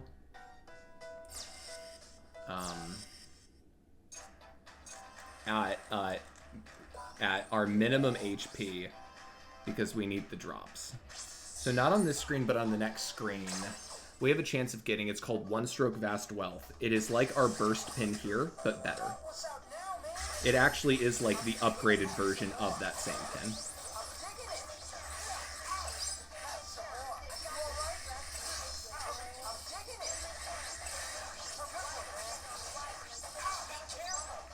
Yeah, these big red Emperor penguins hit really hard. They are a really dangerous enemy. They're a very dangerous enemy.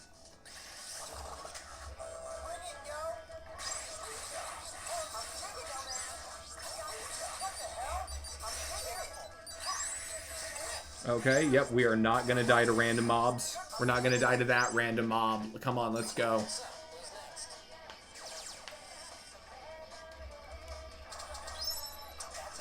Okay, so the next... Okay, there's... Alright, we didn't skip the voice there. So this is the dangerous part. The next screen is where all of the danger is.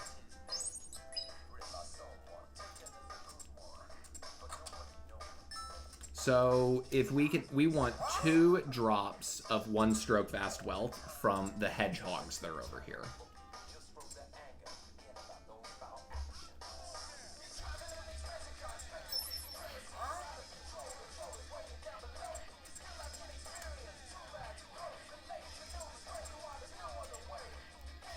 Yep, okay. So here we go.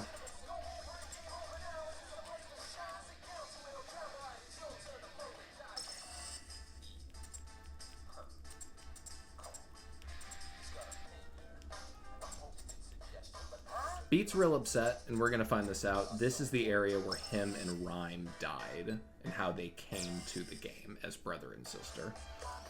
Rhyme was following Beat as he ran away from the house, and they both ended up getting hit by a car. Real big sad. Again, all of the saddest moments in this game all involve Rhyme. Okay, so, Rhino fights. Rhino fights, very dangerous, very bad, praying for best.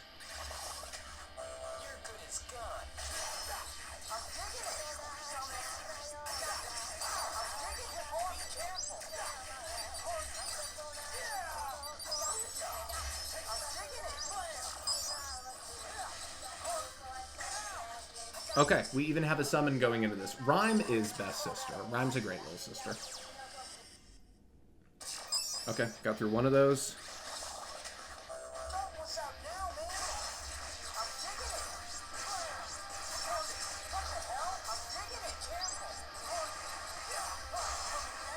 Okay. Yes. Yes, yes, yes, yes. Okay, this is good. This is going well. This is going well. Any... one... Okay, we got one stroke fast wealth. We got one of them.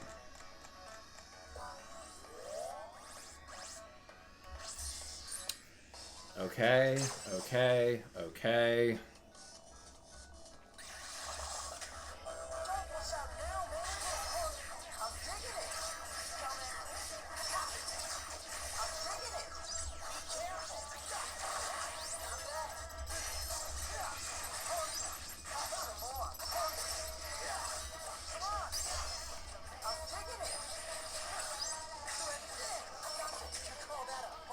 Okay.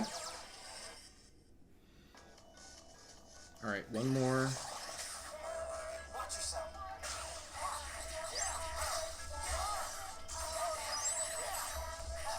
Oh, hang on. Oh, no. Oh, there it was.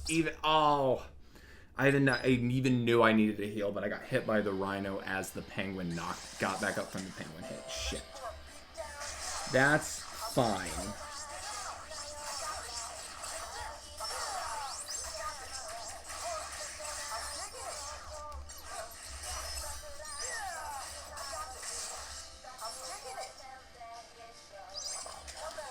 That's fine. Yeah. That's fine. That's fine. It's one death. We've taken one so far. It's okay.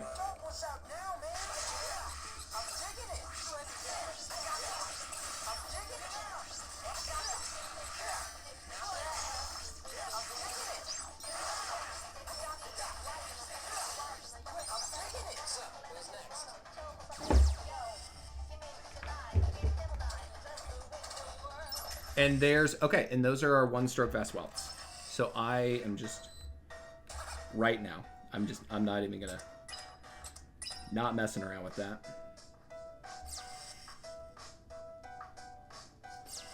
Okay. Wait. More menuing.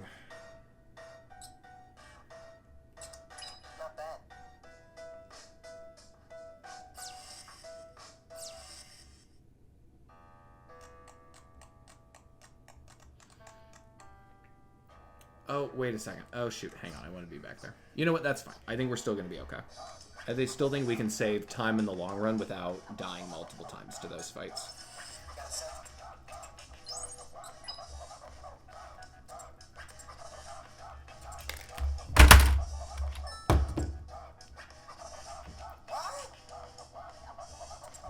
Okay. Excellent. Excellent stuff.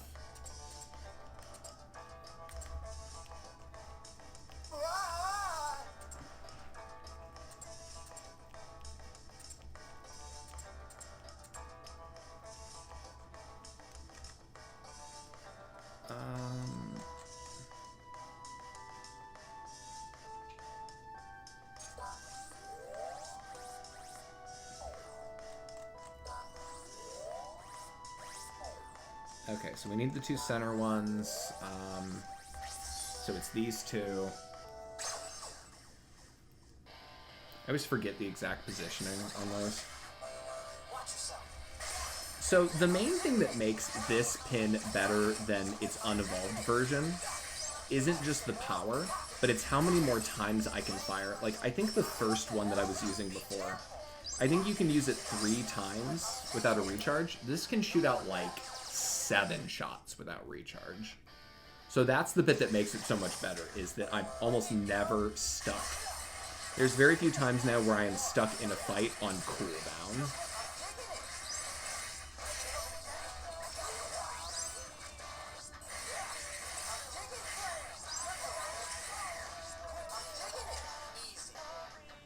Yeah, see, and now you can see we are melting people.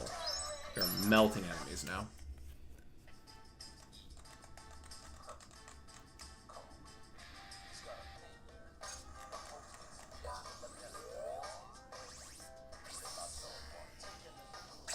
I really hope that that is the one I needed.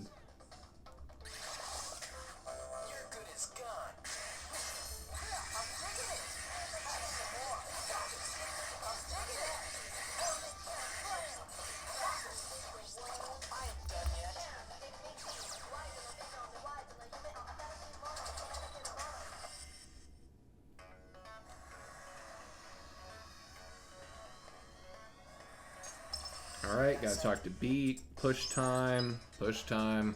This better be it. Yes, let's go. Okay. Excellent.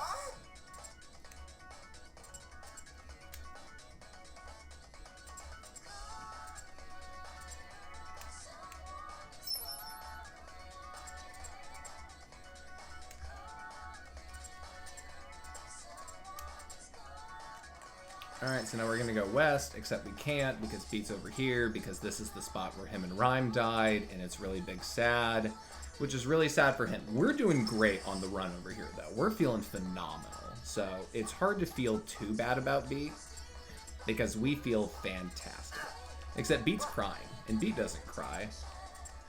Except everyone should be allowed to cry. Don't forget, letting your emotions out's a very good thing. Good, healthy cry sometimes is just what you need.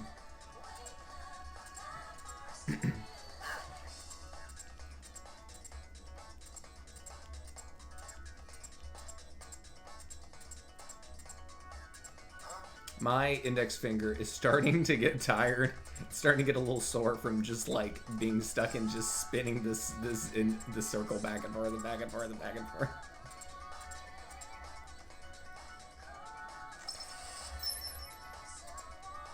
Okay, so now we have the key card we need. Now we can actually go through this spot here.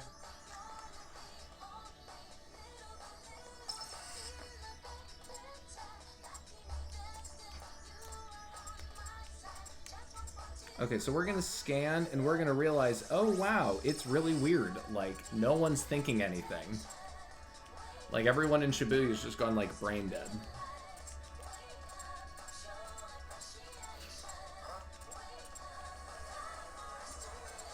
Because everyone's wearing red skull pins. See, Cammy, you were wrong. We don't all want to wear red skull pins. This is bad. Unless you want to be brainwashed and not have any thoughts, and then, like, you do you, girl. I think it would get in the way of my speedrunning, though, so. Okay, so we're about to have the fight with Lollipop. Karia is, the goofball who doesn't try hard but is actually like really powerful in the Reapers. He is not as hard to fight as Suzuki because he doesn't teleport around nearly as much. We are currently 4 hours and 20 minutes into this run. Thank you everyone for sitting through this so far. Our RNG so far has been really good. We've only had 1 death. So yeah, so this is the fight with Karia. If this goes well, he will stay in this corner and just let me beat him up the whole time.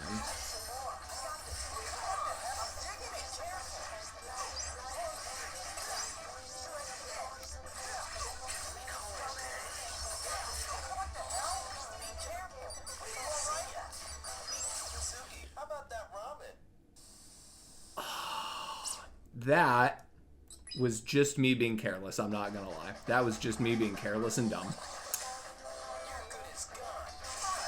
I even saw that last hit of his come out and I thought, I'm gonna kill him before that actually hits me, and I didn't.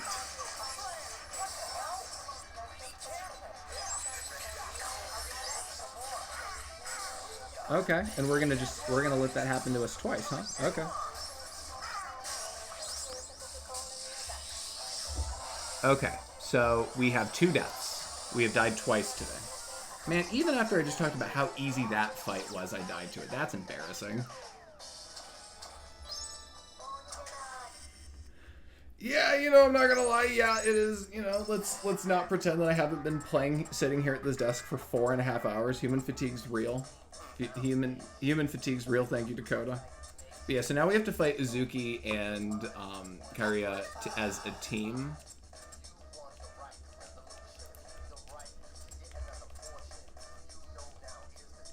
Again, it should be easier just because Uzuki doesn't move around as much as the last fight.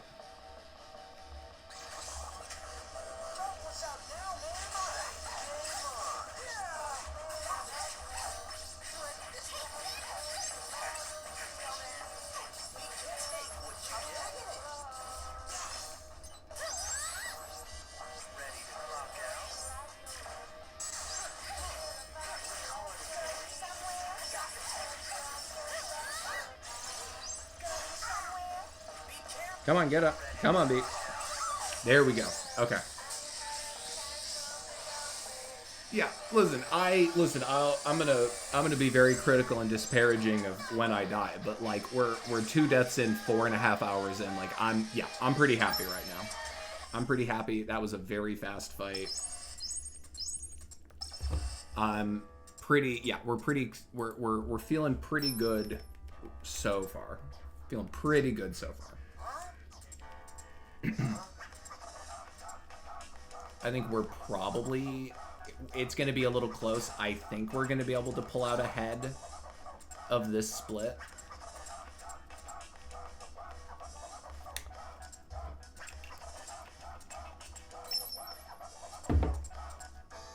Yeah, okay.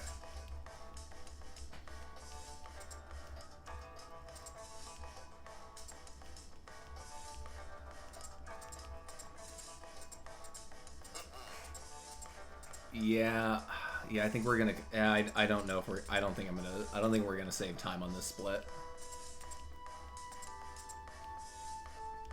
It's just a little too much dialogue to get through. I don't even know. I'm trying to think, because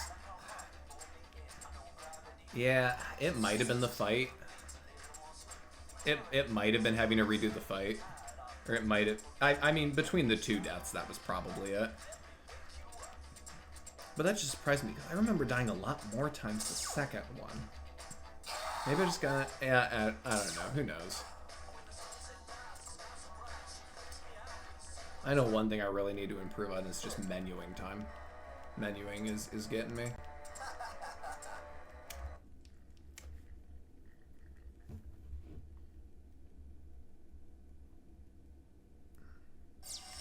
Yeah, okay, yeah. So we lost 40 seconds there, which was definitely the 2 deaths.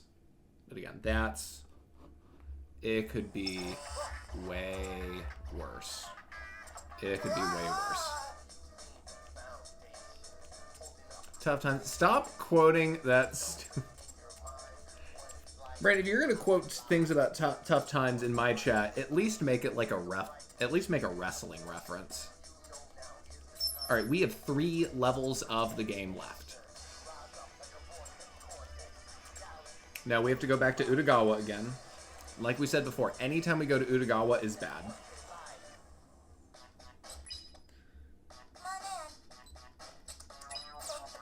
Okay, so now we've got that. So now we have enough. Nope, wrong one.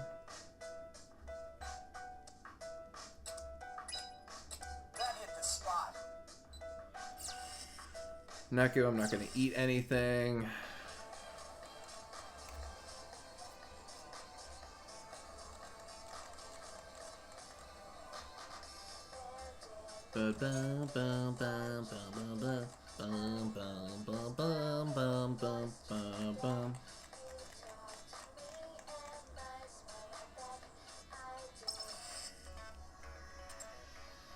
Okay, so I know I'm just saying it, and I'm gonna get I'm gonna get hit with it soon. But so far, we have not been hit by any random reapers, which is most excellent.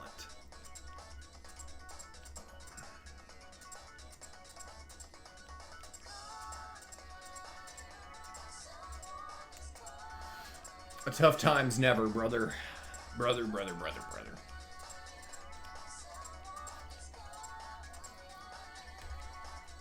So, question for chat. Is it more or less problematic to do Hulk Hogan references now that he's passed away?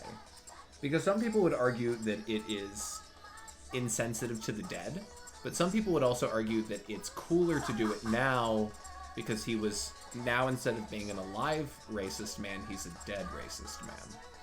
So I don't know, that's a tough one. Is it more or less acceptable to reference Hulk Hogan after his passing? Let me know, chat.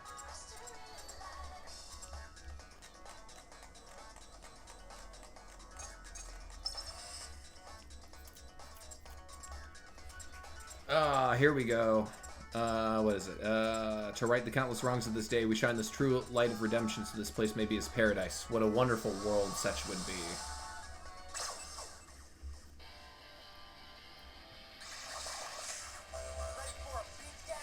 We have birds. Oh no, we always hate fighting birds.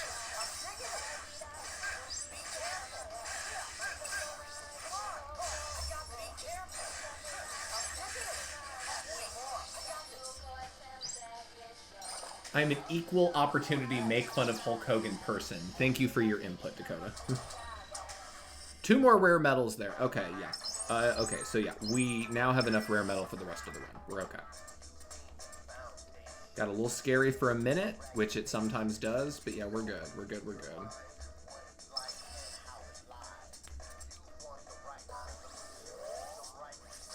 Everyone's thinking the exact same thing. Everyone wearing the red skull pin just gets stuck in this to right the countless wrongs of this world thought loop.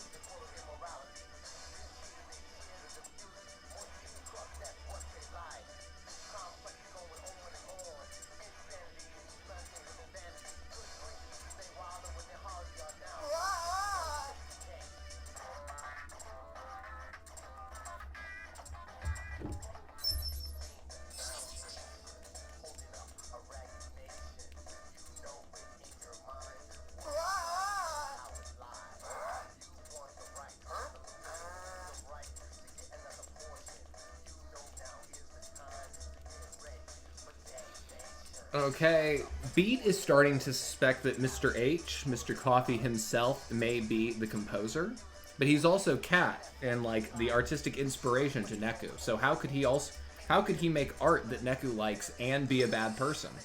Okay, there it is. I talked about it before. That is our first random Reaper encounter. There's no way that I could bring it up and then it not happen. So that is our first random fight. At this point, we don't want any more random fights. The only time we maybe wanted one was before the Azuki fight. Every possible Reaper fight now is a pain in the butt.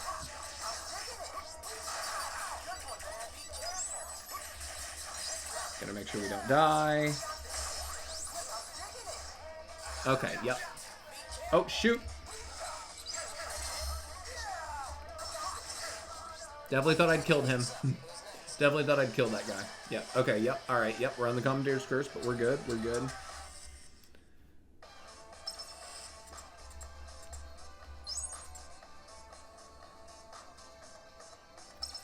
Lol, Jules, someone else had decent art that the world hated them greatly. And who would that person be, Brandon? Who was this artist with hated art? I am terrified to hear. Oh, forgot. Need my money. Damn it. Alright, 1 second. Need my money. That should be enough for the rest of the game.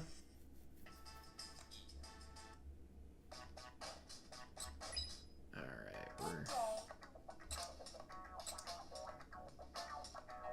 Is it just the one? I look forward to your next visit. Hello. Thank you. Alright, and then we're going to feed Neku a Brave Plus really quick. That's going to let him put on all of the endgame gear as well here at the very, very end. Okay, we have, this is a fun fight. In the game, all of the Reapers are just all brainwashed, and you're just getting jumped by, like, every mid-level manager that this evil organization has. The fun bit is that if you wait too long, they just keep showing up more and more and more, unless you just kill them all in 10 seconds, and then, like, the fight's super, super short. Yeah, so I'm just gonna murder them all, like, right now. And then there isn't gonna be any need to have anything like that, because we're just gonna kill them right now. And then the fight's over. Yay.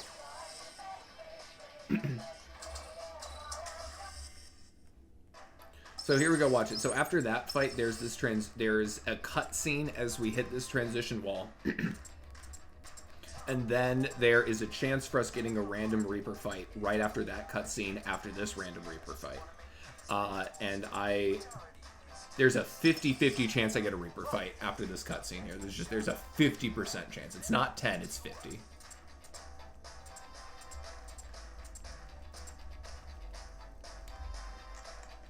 Oh my god, it didn't happen. Holy crap.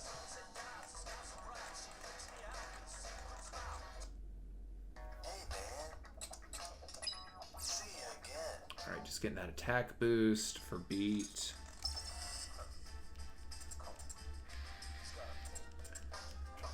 Mash through dialogue, mash through dialogue, mash through dialogue. Game, if you camera, if you would like to focus on the game, please. Thank you.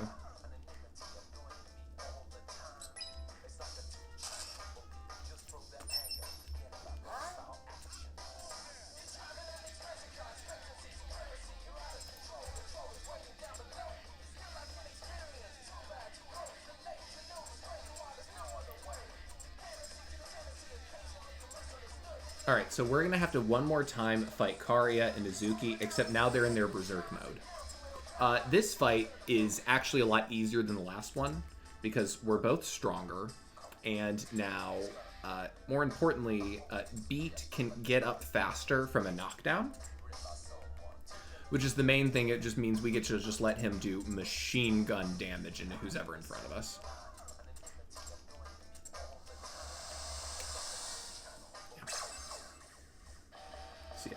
Name of the game is just hit them really hard right now.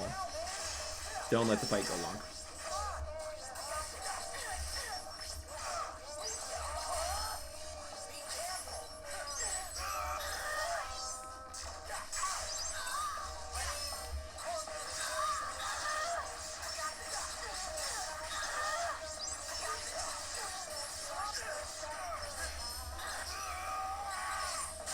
Okay, cool. Boom. Alright. Good fight, good fight, good fight. We are losing time on this segment. I don't know where. I guess probably just more menuing.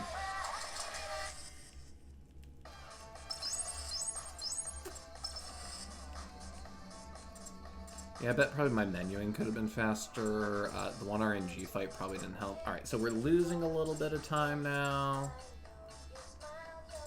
That's unfortunate. Yeah, that's unfortunate.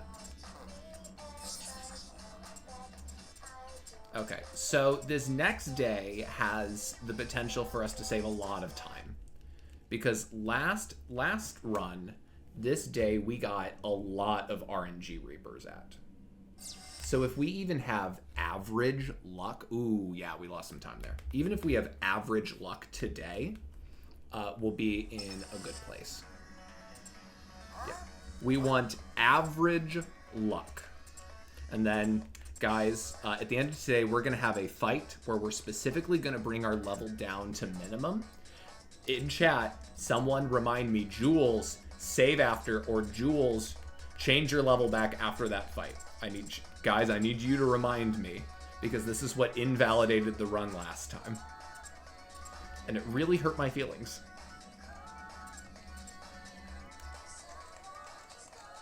Yeah, so today, all we're doing is just running to Cat Street and back. That's the whole day. It has the potential to be a nothing burger of a day. Okay, so that's one.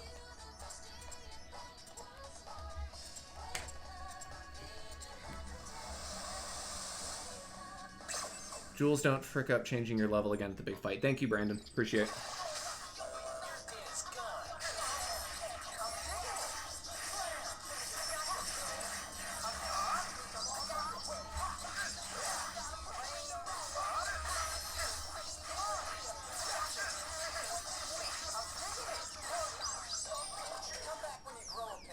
Yep, alright, yeah, so that's fine. That's fine, that's one level. Alright, so yeah, one fight here is pretty okay. One fight here is pretty dang okay.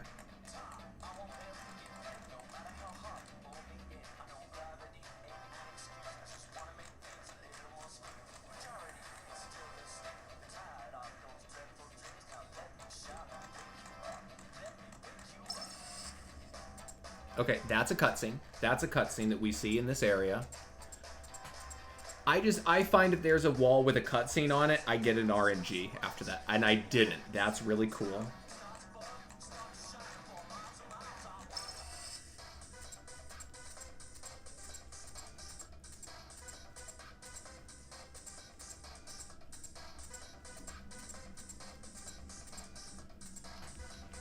Okay, it's a bunch of dialogue. Honestly, unless there's a lot of fights, this dialogue chunk by itself is going to be like a fourth of the time that it takes to play this section.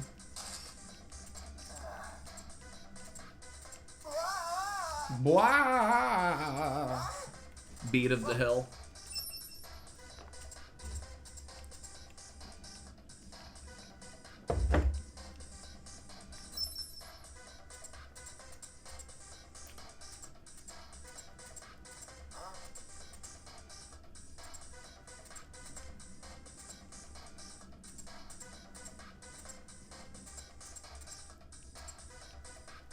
Alright, so there's a letter. I'm sorry, I'm talking less. We're at the end of this. But, yeah, Mr. H is leaving us a note. Beat still thinks he's the composer, but Mr. H is giving us the key pin that we need and is saying, go get him, tigers. So we're gonna go get him. And here in a minute, we will fight a tiger. Well, tomorrow we'll fight a tiger. Okay, alright, that's 2 today. So that puts us at 3 random Reapers altogether. Again, still pretty good. Last time we had 7.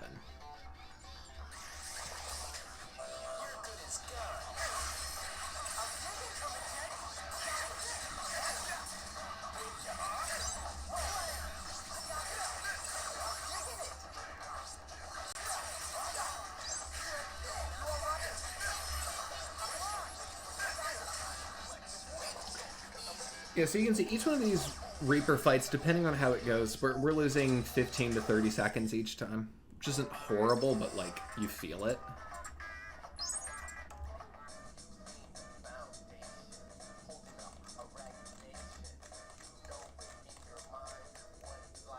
Okay.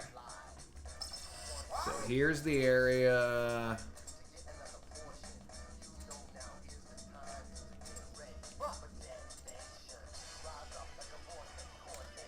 Oh shoot. Okay. Okay. Okay. Cool. Cool. I even accidentally backtracked and it didn't get me. All right. We're on hard.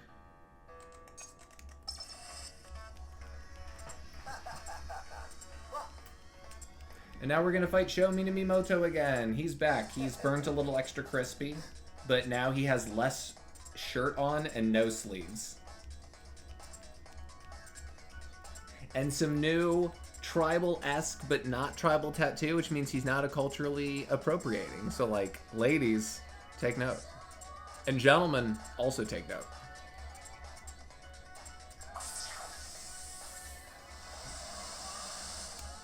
Alright, so, alright, this is a really tough fight, but all we need to do is, if we get in there, there's a way that we can say, ah! Okay, yeah, perfect. That fight is another one like Reaper beat where we can't actually beat it. We're just trying to survive. So instead, no, we're just, we play it on hard. We get through the fight as quickly as possible. Okay. Change my difficulty.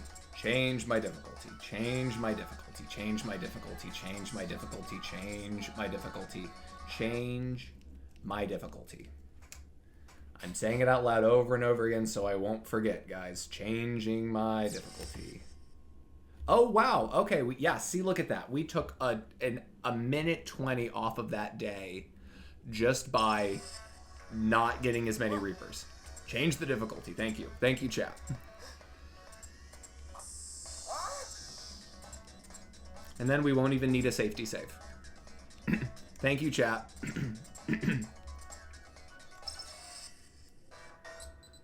Normal, max.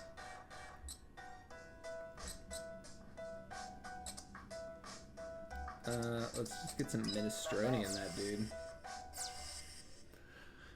Okay, wait. Gonna double check. Yup, normal. Okay. Okay. Let's make this happen.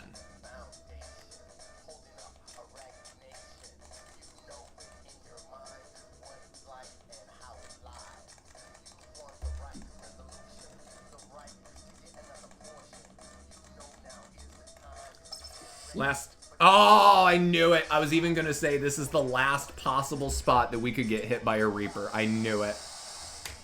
Also fun, this is the spot last time where the Reaper on hard invalidated the run. Oh my god, it is actually a dragon again. Holy shit. I didn't even know that... Yeah, again, I didn't even know that you could fight dragons in this run.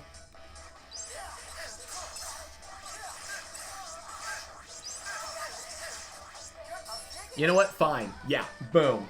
Yeah. See, that dragon was almost one-shotting us every time on hard. On normal, we can survive long enough and take it out with a few big hits. But yeah, of course, it's always this last one. It's always this last screen right here.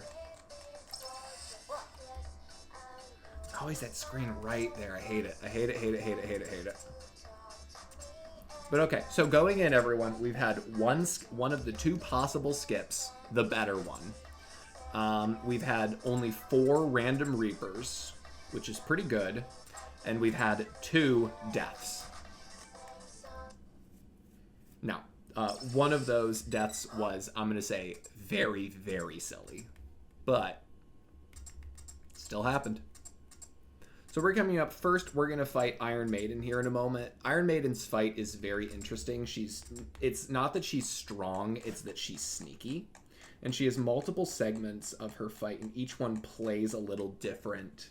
I actually had a lot of difficulty fighting this casually because I was never able to figure out all of the actual tricks to how her fight worked in terms of looking for the shadow and following like this and that. The worst one, though, is at the end, you are given Rhyme's pin, and you need to use Rhyme's pin to win the fight. But the game, it doesn't actually tell you the input for the pin. So as a kid, as a teenager, I could never figure out in the fight how to use Rhyme's pin, even though it's a super simple one. Like, you just, like, you press an area, and then it attacks. But just, like, because of that, I was like, how do I do this fight? Like, I don't even... It was always really stupid. But just because of that, I've always really enjoyed being able to crush this fight because of how hard it was for me casually. It's very much... I get that. I get the revenge. Speaking of revenge, though, man, Beat is about to beat this chick's ass because Konishi has been rude to us all week. And she's been rude to everyone this week. So Sho's going to run ahead to try and kill the composer, and we're going to stay here, and we're definitely going to just kill Konishi. Absolutely going to beat her up. She's mean. And it's not even like 2-on-1 because she can clone herself. So there's like 12 of her at one point.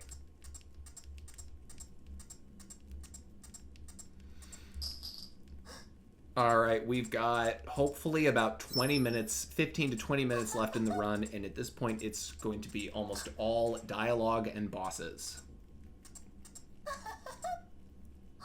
We've got... One is a double, but we've got 4 boss fights left, including this one here. If we're lucky, most of those fights will take under 2 minutes.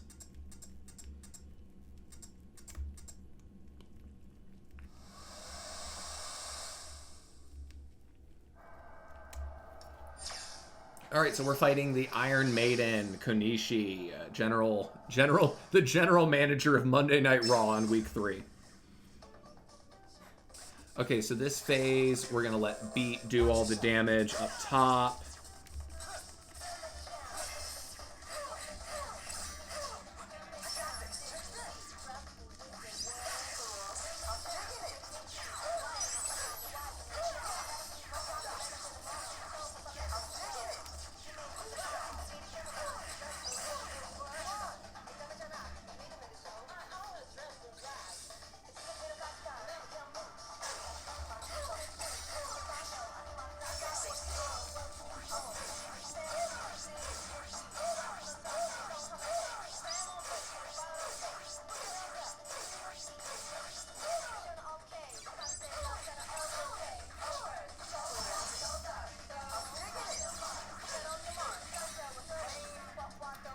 Honestly, yeah, I should just let Beat do more of the damage there. Beat hits harder than Neku does right now.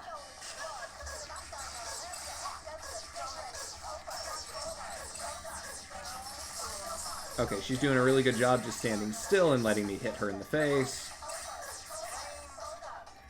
Alright, we're almost there, almost there. We'll see if I can get her in one shot here.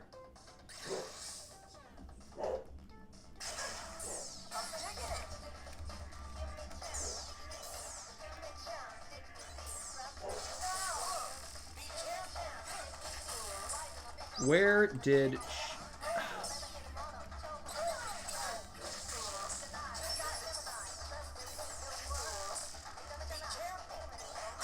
Okay. Okay. Definitely flubbed up phase 4 there. Doesn't matter. Doesn't matter. Still had a pretty... Still had a... Honestly, that fight's so fast that it's hard to flub it up too badly. Oh, yeah. Okay, minute 16. Yeah, not awful at all.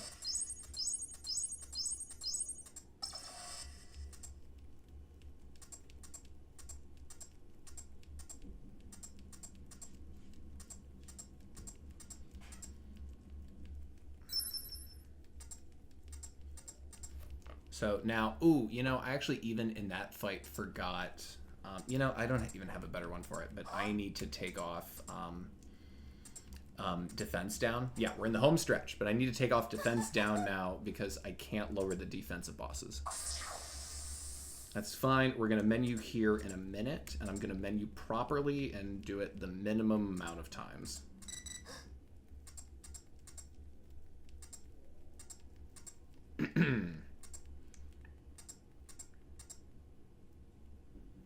All right. Yes, obviously. Go ahead.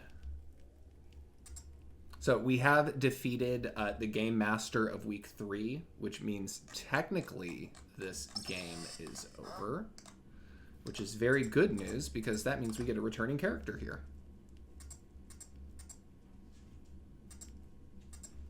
Yay, Shiki's back.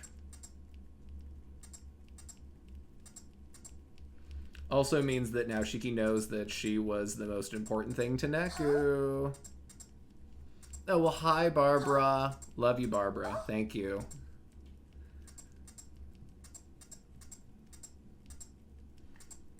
All right, yeah, so we're in the home stretch. We have 3.5 fights left. One is kind of a double fight. So we're going to call it 3.5.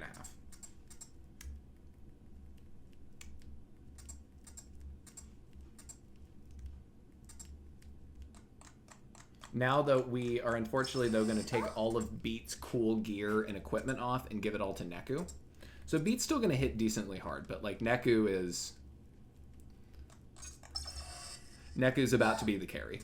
He's finally becoming the protagonist of the game.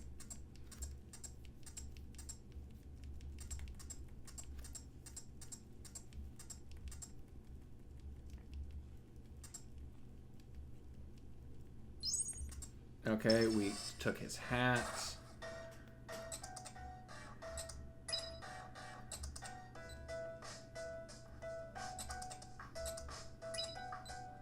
Okay, we're putting that on, and that on, and those.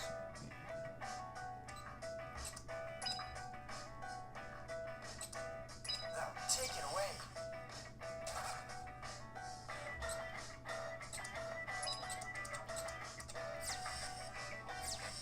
Okay. All right.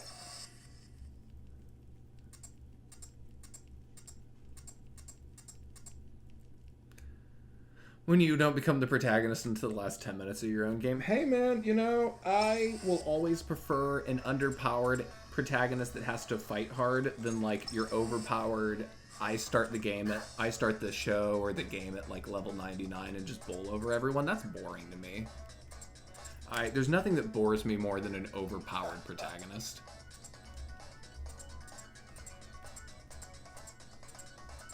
Higurashi? Oh, let's...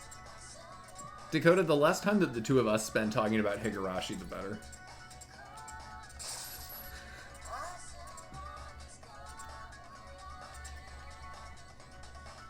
Okay, so Shiki has been brainwashed by Megumi here, who now, as the conductor of the game, has taken over. And now it's Beat and I versus... Watch yourself. Take this. I'm taking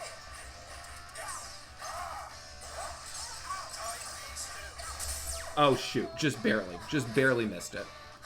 Okay, so this guy can do one of those. This guy can do one of those dumb attacks where he like stops time all like JoJo style.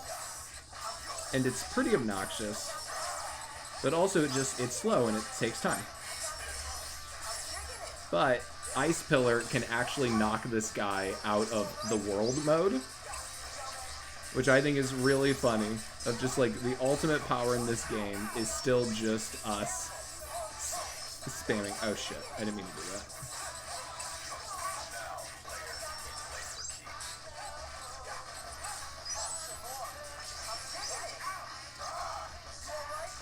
Alright, we're slowing down a little bit. We're most... okay. Alright, Neku, I need you to stop getting hit by that attack.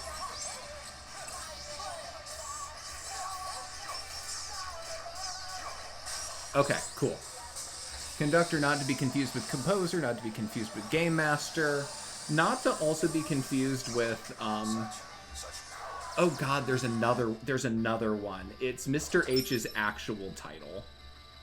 There's the composer, and then there's the conductor, and then there's the game master, and then there's another one that's like, maybe it's the producer? Actually his role might be called the producer. I don't know. Anyway, Shiki is still brainwashed because she has one of these Red Skull pins on her. And that's how we know. That's how we know she's bad. So if you look, everyone, we've got about 10 minutes left in this run, and we still have 2 boss fights left. That's because those 2 boss fights are going to go real quick.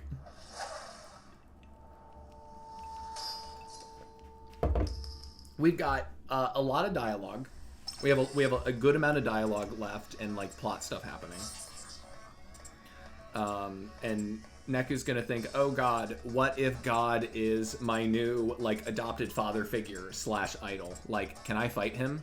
And the answer is yes, but also you don't have to. Okay, so here we go. I want to do this fast. I don't want to do this risky.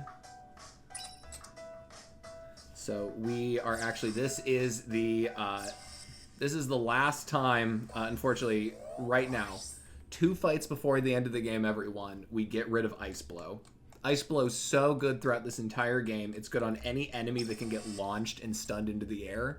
Which again, even is Megumi as he's doing his the world time be still thing. We can Ice Pillar him out of that attack.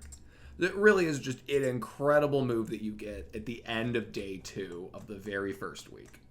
And last 2 fights in the game is finally when we take that thing off, because it's so good all the way up until then. Yeah, we're coming into the final room of the game. We're going to have a little more dialogue to knock through. A double fight, and then more dialogue, and then the final fight. The final fight is super short. The final fight should be less than 30 seconds long, and then time will be when I hit a button at the very end. Yeah, so for some reason, we didn't kill Megumi, even though we totally just killed him. Now we're going to have to fight him in snake mode. Also, we have to find out that this guy has been trying to brainwash Shibuya. He thinks that the world would be a better place if everyone had the same thoughts, instead of us all having different views on the world. Which is why he's been using the red pins for the last 3 weeks to brainwash everyone in town. First by making it fashionable thanks to us and our mission, and then everyone's going to think the same thought.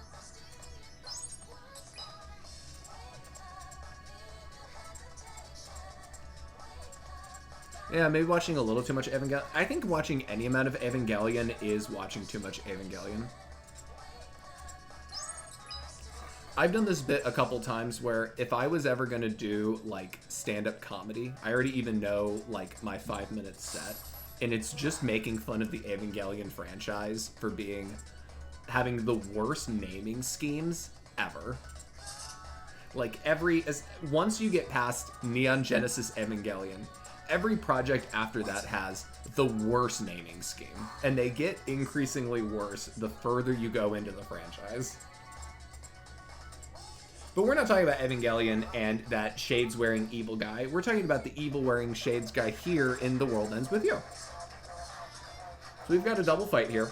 I'm going in with a healing item, which makes me a weenie, and I shouldn't have that healing item if I actually had any guts, but I don't. I'm a weenie. I don't want to die again. So first we're going to beat the snake with Shiki, and then we're going to beat the snake with Beat. And then we're going to fight the super dragon snake by ourselves. Yeah, first we've got this fight.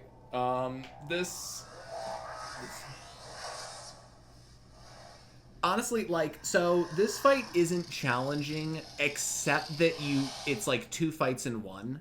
And just, if you're going in without a healing item and you're only... Yeah, you've only got, like, the 1 health bar.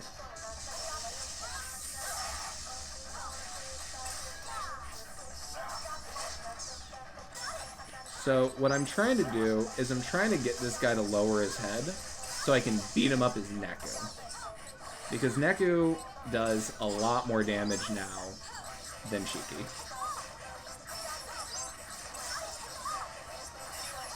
Okay. So this is what we want. We just want to just...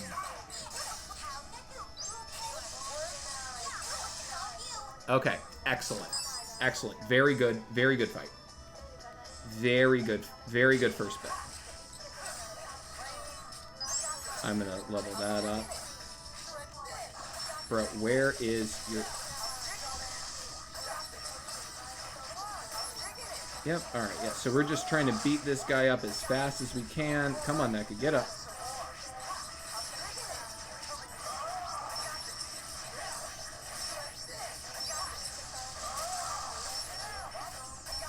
Come on, Neku, get up. Come on, bud. Okay, yeah, that was pretty solid.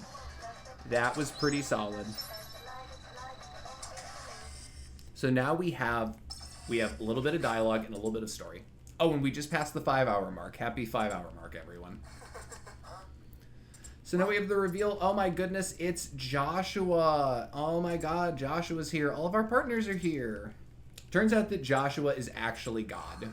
And Megumi here is trying to save Shibuya because Joshua just wants to blow it all up and restart the whole thing.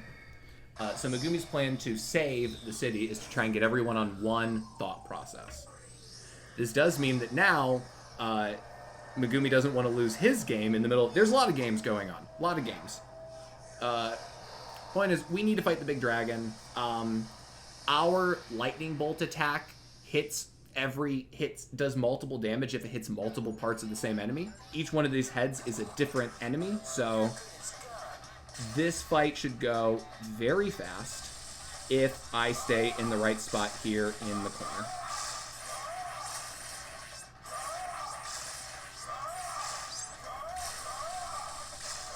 See, I'm not really getting hit.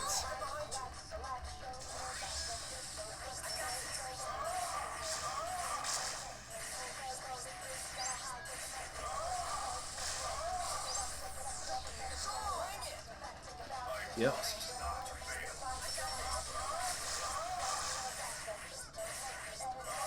If you can see in this spot, I don't think I've taken I've barely taken any damage.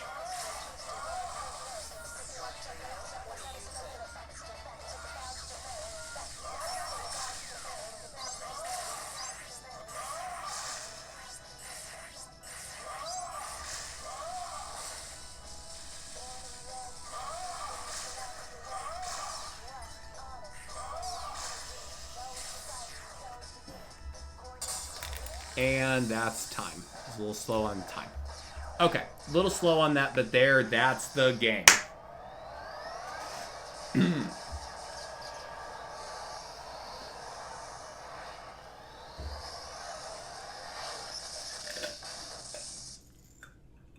So, it's not the new third place, but it is by a lot the new fourth place. It's a legal run that I can actually upload. The footage is good enough that you guys can actually kind of tell what's going on in the fourth. And yeah, this is, if Speedrun's Archives accepts it, this is number 4. Number 4 in the world. All right, there is a lot of dialogue here. Honestly, I'm just gonna skip through the dialogue and all of this at the end as quick as I can, because part of the process of this speedrun is that they have you record until the end through the credits so that people can see your in-game time at the very end. But we get to see composer Joshua make this deal with Megumi. This is his plan to save Shibuya, otherwise Joshua's gonna blow the thing up. Yeah, and Kimmy, you're right, third next time seems really realistic.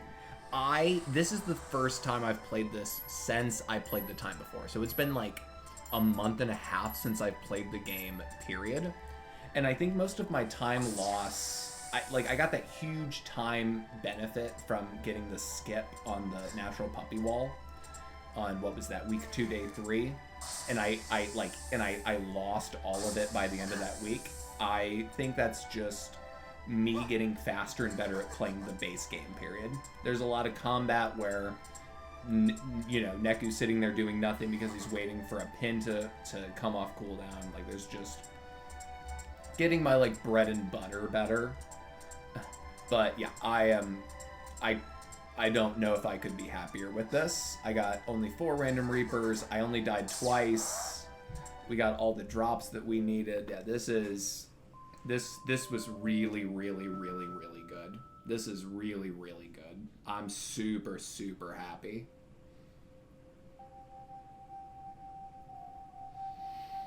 Top 4 in the world.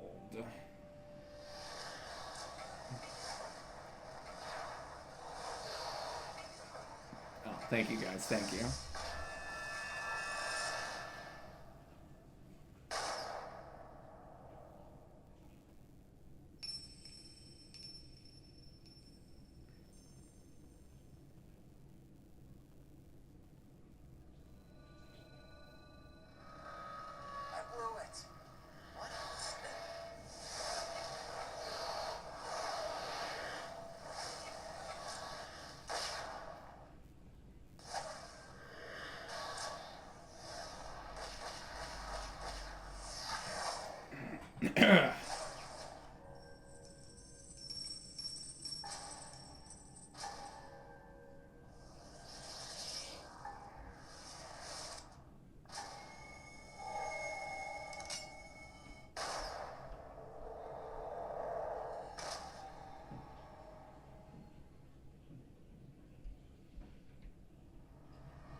So yeah, so it was actually, not only is Joshua been lying to us the whole time, But it was the case of, this guy might have killed me. Nah, there's no way this guy killed me. Oh, this guy killed me. Oh no, I was wrong. He didn't kill me. And then at the end of the game, yes, this guy did actually kill you.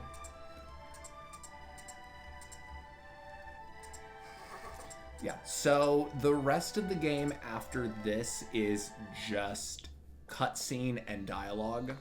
I am gonna mute the audio on the game really quick because I'm told that the music in the credits really easy to get yourself copyright struck. So we're just gonna turn that off and just let this run. I'm gonna get a drink and step away from this desk for a second.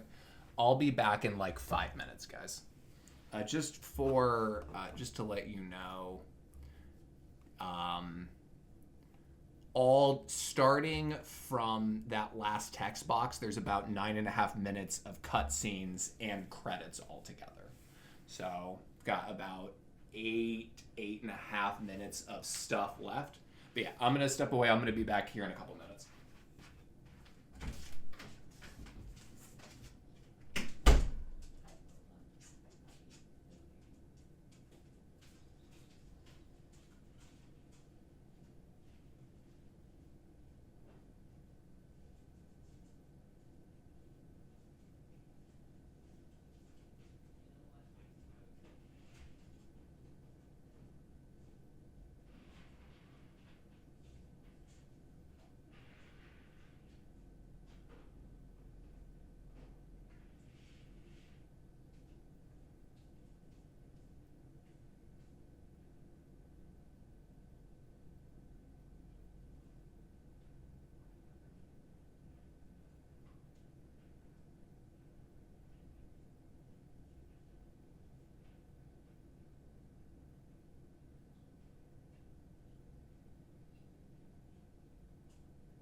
You know the thing that the older I get and the more I watch the game with more time in between, everyone in this game has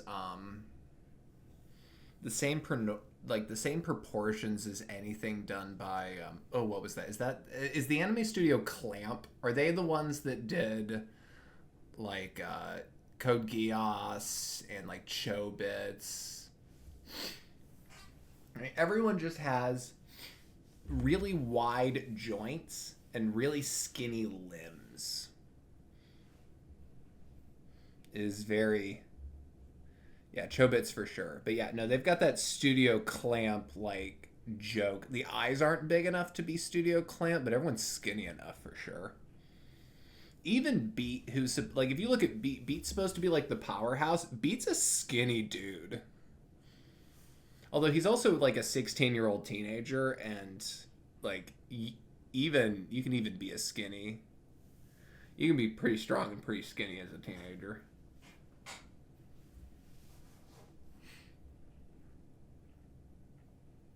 All right, cool. Getting the validation from the chat. I still have my anime knowledge.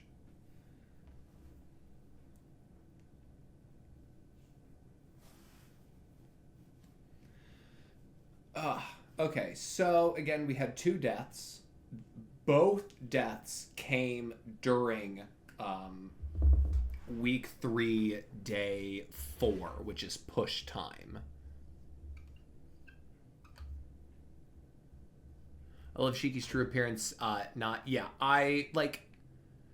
do like that we don't see her. I like that we see everything, like, but the face. Like, I love that is, like, the mystery reveal. I know, like, part of the message is, like, any teenager, they're going to be, like, jealous of their friends and insecure about themselves. But, like, Shiki's a cutie. Well, like, her friend Eri is a cutie, but then we see Shiki. Like, Shiki's a cutie. Like, she don't even have anything to be, like, jealous about. This is the message for everyone. There's no need for the grass is greener look out there. Everyone's beautiful in their own wonderful skins. So let's take a look at these splits here. Yeah, so week 1 was a little back and forth. Honestly, for the most part. Oh, hang on. There's on the screen right there. That's our girl Shiki. But yeah, so week 1 was pretty back and forth. In the end, I got some time because we didn't lose to the boss fight at the very end. Week 2, we made so much time and then lost so much time. Looking at this and thinking about how the first run went, I think what stands out to me is in this run, I had better luck and less deaths. But my guess is that I probably played better last time because I was more experienced. So, Dakota, good question. Total number of runs, and this is the part that's going to make everyone be like, oh, like, this guy's not a real speedrunner, and I'm not a real speedrunner.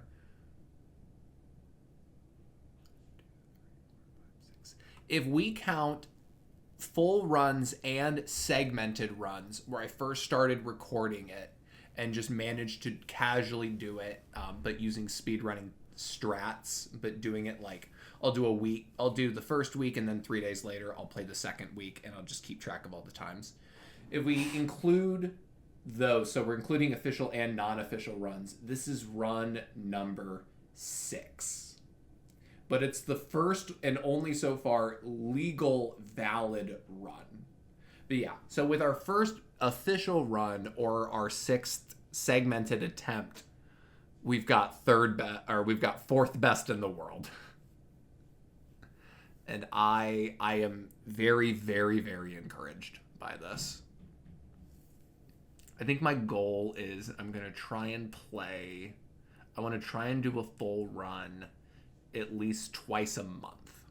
Yeah, 6 runs and one of them is already on the leaderboard. I'm super, super happy with it. I'm ecstatic. I would be a lot louder. I would be a lot happier if I wasn't so tired.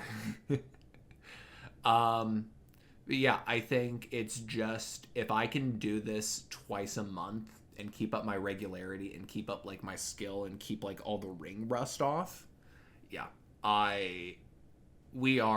if we take 10 minutes off, we're 3rd place. And at one point we had most of that time off. Like we lost it, but like at the end of the Neku Wolf day, like we were almost 7 minutes up.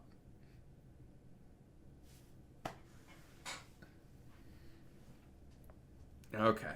So we can turn the audio back on. And now we see Neku. Oh, I keep talking about it. The metaphorical weight. Oh, here they come. Oh, taking the headphones off. Leaving the headphones behind. Doesn't need them. Is a new person.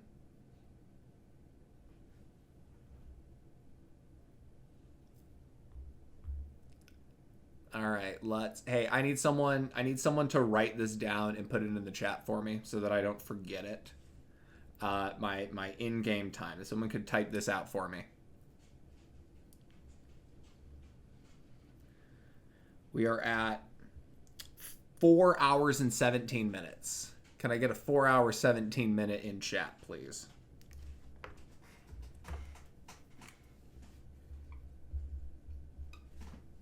Thank you. Thank you, Dakota. And we're not gonna save.